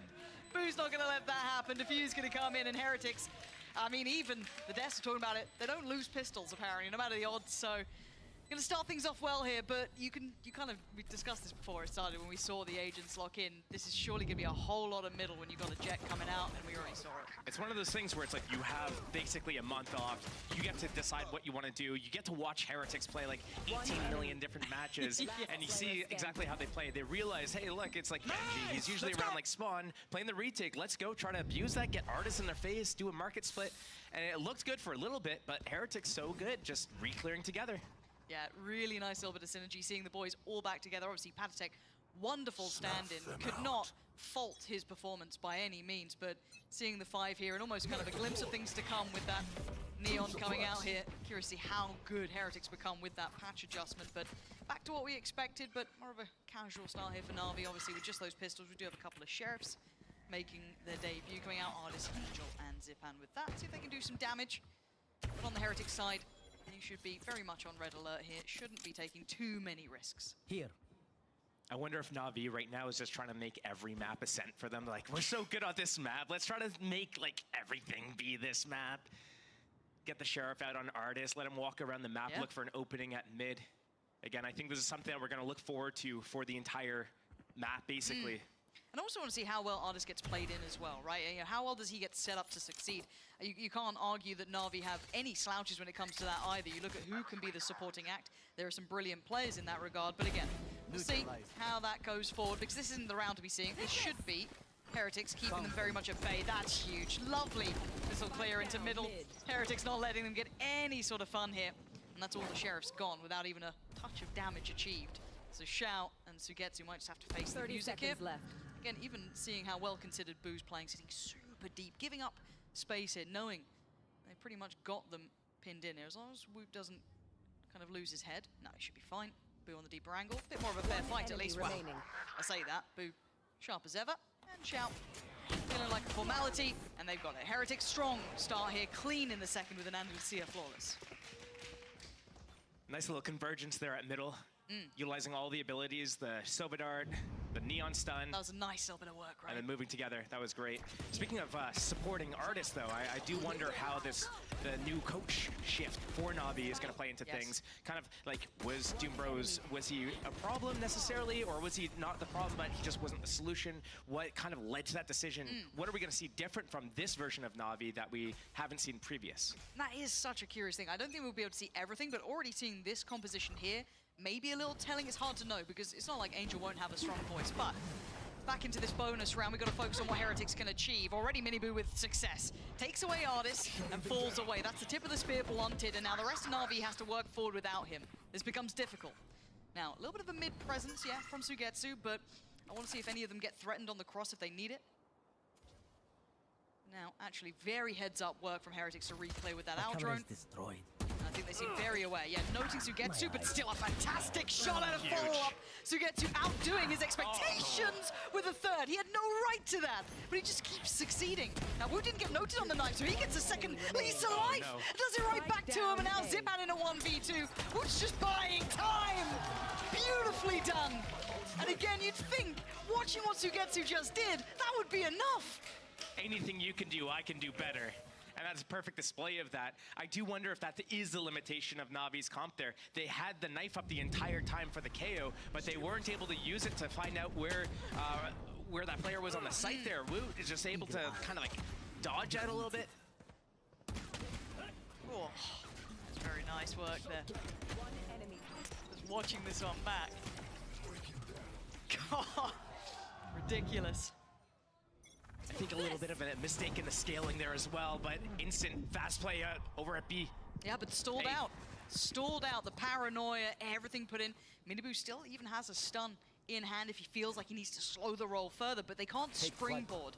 They've identified probably where Benji is playing, so they can lean a little heavier in towards his A site, but that one way is going to be sticking around. And again, this is an expensive clear just to get to this point. 3 players now on the A site. No lurk this time. I think Benji's cam's going to be keeping track of that regardless, so that's no problem there. And they've even spotted Sugetsu, so they're going to know that everyone's probably around this side. And it's all about patience here. Na'Vi probably going to test that a little bit. Still slowly building in. They don't have masses into this round, but they do have a couple of weapons here and there, so it's not out of the realms of reality. We could see some pressure. It looks like this is the go signal. Boo with a nice little angle to play from, and it's only Sugetsu to draw blood so far. That's Miniboo going down. The follow-up on Rien's is something different, though. That gives them at least a plant. 2 versus 3, if they're able to recover some weapons as well, this is a very winnable situation here, but out of abilities for Na'Vi. Here comes the retake. I like the Angels exploring CT a little bit, though, finding maybe a little bit of safety here to try and hold this post-plant a touch. Xiao going to keep their attention drawn, and Angel's going to punish Benji. Tap on the spike, but it's going to be continuing. They finally come off at the halfway point, and Boo's there. Again, he got threatening, but Boo is just the full stop to all of their sentences. He's not letting anything slip. That was a very wide swing towards the end there, and I think the second part of the wide swing is supposed to be that you shoot back, and I was waiting for that to happen, but yeah, I mean, that round got a little dangerous. Absolutely. I think one of the things Na'Vi was kind of sad about, though, was that as soon as they get KO ulti up on Zypen, they have to do an eco round, and right there you're like, okay, well, we can get the Guardian, we can get a few Sheriffs, but if they were able to fully invest either like a Stinger round and go at Benji, or even like save it for this round, do a rifle round and save it for Benji, but it looks like Team Heretics is trying to play like one step ahead. Oh, you're gonna go for Benji? We're playing 4 people on B with him. You're absolutely on the money. Keep your eyes on that. No contact, no confirmation of attendance off the back of the knife, and look at what Heretics are up to. Already pressuring. Miniboo's going walkabouts. Joined by Benji. Now, looking like the priority again for Na'Vi is going to be this A site. Boo's going to relinquish that control. He's going to sit pretty safe in CT, allow the rest of the map to be taken over. There's the ult. So again, having to respect this. Hunter's Fury on top, looking to focus out towards CT. Almost caught a tag there, but didn't quite get it, but it does secure at least the cross towards the site. Space created off the back of that ult, but the space was already there. Spike planted. Tricky, but that's a great shot from Rien's. Starting things off well. Xiao now gonna obviously bow down. We look for that follow-up. Where's the next step in this? Angel denying Miniboo no trade. Ult popped off the back, Paranoia going in, and the flashes are working out, but they still need to capitalize on the space that they've been garnering. Zipan still on the site, gets taken down, completely unaware, completely overwhelmed. And Artist, the last man alive, with a mountain to climb. He's taken a couple of steps, but it ain't gonna go the distance. Heretics again, staying alive, Diffuse is there, very controlled on the play back through. When we take a look at a team like Team Heretics, like what makes them so strong, and it is the defense sides, it is when they get to do these gamble stacks, fake like they're in a certain position, and I thought Na'Vi had a really good read in the situation. Hey, we're gonna wait just a little bit, we're gonna let these guys get an aggressive position, there's gonna be one person here, we're gonna just send it on them, but Team Heretics with their retakes are so strong, and we're able to see that time and time again. They had, you know, all of B main, they have Benji move all the way up into aggressive position, they do the over-rotation through spawn. Rien's is able to get the first pick with the op. All of his teammates go in through the left as he drones through the right. And it's just, it looks so easy. It is so difficult to pull off, but they make it look like it's just like a walk in the park. Yeah, some of those, I don't even say fundamentals, because a lot of teams don't have that capability to be able to pull off so well. But as you said, they make it look like it's so simplistic to do, but they are so refined at it. And they've already shattered what Navi's probably come in with. You know, conceptually, if you're walking into a map like this, you've had prep time, you don't want to be staring at a 0-5 scoreline. Let's kind of tell it how it is. New coach coming in, running a new composition, trying to play in someone like maybe Artist a little harder into it. And again, Heretics just seem to have all the answers. Unfazed by it so far, well prepared. I'm a little worried that this is going to continue. Again, this isn't the round we're going to see probably that stand happen. This is already looking like it's probably 6-0.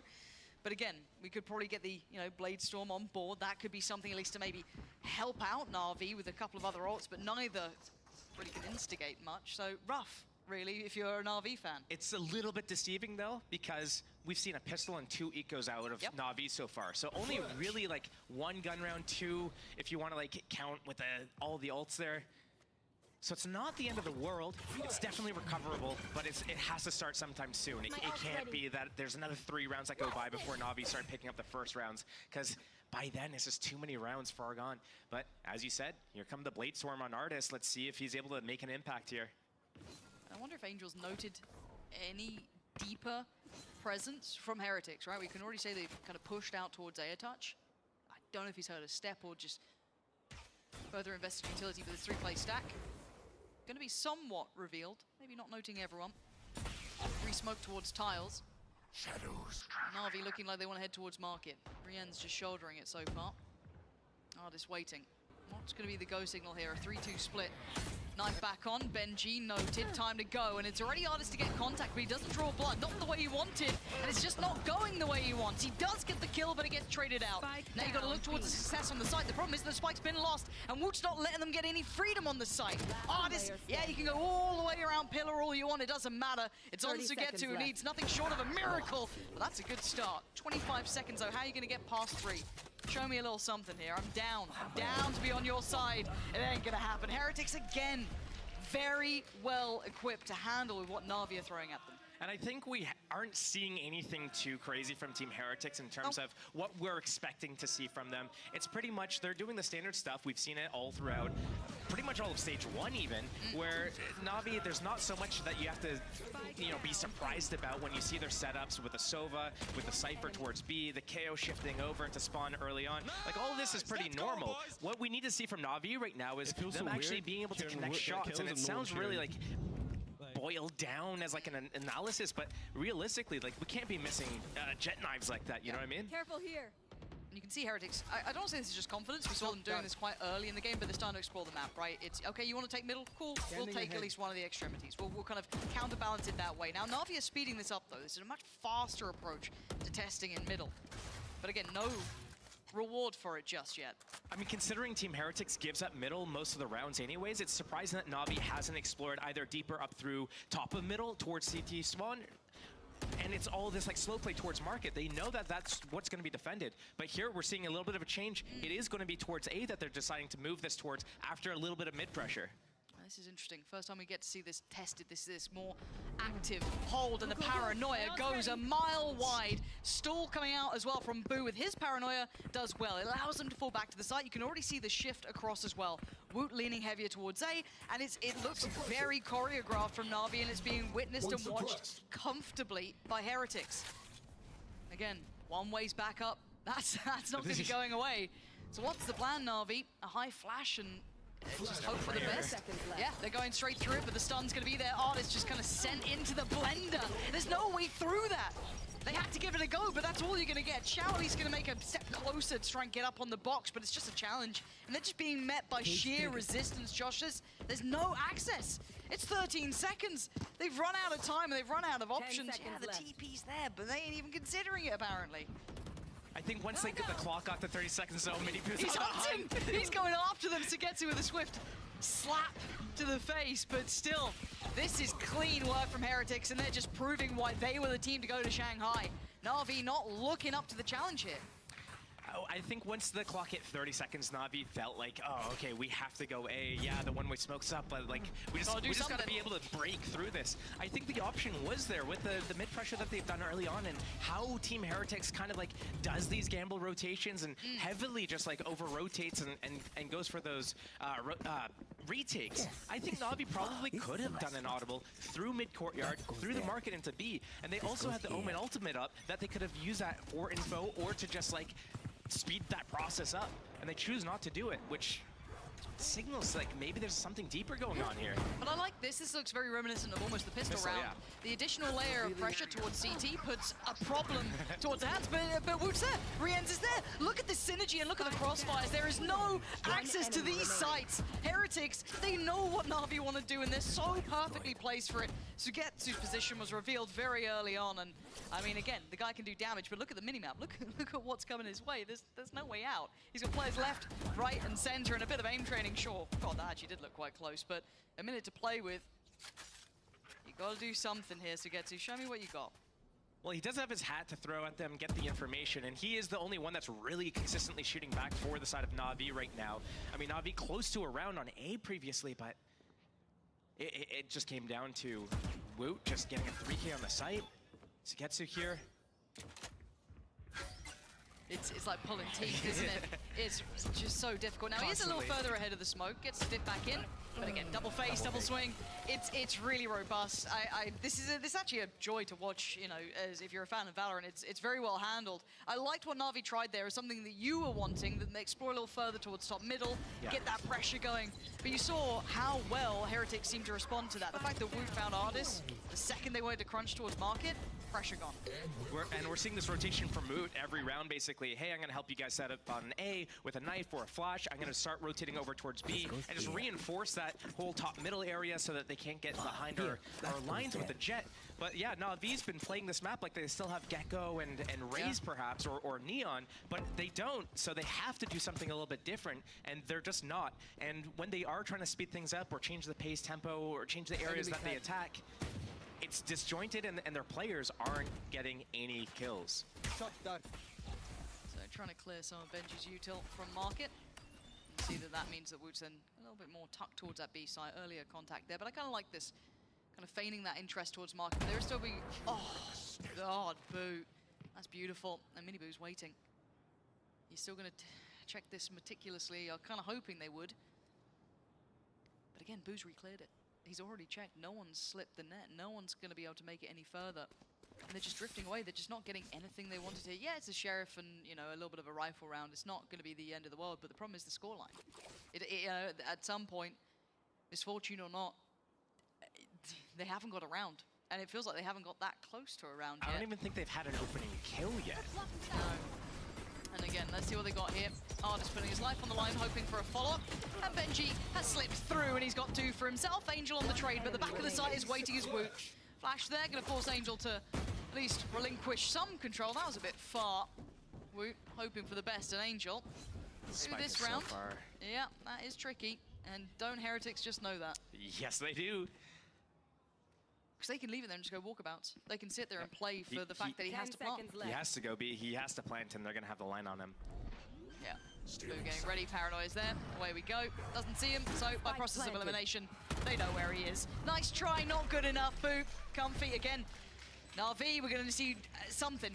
I want to see some kind of heartbeat here, because it feels like they're flatlining. This is just not enough. The way that they're playing almost looks like they need that attack side op to open things up. Sure. I feel like every round they've walked around, they've lost the duel. Not only have they lost the duel though, it's been like an untradeable duel that's not been set up by a flash, a dart, anything that kind of like takes someone off the angle. It's just a straight up duel where Team Heretics is able to sit there on, like, right there is a pixel crack.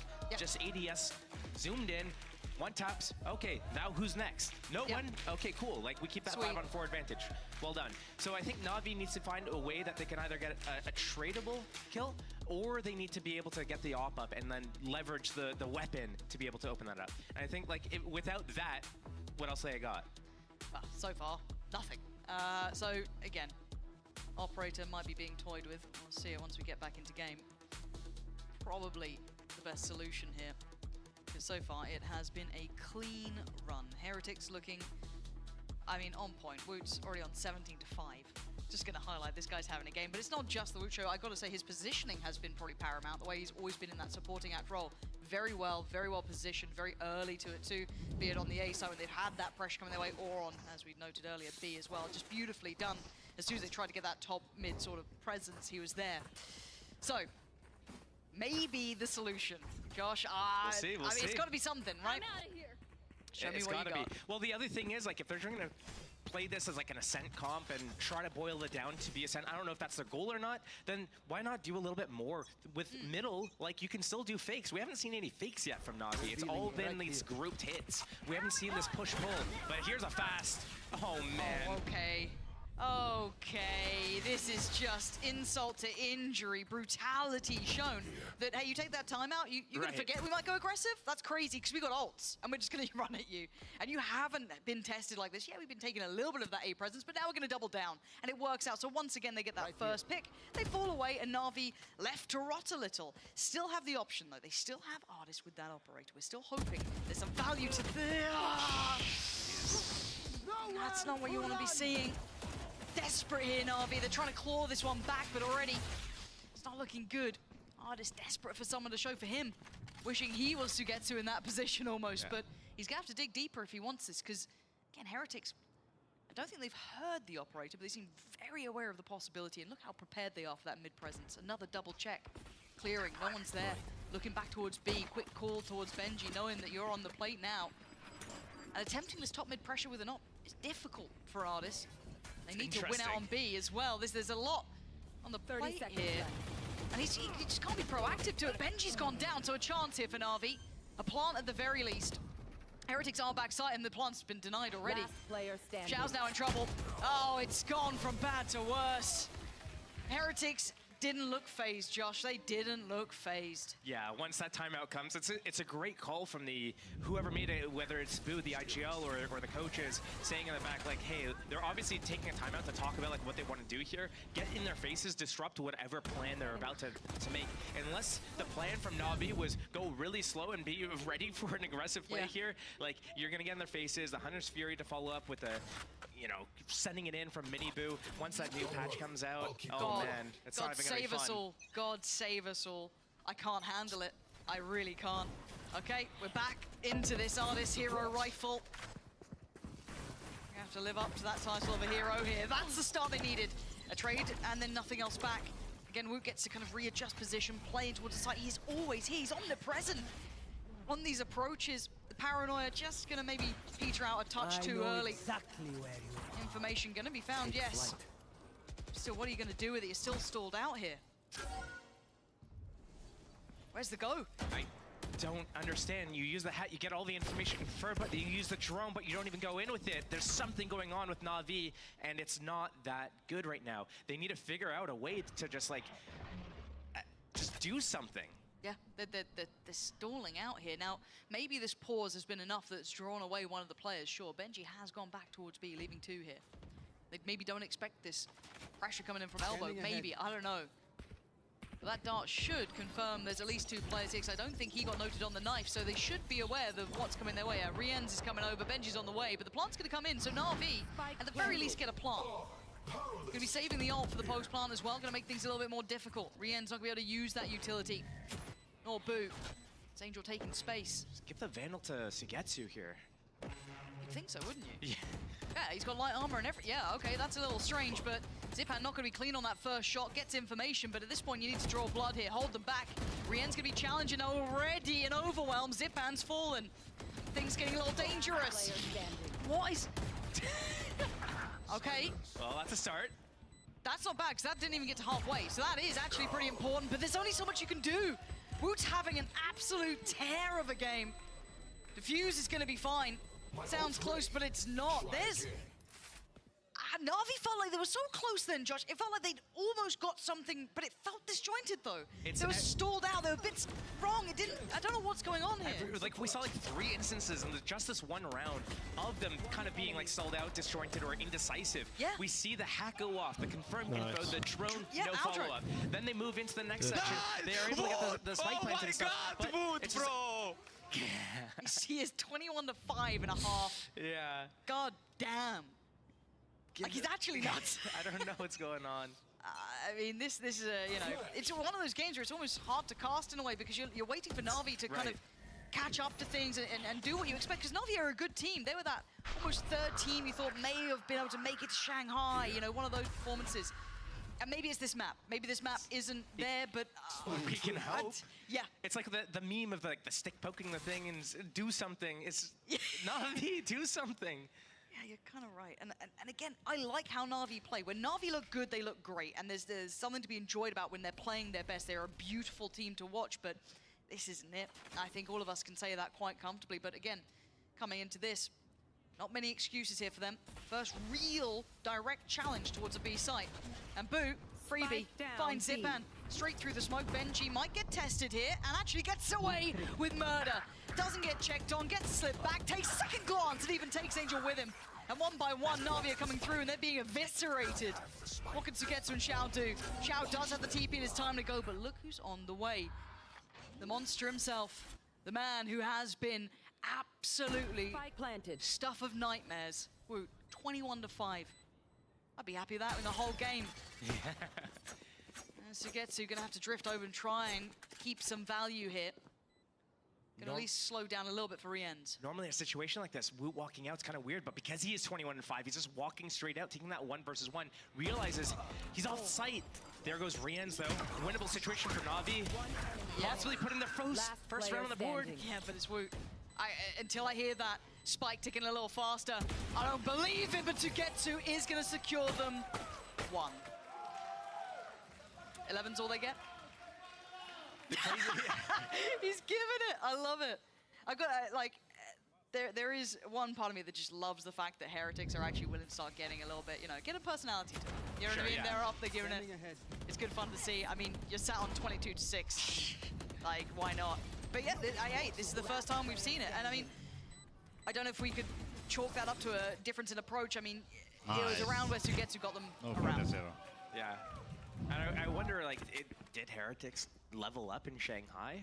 Is this like a new version of them where they've just like permanently raised their floor? Or is this Navi just kind of tumbling down a little bit? It could be. I think we need to see the rest of the map pool. All right, the rest of this game. Once we start with, when Bind comes out, I better see night and day for Navi. I want to see a whole new team. Like, hey. What if they're running this comp on Bind?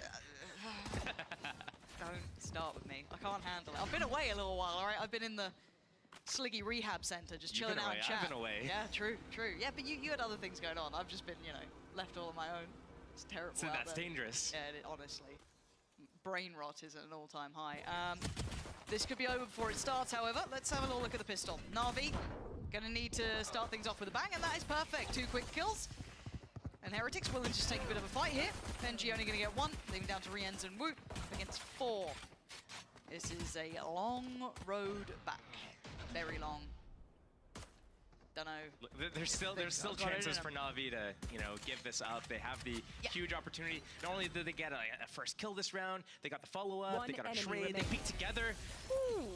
If this is Navi waking up, finally, this might be a game. But I mean, 11-2, it's such a tall order for them. The best case scenario is that they're going to be warmed up for that buying type of thing. If they're able to take this to OT or end up winning 13-11 somehow, honestly, props to them. Yeah. And again, kind of coming back to your point, if we're, you know, maybe the Navi perspective, we need to see the rest of the map, well, Bind at least on the horizon, and how good they look on this side. But for Heretics, I think there is some real validity in what you said of them getting maybe some further confidence in capability after the back of Shanghai. You know, you walk away second place, you lose out to Genji, who looked out of this world. Fair enough. You know, no one's going to discredit you there. It's a big confidence boost. But back into this. And to scatter away from that. Do see players in the right place. That's a lot of info for Angel. At least 2 spotted there, and a 3rd. So yeah, perfect work. That's going to be a lot of information going their way. For Heretics, they don't particularly have to rush much, as they do have 11 rounds to their name. Setting up for the long game is all you need to do if you're Team Heretics. Angel's going to be isolated. Christ! Boo's absolutely banged him out. Angel's gone down. That's luckily not a rifle to be picked up. I think he only had the ghost. So again, not the biggest harm, but off the back of 1 flash and a smoke, they've got themselves at least a pick and potentially a plant. Xiao's taking away Benji. Let's look at what this post plant can do. Oh my god, oh my god, oh my god, please, how is this getting even close? Still a Sheriff with Boo, a Ghost with Woot, and just the classic with Mini Boo. And we've got rifles, we've got a Guardian, we've got all we need, and Woot's gonna get checked here. Oh my god, oh my god, oh my good god. Okay, 1v1 Boo, 25 HP, a smoke to play with. Sugetsu on the ankle! Oh no! Ah, it's all but done. It's all but done. Wrap it up. Get out of here. Can I just point out that Navi... No, don't. they do this, they have this buy, which is really good on round 2s normally, where they go 3 big guns and then 2 people keep pistols, so that they can budget their economy for the rest of the half. They have a really good like bonus round on round 3. But when you're down 11-2, you can't afford to do that. You have a Ghost going down early, untradeable. You have a Marshal in the on Artis, so you're effectively, you're on 2 big guns. Yeah. So when Team Heretics does this 2 Sheriff buy, they're able to basically equalize it so easily. Well. 12 rounds. Hopefully we have how many chances already written on the screen. As it's a long old way back. Let's see. Because in case Heretics needed more confidence after that first half, turning that second round, yeah, brilliant. Good stuff. Already looking to just kind of show presence towards middle, but still holding somewhat of a default, so still having Benji over towards that B push, and on the other side, of course, Boop. Shout getting a little interested now, of course, because of that buy in the second. They do at least get the, you know, 2 big boy rifles, a Guardian and 2 Sheriffs, so there's still a bit of fight to this round. Kind of systematically playing these players up middle. Do still have Mini Boo here. So Sugetsu not going to get the freest route he'd want. And they've drawn the rotation, and they're going to try and back towards that B side. 40 seconds now. I do wish Angel would give the good weapons to his teammates more often. This is an old debate from a different game. Huh. 30 seconds Heard of that left. one, I think. But I could imagine there's some validity to it, but for now, let's see how this goes. Already pressure towards the side. 20 seconds, they got to stick the landing. Mini Boom just massacring them, and already Benji Fishy's there. 2v2 now. 15 seconds. Down and just Shao, and it looks like it's all but over. The Blanc gonna come in. Shao only with that Sheriff. Full kit to play with, though. He does have the util. Paranoia, the 2 smokes, could be vital. Maybe a rifle, close enough to hand.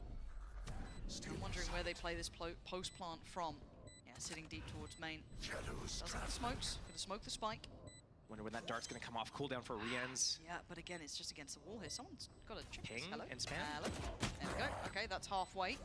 Not bad for Shao.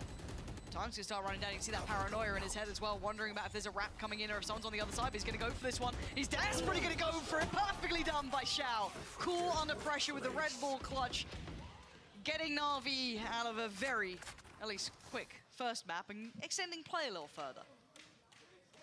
That was very interesting. You would expect that there would be more like ping spamming happening on the spike, and maybe they were waiting a little bit too long for that dart to come off cooldown so that they could use that, but it was already halved by that time.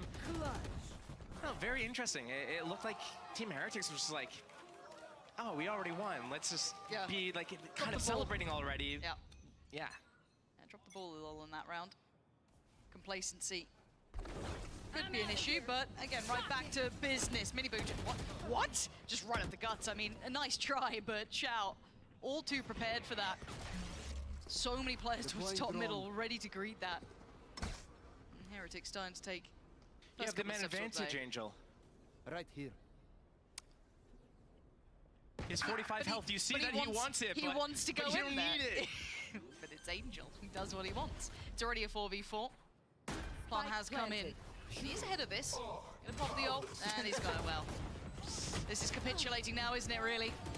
4v2, Shao and Sugetsu. Gonna need some more from them. Sugetsu got the one of the rounds, but I think it was a 4K. Shao obviously with the defuse, but how much more is in the tank?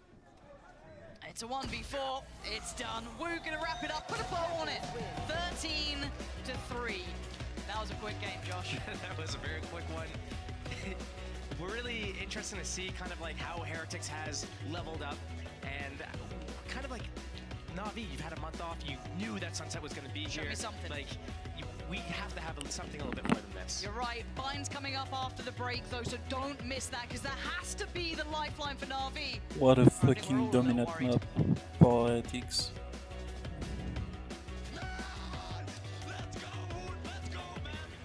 There's nobody else is gonna leave it open now.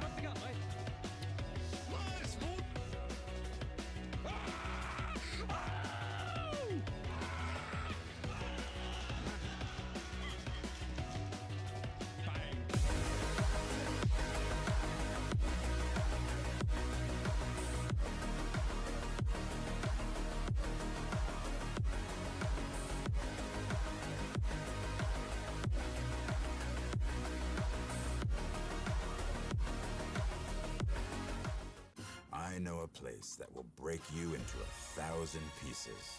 Stay away from them. Stay away from Lorca, Paco, and Picasso. Don't ask about Lola. Ay, Caballo Grande. Ay, Dolor de Nieve. But in spite of everything, it occurs to you to visit Andalusia. Don't say I didn't warn you. Be careful of the Andalusian crush.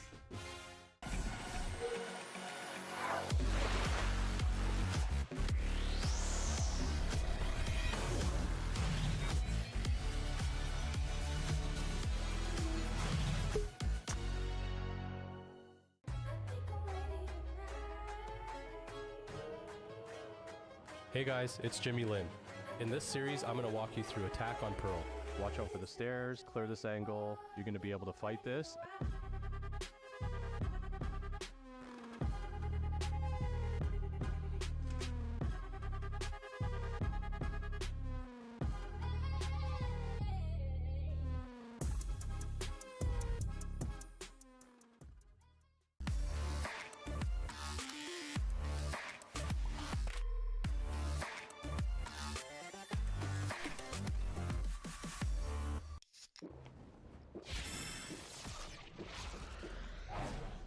Red Bull gives you wings.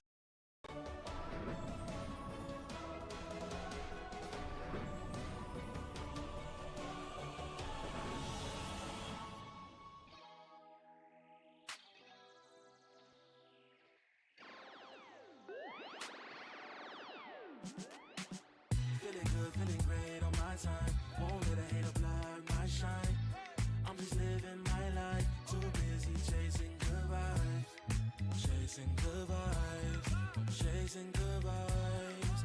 Chasing good vibes. Too busy chasing good vibes. I'm feeling good, feeling great now. A hater can't play with my day now. Get that negativity out of my face now. In my city, I'm the man of my state now. Yeah, I'm living life to the fullest. Baby girl, you talking to the realest. Energy and joy, you can't steal it. Good vibes all around. Baby, tell me, can you feel it? I woke up, so I'm blessed. Just another chapter in the test. I know I'm doing better than the rest. Got a smile on my face, showing teeth for the crest. It's no sweat, I'm a vibe in my own right. Go time in the sun, yes, I'm gon' shine. So fine, got a baddie on my phone line. Feeling good, feeling great, chasing these good vibes. Feeling good, feeling great on my time. Won't let a hater block my shine. I'm just living my life. Too busy chasing good vibes. Chasing good vibes. Chasing good vibes. Chasing good vibes. Too busy chasing good vibes.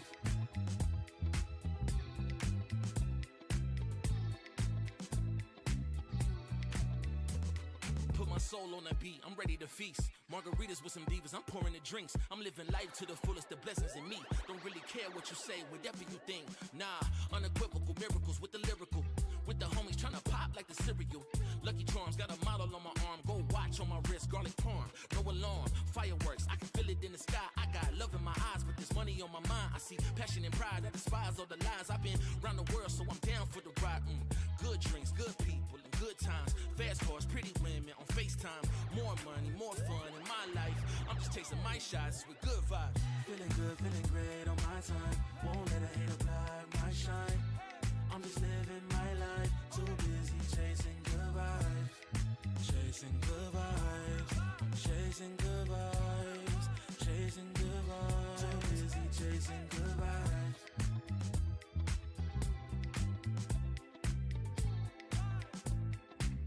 Too busy chasing good vibes. Feeling good, feeling great on my time. Won't let a hater block my shine. I'm just living my life. Too busy chasing good vibes. Chasing good vibes. Chasing good vibes. Chasing good vibes. Too busy chasing good vibes.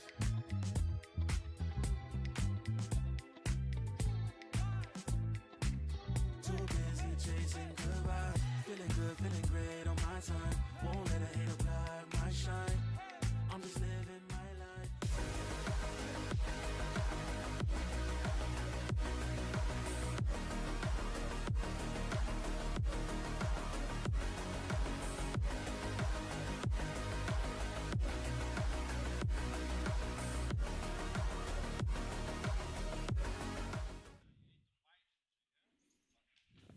Mini Boo is the best player in the world. Watch out, the brothers Boo are coming for you. I think, yeah, he always believed in me and he always played games, and I remember him saying that it's only a matter of time when I'm gonna overcome him. I overheard some, like, how he was talking with someone that he was always protecting me from parents, and he was explaining to them that I have a lot of potential, like saying let him play at one moment.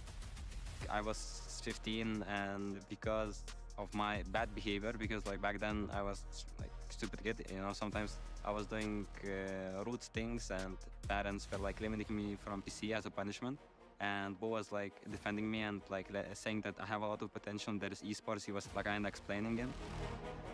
It started from CS from the young age where people write me off, didn't believe in me, and random toxic players started blaming me and wanted to prove them wrong.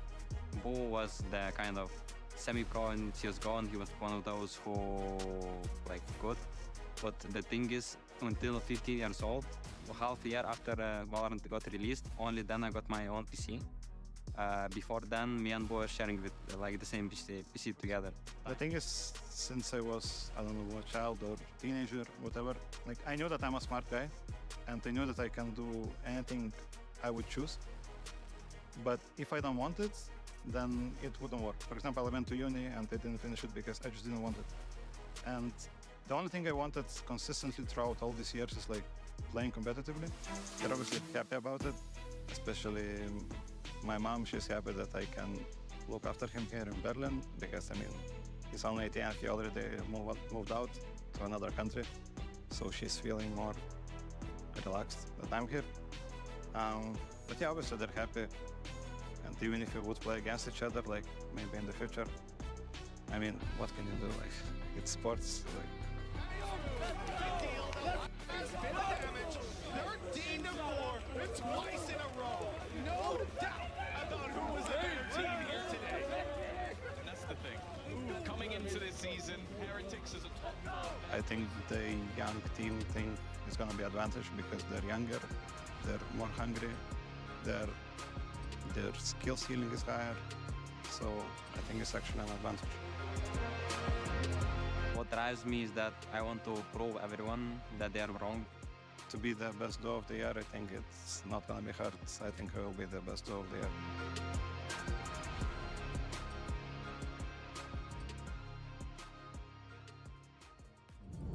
We are so blessed to have the brother buff here in VCT EMEA. Of course, that is Boo and Miniboo. Miniboo didn't make it to Shanghai. It was his own decision not to go. And Ash, it's so nice to see him back on this team. It really is. And I love how we're just taking care of our players this season as well. The fact that they're able to just support him in having that break and having him come back full force into Split 2. And he's been rested. And although he wasn't the one that we're...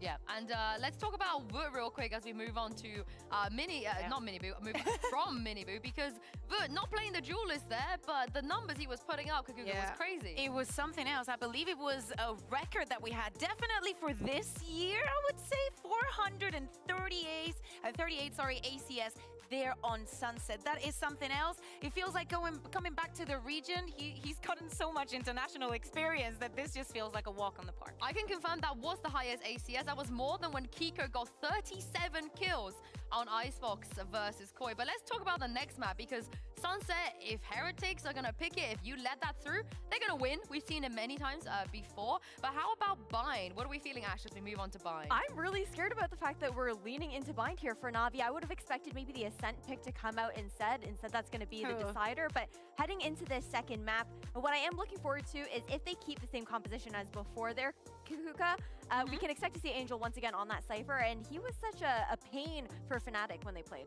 Yeah, exactly. And what is Team Heretics going to do? They got that composition from 100 Thieves, and apparently they're not the only ones with that idea. Everyone is just copying 100 Thieves, as they should, because it is a tried and tested combo. It works.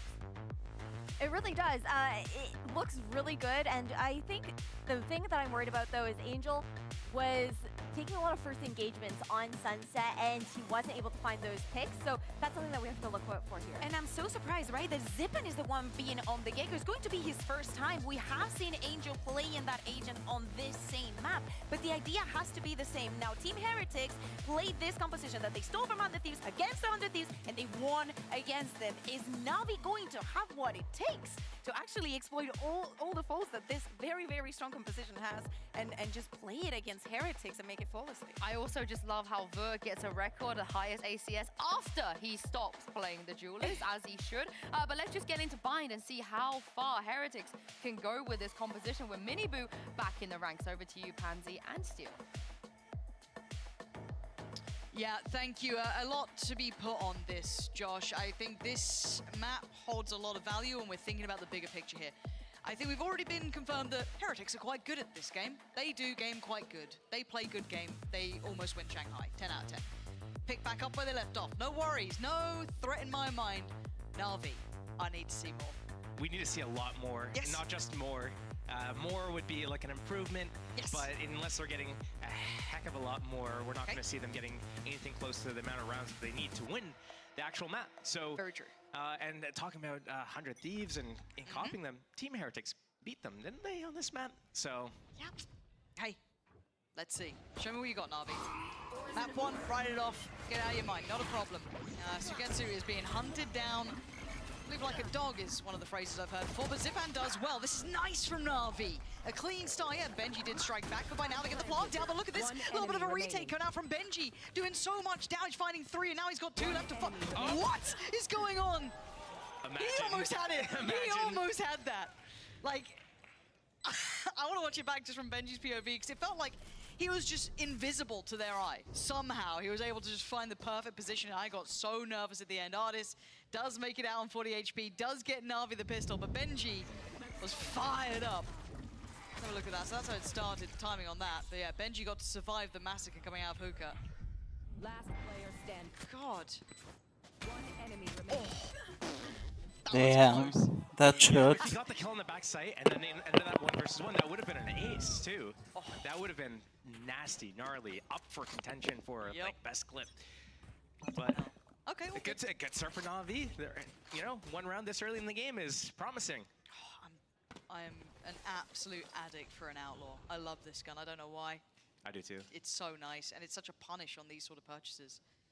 And very well equipped, and that's going to be ringing the alarm bells, right? You hear that, you're like, okay, we can't be too overzealous in any of the peaks we take. Especially on light shields for Sugetsu. He has the ghost and light shields. The only person that can really withstand a shot is Artis. Okay. And Artis is actually rotating over towards the B side. Now there is still a player here, so they've left Minibu to kind of keep their attention drawn.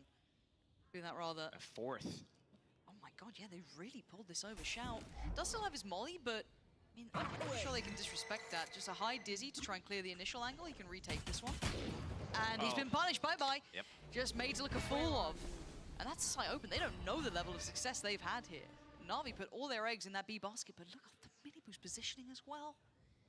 Do they consider it? You can see that Zipan's thinking about it, which is good. But these steps aren't quiet, so they're going to hear this. Hello. And bye-bye. Minibu succeeding across the map as well. The other 2 players? I think he knows that they pushed. They're going to expect the flank. He's got an inkling for sure, but again, you can imagine the time by the fact Angel's already down on 9 HP. This isn't looking good. They're starting to address that back line. Artist does find Boo, but then again, you're going to flip that, and you're going to imagine the same thing with Miniboo. He's going to get himself the upgrade as well, and he's going to be a late presence. So Angel already has to turn around. Stunning shot from Woot. Yeah, it shots Artist, who has like the max shield. But so many targets, so few opportunities, and Wu is just Damn. dirty. This is beautiful from Heretics. Clean stuff there, turning the tides, and again, that outlaw doing wonders. And that's Outlaw is King so Nico good on these for attack round Heretics. against people that don't purchase those heavy shields. But something that was a little uncharacteristic of Team Heretics there that I liked a lot was usually at that second interval, around 55 seconds, 50 seconds left, that's when their main hit comes. It's very kind of characteristic of them for Miniboo to be, as the Rays in Hookah, pressed up at such an aggressive angle to pick off the rotations, get that pick, but what he did after that was so smart. Instead of going and wrapping back to his team, he actually went back through defender spawn very late, and Sugetsu was spending so much time and effort trying to like check for him, and that slowed down the retake for Na'Vi so much. It was lovely, toying with that expectation of timing. And now, we go back in. Na'Vi's purchase going to be lacking in quite a few areas. Light shield and a Guardian for Sugetsu, yes. Bits and bobs here and there. Benji's, I was going to say, has a fair fight. Oh my god, come on. It's just like the pistol round all over again. Benji making light work of 2. Sugetsu, go on, show us what you've got. Not enough, too many targets, not enough time. Last player standing. Yeah, move on, spin on. That's second for Heretics. Na'Vi going to be kind of forced to heal here. It's going to take a second or 2, but I mean, they've got to fight back, right? Because already Heretics look good.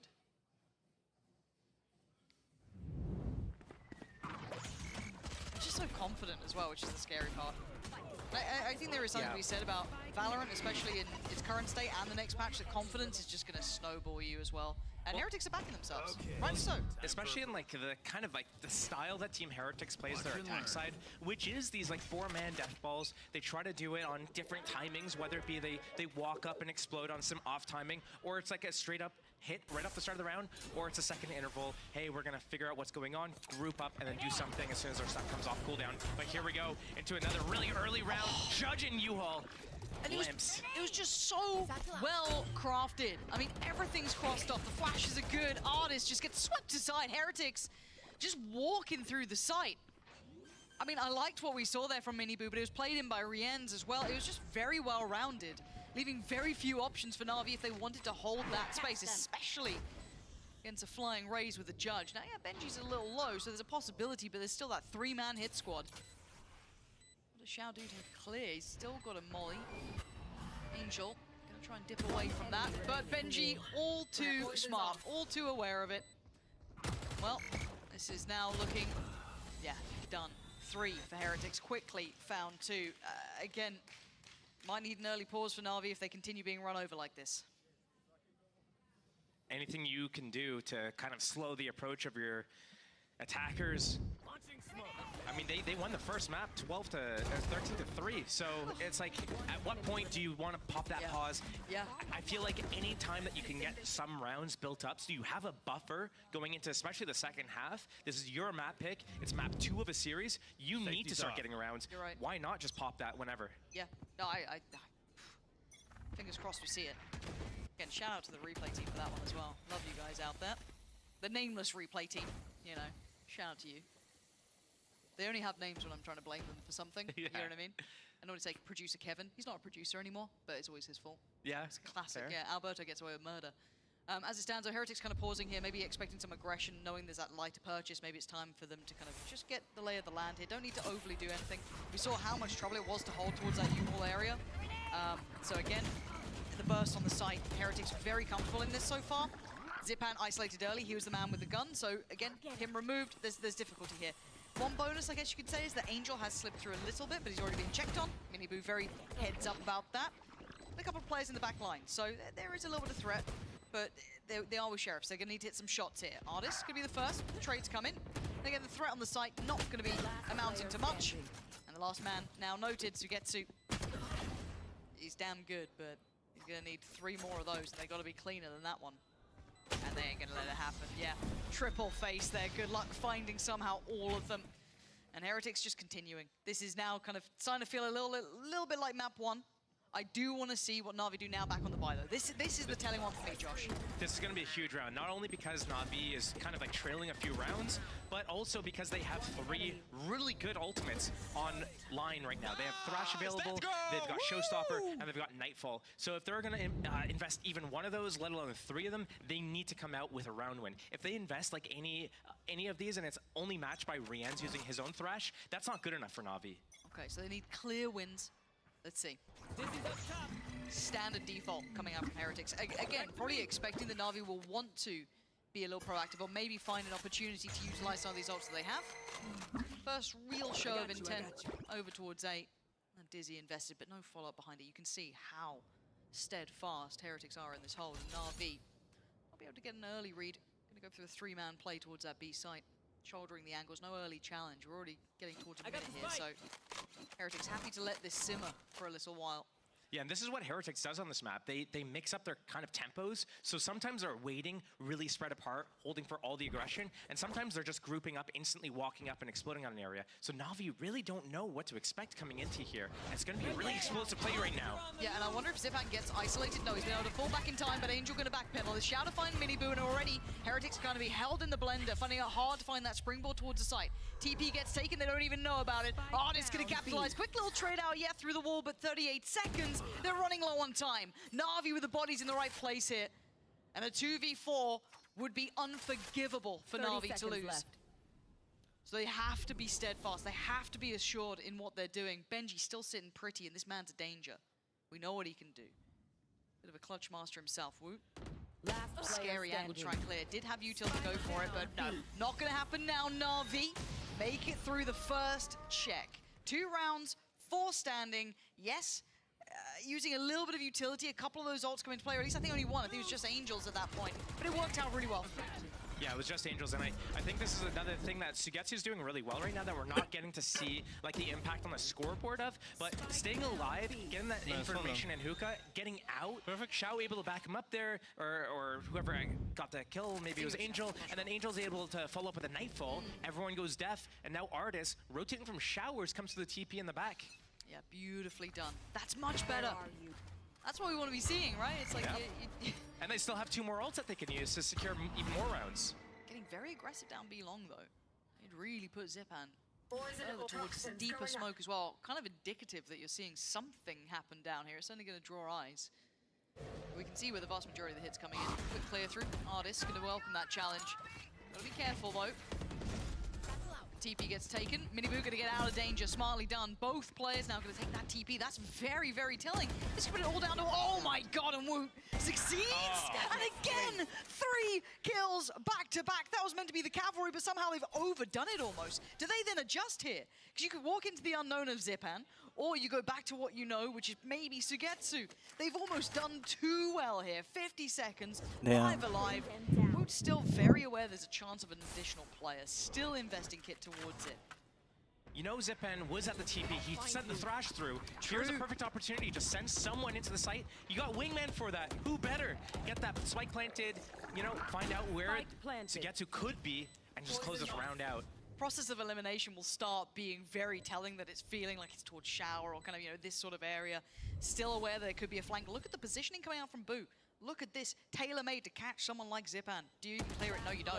Absolutely you don't. Boo there, taking the box for him. And Sugetsu kind of left to the freedom he had. There's no threat here. You can't defuse the spike from the Shower. So again, leave him to it. No problems at all.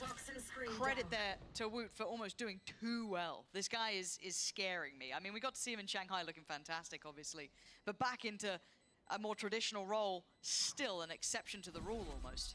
Yeah, when you have a player like this that's on a character that doesn't necessarily have to go in first, and they're able to play out all the trades, play out all those clutch situations, it's really nice. Like, you just have so much freedom. It's like, you know.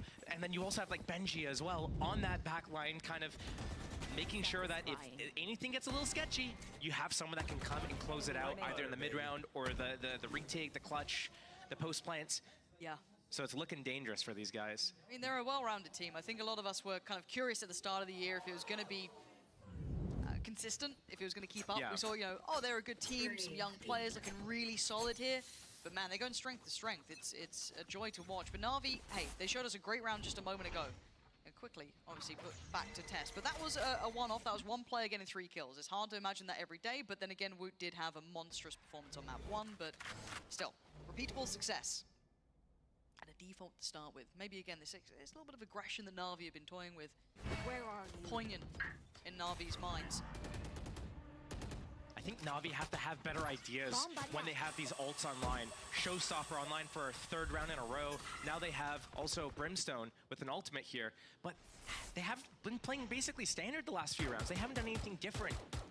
Oh, and this time Heretic's kind of going for that dry hit, right? Just kind of like creeping in, absolutely unaware. Considering that Dizzy wasn't even used in that instance where he'd been seeing him as the instigator before, and the Showstopper goes nowhere. Doesn't find what they want. And this is difficult now. Artis is an aimer, but not today. Woot's going to take that role from him. Rien's in tow. Sugetsu gets 1, and it is looking clear-cut here. Heretics eyeing up that 6th round. And Zipan, well, they know he's been playing over towards B. He's been there the whole time. And you can find a challenger in the form of Miniboo. Zipan's going back in for a bit more. Don't matter. Miniboo's got him dead to rights. Heretics taking steps now, taking strides. You have to take a pause here, a timeout for Na'Vi, because they've been playing basically the same game plan the entire way through. They haven't changed anything up. And this is not the first time, I don't even know if it's the second time, that Xiao has been one of the 2 players on A that's been jiggling from that Lamps U-Haul position and has died first and given up A site completely. once it's like, okay, unlucky, like they got you. But like when it happens more than that, especially if you have three teammates towards B, especially when you have your ultimate, especially when your teammate has showstopper, like these are unacceptable mistakes to make. And these are costing Na'Vi big time. And if Na'Vi wants to be able to win their map pick, not bleed out, not lose the series 2-0, they need to stop making these types of really just like fundamentally basic mistakes. They need to have a better way of getting information, and if they have information, they need a better way of staying alive on the weak sites. Yeah, a couple of options here, and I'm kind of glad that you've kind of run us through some of them. One, that ult usage, maybe tailor some things around that, be proactive in how they want to approach having those ultimates, not necessarily in how the round plays out, but have a concept in mind of using them, because as I said, we've had a couple of them just sat with them, not really feeling like they're able to instigate, and then the value that comes with it, Xiao, being outdone there a little, couple of players starting to fall by the wayside here, and yeah, Xiao has not been having a fantastic time this game already, kind of struggling a little bit himself. And we know that what Xiao can do, this is the thing, bigger picture, we know that all the players on Na'Vi are incredibly talented, just got to see it kind of here in front of us. All of those small mistakes, Heretics will take that and run it a mile, right? They're not going to let you get away with it. That little contact walk up towards A was perfect, and then Artist had to respond, and you know, it wasn't by any means what you wanted. Now a little bit of a switcheroo here. Ult going to come down this time. That's going to be Artist then on patrol. What does he have to play with? Okay, just a little sting up, but I mean, that close range could do the job. I wonder how Heretics respond now seeing this. Looks like they're shifting back towards A, like they want to clear this out. They do have the showstopper on hand. They're very close to ultimate for Rians as well. I don't think they're able to get that, like maybe if they get the orb and the spike plant. He's got wingman. But it looks like they're just going to do, with the way that they're split around the map, they have one towards B long, one towards hookah.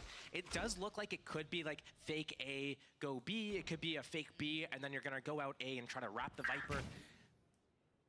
Very interesting to see kind of how they play this out. Nice headshot connection. Yeah, that's huge. I mean, there goes Sugetsu. And he there gets goes the ult. Sugetsu. Do they consider Artist though? There is something. They absolutely do. They absolutely do. Artist is in danger. He's got players left and right. Can he fight his way out of this? They're pouring so much utility in. The spike has gone down. Quick little swing, beautiful from Artist. Desperately trying to play his life. He at least got some value.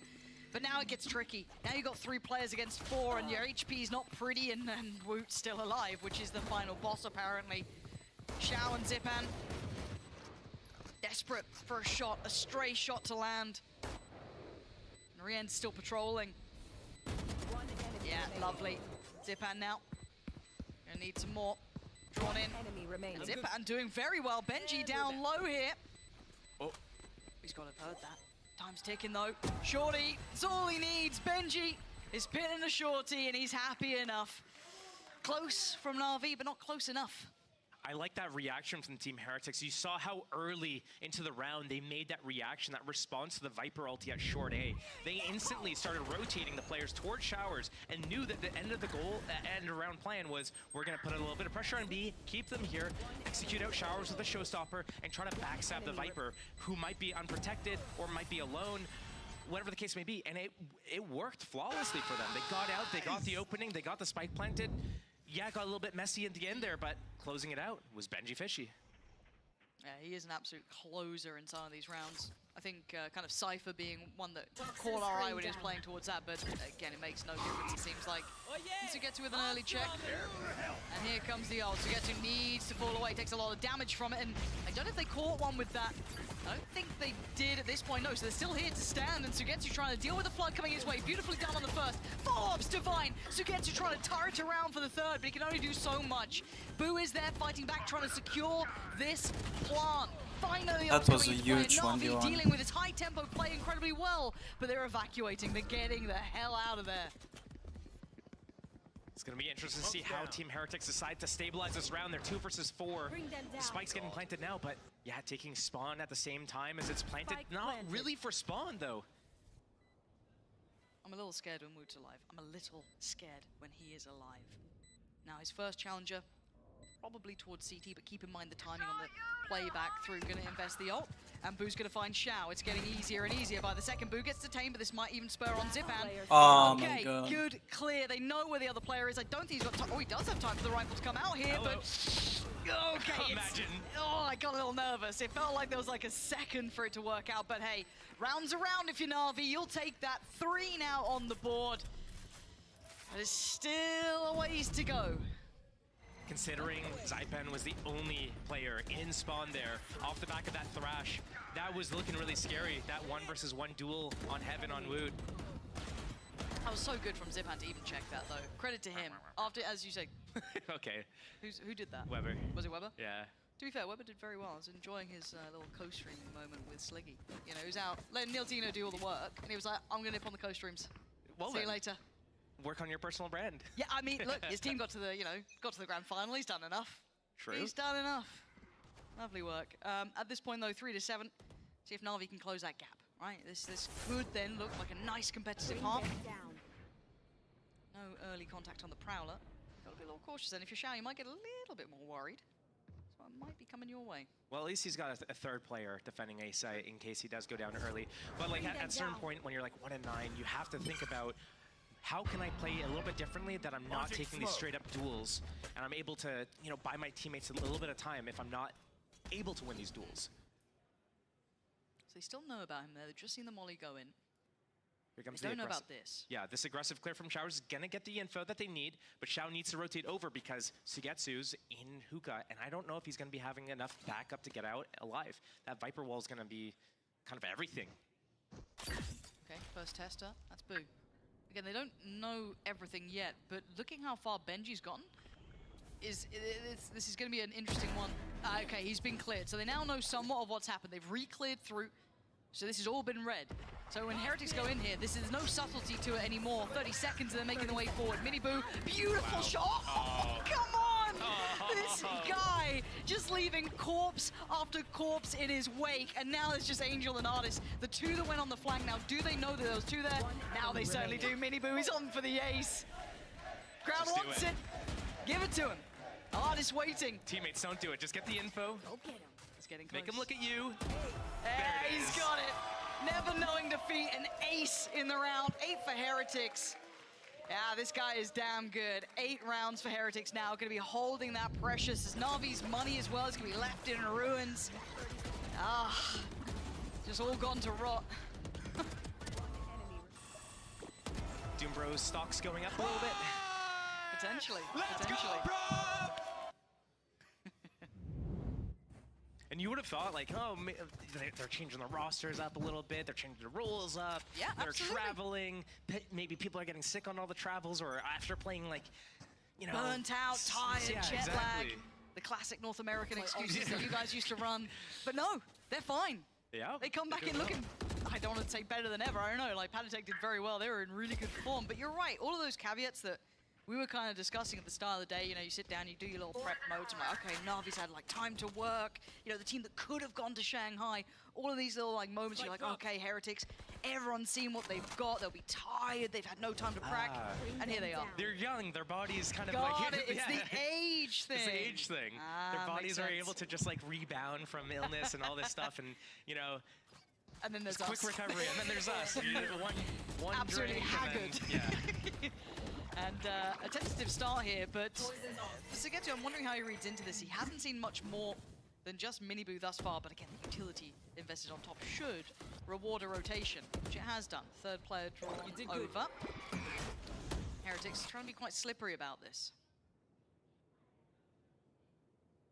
I think Angel might need the hospital bed with the IV drip after this one as a recovery. 30 seconds Us left. 30-year-olds share it. Don't worry, it's a nice rotation. But for now, we have one booked out. Yeah, it's all good. It's the worrying thing is this really comes down to Xiao here, who's not been having the most fun of times, and already Miniboo's there, straight in. Xiao surrounded. Re-ends puts him out of his misery. Artist trying to terror it out, give it a stinger. But there's an army against him. There is an army firing against you. And Sugetsu and Zipan. Yeah, tough one here. Dizzy, Wingman still in hand. Sugetsu does at least have a rifle, so a couple of, positives, but 4 players on the other side. Not easy. And no one giving them anything. You can see the discipline with Heretics. They're not going to... Big shot, okay. Game back on until the shorty comes out, and that's just horrific, isn't it?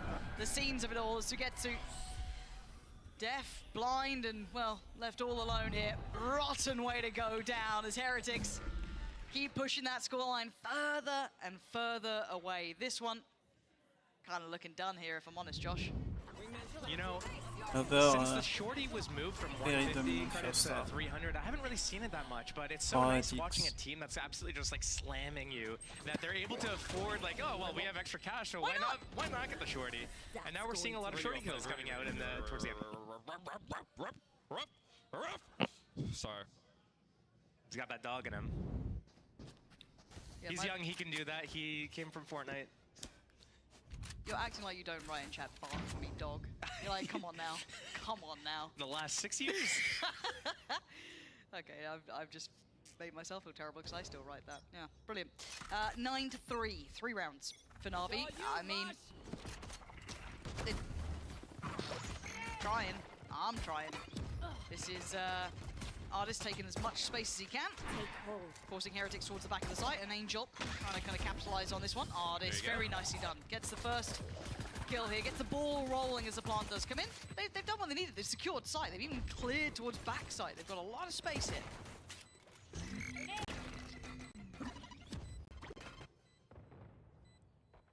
And now comes the back line. This has to be Attention. perfectly timed. Oh, Oh, man. he thought he had it. It felt like he thought he had it. Turned away for a second. standing. And now the 4, strong for Navi. Re-ends with just, well, 0.5 of a teammate and Wingman. Couple of dented enemies, but... I was going to say makes it clap, and I can't. So, Shao, gonna find him quickly.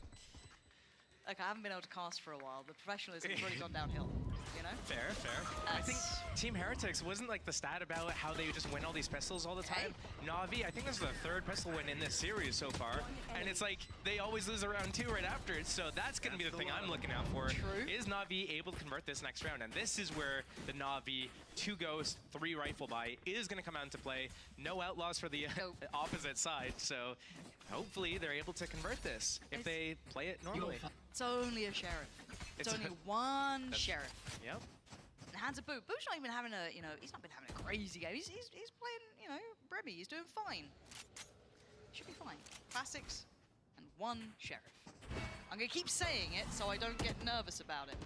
As it stands, no subtlety to Navi's approach, being quite brazen in their approach towards B. I mean, they've got the rifles, they got what they need, they got utility. Blow him up, Mosh. Mosh going in. Paint shell there. Nice body block. Boo's got one. Boo's got one. Oh, no. It's only a sheriff. It's only a sheriff. It's only a sheriff. It's only a sheriff. It's, oh god, it's still a sheriff. Boo's had so many opportunities and he's still doing it. How is this happening? Navi, please.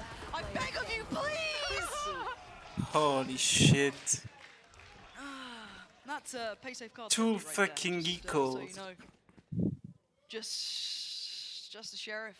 It's only Boo with the sheriff. I mean, I'd add a little bit more, you know, contribute a little bit more, but the fact that this is like the 3rd time this series that this is happening is just taking the words away.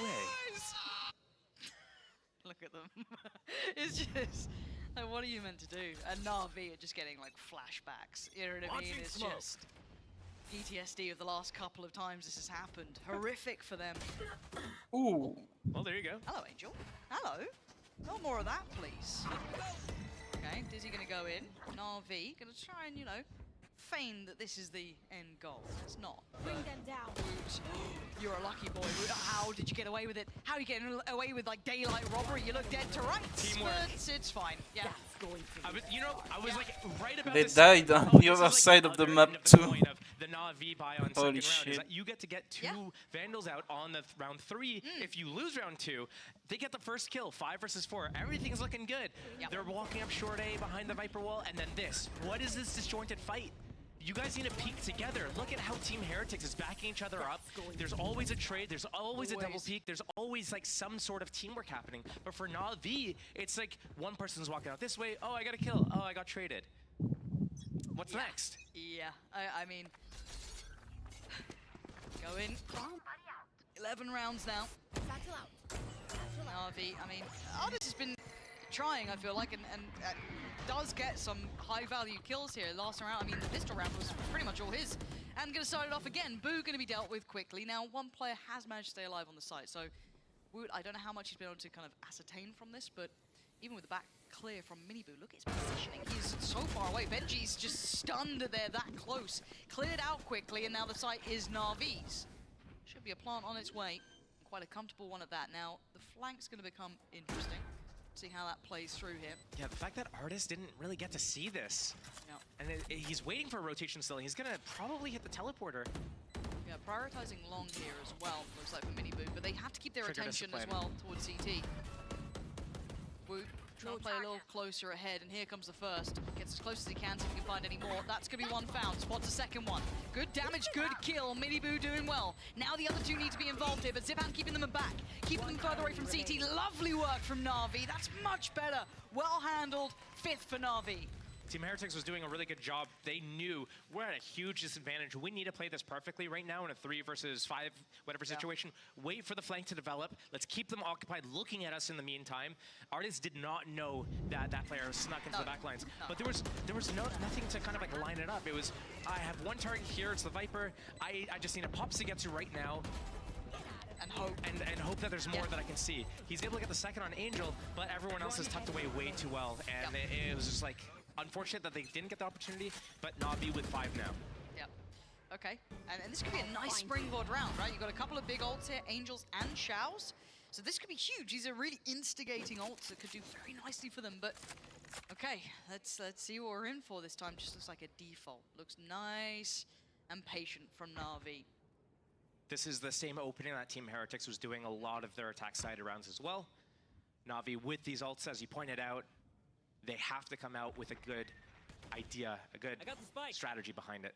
They're playing a 4-play stack as well, Heretics. They put 4 players towards A, leaving all of the rest to just Boo. Boo's on his own at B. Now, I don't know if it's just a good read from Heretics, potentially, maybe understanding what Na'Vi's tendencies are, but this is going to be the start of things, and Benji had nowhere to go. So this could be the springboard, but they still need to be on point here, because there's a lot of players from Heretics on this site, and Woot is one of them, which is the biggest threat possible, as it sounds, it feels like. So now with the 2 remaining, what does Zipan and Sugetsu do? Already the space being taken from Boo on the other side of the map, so they know they're not coming around. Plant can be toyed with, so Boo can speed up a little. He can pick up the pace a touch. He is very disconnected, so it's kind of just a 2v2 at this point. Oh, the timing from Woot here. Drop of the wall. Beautiful from Sugetsu. Good trade. But now timing, Rien's.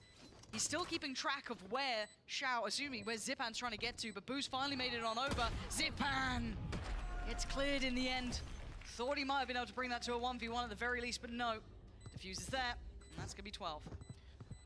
I love the gamble sacks that Team Heretics does on their defense side, especially, I don't know when they specifically do it the most, but when they're against multiple ults and on very specific rounds in the game, they will do it. Sometimes the gamble doesn't work out. That's why it's called a gamble. Sometimes you guess the wrong site, but when it does work out, it looks so good because you look like geniuses. Like, how did they know that you were going to go A? How did they know all this? They just started there like that from the start. It's not like they got information or conditioned a certain way. They're just like, let's just start 4 people here. They're going to come to us. And it works. And it works. Hey, sometimes it doesn't work and then they have to go for the retakes, but I mean, that's where they're strong anyways. It's like, oh, we guessed the wrong spot. We're going to play retake anyway, so here, 5 versus 5. We have our abilities, you don't. Good luck. Yeah, and even to add to that, they have so many rounds to play with. You know what I mean? They can take a couple of risks, a couple of riskier calls, and not be too worried about the consequences, whereas obviously Na'Vi now, you know, behind the wire, back to the wall sort of situation. Yes, a couple of ults very nearby. Artist nearly has his. I think Sugetsu's not too far away. They do still have Angels there, and Zipan's as well. Some very key ults. I'm hoping they come in with a game plan to how they want to approach this, but I'm worried the Heretics, after a timeout, go, let's go aggressive. Let's go be disruptive, because we can be. Yeah, they do have the Showstopper, so they could do that. They also could combo it with the Brim ulti. Hey, the race is going to go this way with Showstopper. The ulti is going to go in this other location, either to zone them out or catch them in the back. Hey, the Rocket's going to force them into the Brim ulti. So something like that could be good with the aggression. Or they could decide that they're going to play a little bit slower, wait until Rienz gets his Thrash online, and then just do a super combo with ultis just to close out the round. They only need one more round. Why not just stack up all the ults that you can and just dump them all on Na'Vi all at once? Let's see what they go for. What do they opt for here? Get him. Oh yeah! Monster on the loose! Early investment. Crash going in. Clears through towards Hookah. You want more? To collect that. It's an early show. That's about it. Now keep in mind that they've had eyes on towards B-Long the entire time. So they have quite a large amount of information. And look how deep the rest of Heretics are playing. Yeah. Heretics pushing off that info. They're playing the retake on A, both ultimates safe on A, playing for basically information. Here comes a super flank, and by the time Navi is able to go and hit A, here come the ult and here come the flank all at the same time. It's going to be beautiful to see if it's able to be executed in the way that they have in their heads. Thrash isn't done with you. It feels like Heretics can see NAVI. It feels like they've read this to perfection. Look at Woot's positioning. Cool, calm, and composed under pressure. A victim found and a target made. Already with the follow-up as well. Woot's running absolute havoc on them, and that's going to find Xiao. They're down to 2 now. Angel and Zipan. There's nothing more to do but die. Heretics picking up where they left off. Looking outstanding. I've got to say today, Josh, they looked much better than NAVI here. Yeah, they're looking really strong right now. Keeping that momentum up. They've had such a good year so far. It's not even just like one specific moment in time that they've looked good. It's been continuous. It's been progressive. And Navi really just not finding their footing here. They had such a strong split. One fell to Heretics in the playoffs, but much closer scorelines in the last head-to-head. So to see them kind of like having all these issues right now, what were they working on in the time off? What were they kind of like focused on? What is the coaching change doing? So a lot of questions for Navi. What are we going to look forward to next in the next time we see them? Yeah, I think there's a lot to be discussed. For now, though, Heretics, not one for excuses. No excuse of jet lag. No excuse of no prep time. They turned up and they looked damn good. Really well-rounded, a solid game of Valorant played. And against a team that could have been one of those to go to Shanghai. There couldn't have been a harder opponent who had the ability to sit back, watch them play, and they just didn't have what it took to take them down. So, again, a very impressive start back here for Heretics. But for now, a little bit of a treat for you guys at home. If you liked what Miniboo and Boo were up to and we're in all of that, all the good stuff, you're going to stick around because Post-Plant is coming up now. That is right, Pansy and Steel as well. We got Post-Plant coming up, and we will be joined by Miniboo and Voot in just a moment. But for now, I've got Ash here with me. As Pansy said, no excuses, none of that. We didn't have time to prep. They came in and they absolutely dominated. They did, and this is also considering the fact that at the beginning of this year, Neilzinho was talking about this rookie roster being a bit of a long-term project. They were going to Shanghai just to get that additional experience, and then they end up being second in the world. It says a lot about how they're able to adapt match from match, and we saw so much of what Boo brings to the table as an IGL, that one older player with all of that experience and the depth that he brings to their strat book. Yeah, of course, this is a huge win for them as well, because after their result from stage 1 in their season, being able to get a win right off the bat and against Navi as well, at this point, Ash, I would be so surprised, and I'm in the field of just give them their slot already, because let's be honest, they're going to Korea. Let's be honest. I mean, at the end of the day, it's undeniable. They're going. I think. Yeah, right. The next hardest opponent that they have to face up against is going to be Foot, which, to be fair, a tough opponent in their own regard. But when you look at the rest of the group, it's pretty smooth sailing, I would say, there for Team Heretics. I think it would be the probably biggest upset of our region ever if Heretics don't make it to champs. Listen, surely. End of the year, Koi had nothing to lose. What if they did the funniest thing again?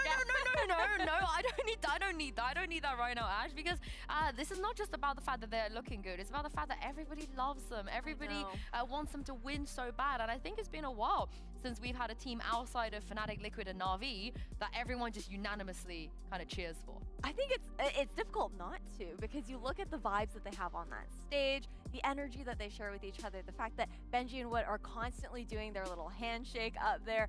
Benji's also just screaming all of the time. You can see Boo cracking some smiles here and there too. Yeah, I need to get Boo screaming. The day like Boo starts screaming, I feel like that will be a very, very great day. We have Miniboo and Voot here in the studio already. Come and join us, you guys. Welcome home. Welcome home. Hello. GG's, we've missed you. Hello. Yeah, I missed the EMEA stage as well. It's been so long since we've seen you. Yeah, 1 month almost. Right.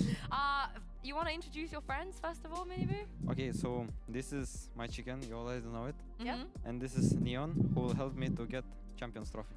Oh, okay. What about you? You got any? I don't need anything for win. You're just gonna win anyway. Okay, well, let's take a quick look at some of your highlights, Viv, because I don't know if you know, but today, after what you managed to do on Sunset, you right now have the highest ACS out of any player this stage, and you did it not on a duel list. You, I would have thought maybe the duel list would be the one to give you that, but yeah, you still got it. I mean, like, I don't know. It's just, we are just playing. I also, first time in my life, I didn't feel any pressure or I didn't get any excited. Like, it was zero. You're just chilling. Yeah, I was full chilling. And did you, Miniboo? Because I mean, when you went to Shanghai, everybody's like, he's got to fill the shoes of Miniboo. You know, Miniboo is such a great duelist. Can he do as well as he does? But now he's come back, Miniboo, and now it's like, can you do as well as Wood? So I feel like the pressure might be on you now. I mean, on the stage, not really, but like in Prax, I'm just like maybe a little bit pressured because like I need to catch up my team. But like the next matches is gonna be a new patch, so I guess we all start from the same thing. So it's gonna be alright. But yeah. I mean, I can understand Miniboo. Like You've been there. I was in the bench for 3 months almost, so I can understand him. It's so hard. It's so hard to pick the team after 1 month. I can feel it. I mean, if there's anybody, it's gonna be them that can do it, right, Ash? honeymoon. It's undeniable because you go from Masters Madrid and then into Masters Shanghai with those roster changes, and you guys consistently are able to perform. But I also wanted to mention, you guys are talking about the stress of catching up, but did you feel any stress during those like watch parties because you were just kind of watching from afar? I saw you. You were stressed. I saw you. I watched. I was stressed as bro. Like it feels so bad. Like I feel like a coach just spectating, and I cannot control. And I see like someone doing mistake. I'm like, bro, no, like why? And it's so stressful because like it feels like I'm dead and it's 4v5 all the time, you know. And I cannot help the boys. I cannot like impact or say anything. It's all like obviously stressful, but like all of their matches were free a bit. So it made me like to watch easier, you know. Even the grand final? I mean, the grand final was... Don't talk about grand final. Oh, no, okay. I will grant that request because let's talk about today, because I think a lot of people will be stressed about the fact that they have to go to an international event, not really have a break, come back, and straight away play NAVI. But like you guys said, there was no pressure. But I wanted to ask you because we were confused as to why they didn't ban Sunset. As you guys know, in Shanghai, every single time an opponent didn't ban Sunset, they lost. It was 100% loss rate when they don't ban Sunset. So are you guys also surprised that they left it open for you? I mean, I did a bit, like, because I was expecting like Ascent a bit because we didn't ban, but they didn't. It was their biggest mistake, I think. We did directly shock them, like 11-0. I mean, I'm gonna correct them. Not any team like didn't beat Heretics in Shanghai as Sunset, but they didn't win more than 6 rounds. So. Oh, you know the stat. You've got all the stats. So going forward, do you think it will be a mistake for teams to leave it open? You know, they should ban it. They can make their own conclusions. Yeah, of course. If they have like big coach roster, they can anti-strat, but doesn't work. I agree with the Ash. I think any team should just ban it. I think we lived this situation in the under this match. They anti us so much, like we felt it, but they can't do anything because we are like always giving another reactions. We are always changing our reactions, so they can't react. Best team on Sunset. Yeah. I mean, yeah. Well, you also think about it, just Boo has, it feels like at this point his strat book is kind of endless. And like the adaptations that he's able to make on the fly are so consistent for you guys. And how does it feel, I guess, to be, it's been a whole like first split, of course, and kickoff working with him as your IGL. But are you ever surprised at just how much he really brings to the table? I really want to answer this question. I think not me, not Rians, not Wood, not Benji is the best player in the world. I think Boo is a fucking genius. I'm sorry for cursing. But I think like this guy is legit genius in Valorant. Like he knows everything. Albert Einstein of Valorant. Yeah, like he's so good. Like I'm amazed that I'm his brother, bro. Bro, he's so good. Like I don't know. Like he knows everything. He's just insane. I love that. It does feel like, you know, you guys are all so young. It does feel like you maybe wouldn't be the team that you are without him, right? Without his guidance.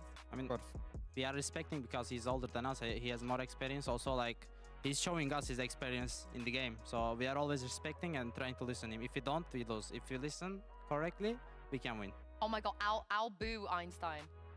Oh, okay, we're gonna have to get a graphic for that later. Okay, you both cringe really hard at that, so let's just move on. And look at the standings, because, as you guys know, we've combined the standings from Stage 1 and Stage 2. Even though you guys went all the way to the finals, we have to only count the group stage, how you did in the group stage. And this win was huge for you guys. You know, it's very, very big. You play Foot next, and then I believe for the rest of the time, you have Akoi, Giant X, and Gentlemates, which on paper, people think that probably guarantees you guys at least to make playoffs and maybe champs on points as well. But how do you guys feel about this run? I mean, playoffs are important, but like the important part is finish top 2 and start from the semifinals, because otherwise you don't have any lower bracket. You are instantly playing elimination match and it's so stressful. I don't want it, so we will just push ourselves to be top 2 and guarantee the semifinals. And also, like, each team in EMEA is strong, and you shouldn't underrate any team, because I think Giants, Koi, they're still very good teams, and obviously it's not a free win for us. We have to work for that one. I mean, I feel like after today, though, it feels like you might just be the best team we have right now. And what happened in Shanghai, I feel like you've made a lot of, you've shown us a lot that you're probably the best. I didn't eat any Chinese food, by the way. That's a lie. After I that. was there with you. No, I mean, just with you. Oh, you didn't eat No, outside of any. that? No. Why? Because, like, I don't know, I just scared because, like, my stomach is not good. Oh no. So I just scared and don't want to, like, you know, affect my perform. So I didn't eat. You would have loved it. I felt like you would have eaten Thanks. everything. Oh Thanks, no! thanks. They bring, Yeah. they bring you back any goodies from Shanghai? Just this one. Oh, that's the Nothing most to eat. important one. That's the Nothing to most eat, though. important one. Hey, but in Korea though, you have an opportunity in Korea, I feel like. I hope so. I really want to go to Korea. I already missed the fans, like, it was crazy. Like, Are you playing in still front of... streaming on Bilibili? Yes. Yeah! Yes. I'm a professional Bilibili streamer right now. Also trying to be professional in Europe as well, in Twitch, in same time. But it's gonna be hard for me, like, because there's a 6 hours differences with, like, EMEA and Chinese VCT. So I'm just waking up. I will just wake up at like 9 a.m. and then go to office, stream until 12 and start the practice. I will do something like that. That is real dedication. Do you want to plug your account? What's your Bilibili account? Wood China. Wood China. Go follow him. Because I tuned in on the first day where it was really scuffed, where you couldn't get it to work. But I was like 3 a.m. It's I was so like, I need to sleep. complicated, actually. It's Yeah. very complicated, the website. I'm not gonna lie. I There's mean, no English. I appreciate the effort you guys make, though. You know, you go to a foreign country and you grow such a big fan base. Did you feel that as well, Mini Boo? Because I don't know if you know, but there was a lot of fans that turned up with signs of your name as well, even though you weren't there. I mean, they told me that people also support me. I think we have like not big as the Chinese teams, but we have very big. You're very page, I like, could tell you that for yeah, sure. Fan Yeah. base, like, it's impressive, bigger than EU probably. I'm not gonna lie. It also helps that you knocked out all of the Chinese teams. So they had to root for someone. Yeah, so they were like, let's just root for the team that actually beat all of our teams and eliminated them all. But before we let you guys go, our very good friend CNED had a question for you guys. He was here yesterday, so take a look at this. Did you ever consider to put Wood to duelist? I believe he's asking about this split now. Mini Boo is back. Have you guys considered Why not? keeping you on duelist or have a double duelist set up perhaps? I mean, we will see. We will see. We will. Yep. We will see. Yeah. Okay, Neon ISO. Hear me out. I mean, after Oh buff, my yes, God. we're gonna play every map. Neon ISO. Oh, we Damn. heard it here. We heard it here. Yeah, every map. Insane. Okay, no one has ever lied on this couch, so definitely I'm gonna expect to see it. So Neon ISO, I assume, because it would be Yeah, a bit weird. I'm the gonna other be way. ISO. He's gonna be Neon. No. What? we're gonna talk about this later. Like I said, nobody has ever lied on our show, of course. And tomorrow we're gonna have some more teams playing. You guys have been here before. You know how it works. Would you like to leave a question to the next guest? I think it's the Liquid game, Liquid Vitality. Is that the second match? No, Giant X versus Gentlemen. Oh, Giant X Gentlemen. Oh, your opponents. What? You're going to be playing against them at No, some the point. first game is So Giant do you have a question to leave? I have. Oh, okay. If you would like to look down this camera and leave a question, please. What? Are you gonna ban Sunset? Against you or just in... against us. Okay, I was gonna say, just in general, that would be interesting. I think I'm just gonna tell whoever is gonna be it tomorrow. You probably should. But thank you very much, Vu and Mini Boo. It's so good to have you guys home. Great to see you guys do well as well. Thank you very much, Ash, for joining me. Thank you to you guys at home for watching. We're gonna be back with more VCT EMEA tomorrow, starting with Team Liquid versus Team Vitality. So have a lovely rest tonight, and we'll see you then.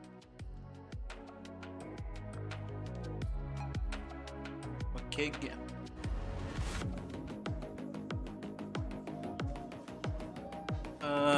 I'm gonna end for today. I'll see you tomorrow for the games. Oh, it's Gentex, Gentamate, and then Vitality Liquid. I have Gentlemate and Liquid winning.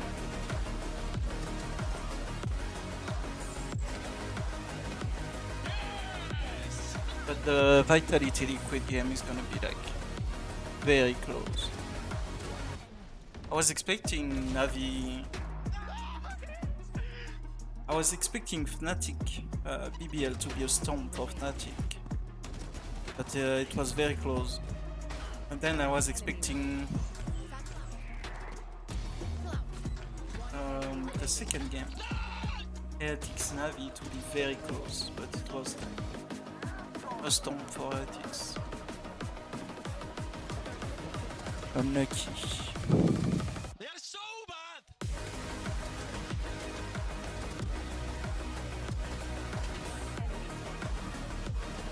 But yeah, tomorrow I have Gentlemate and Liquid winning.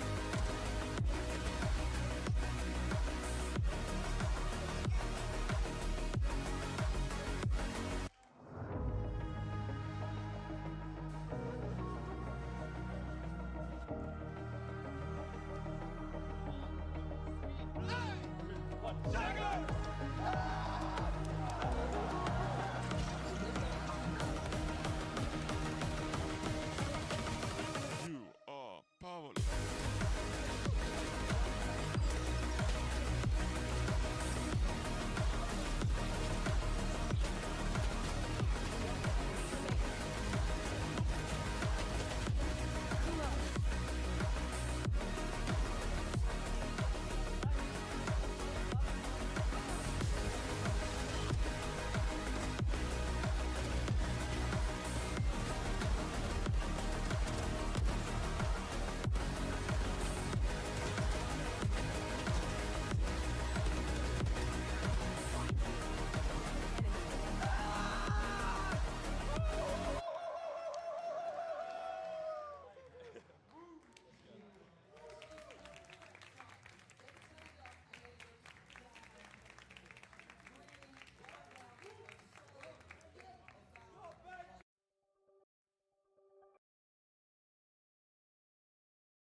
Okay. Yeah. Oh. Bye bye.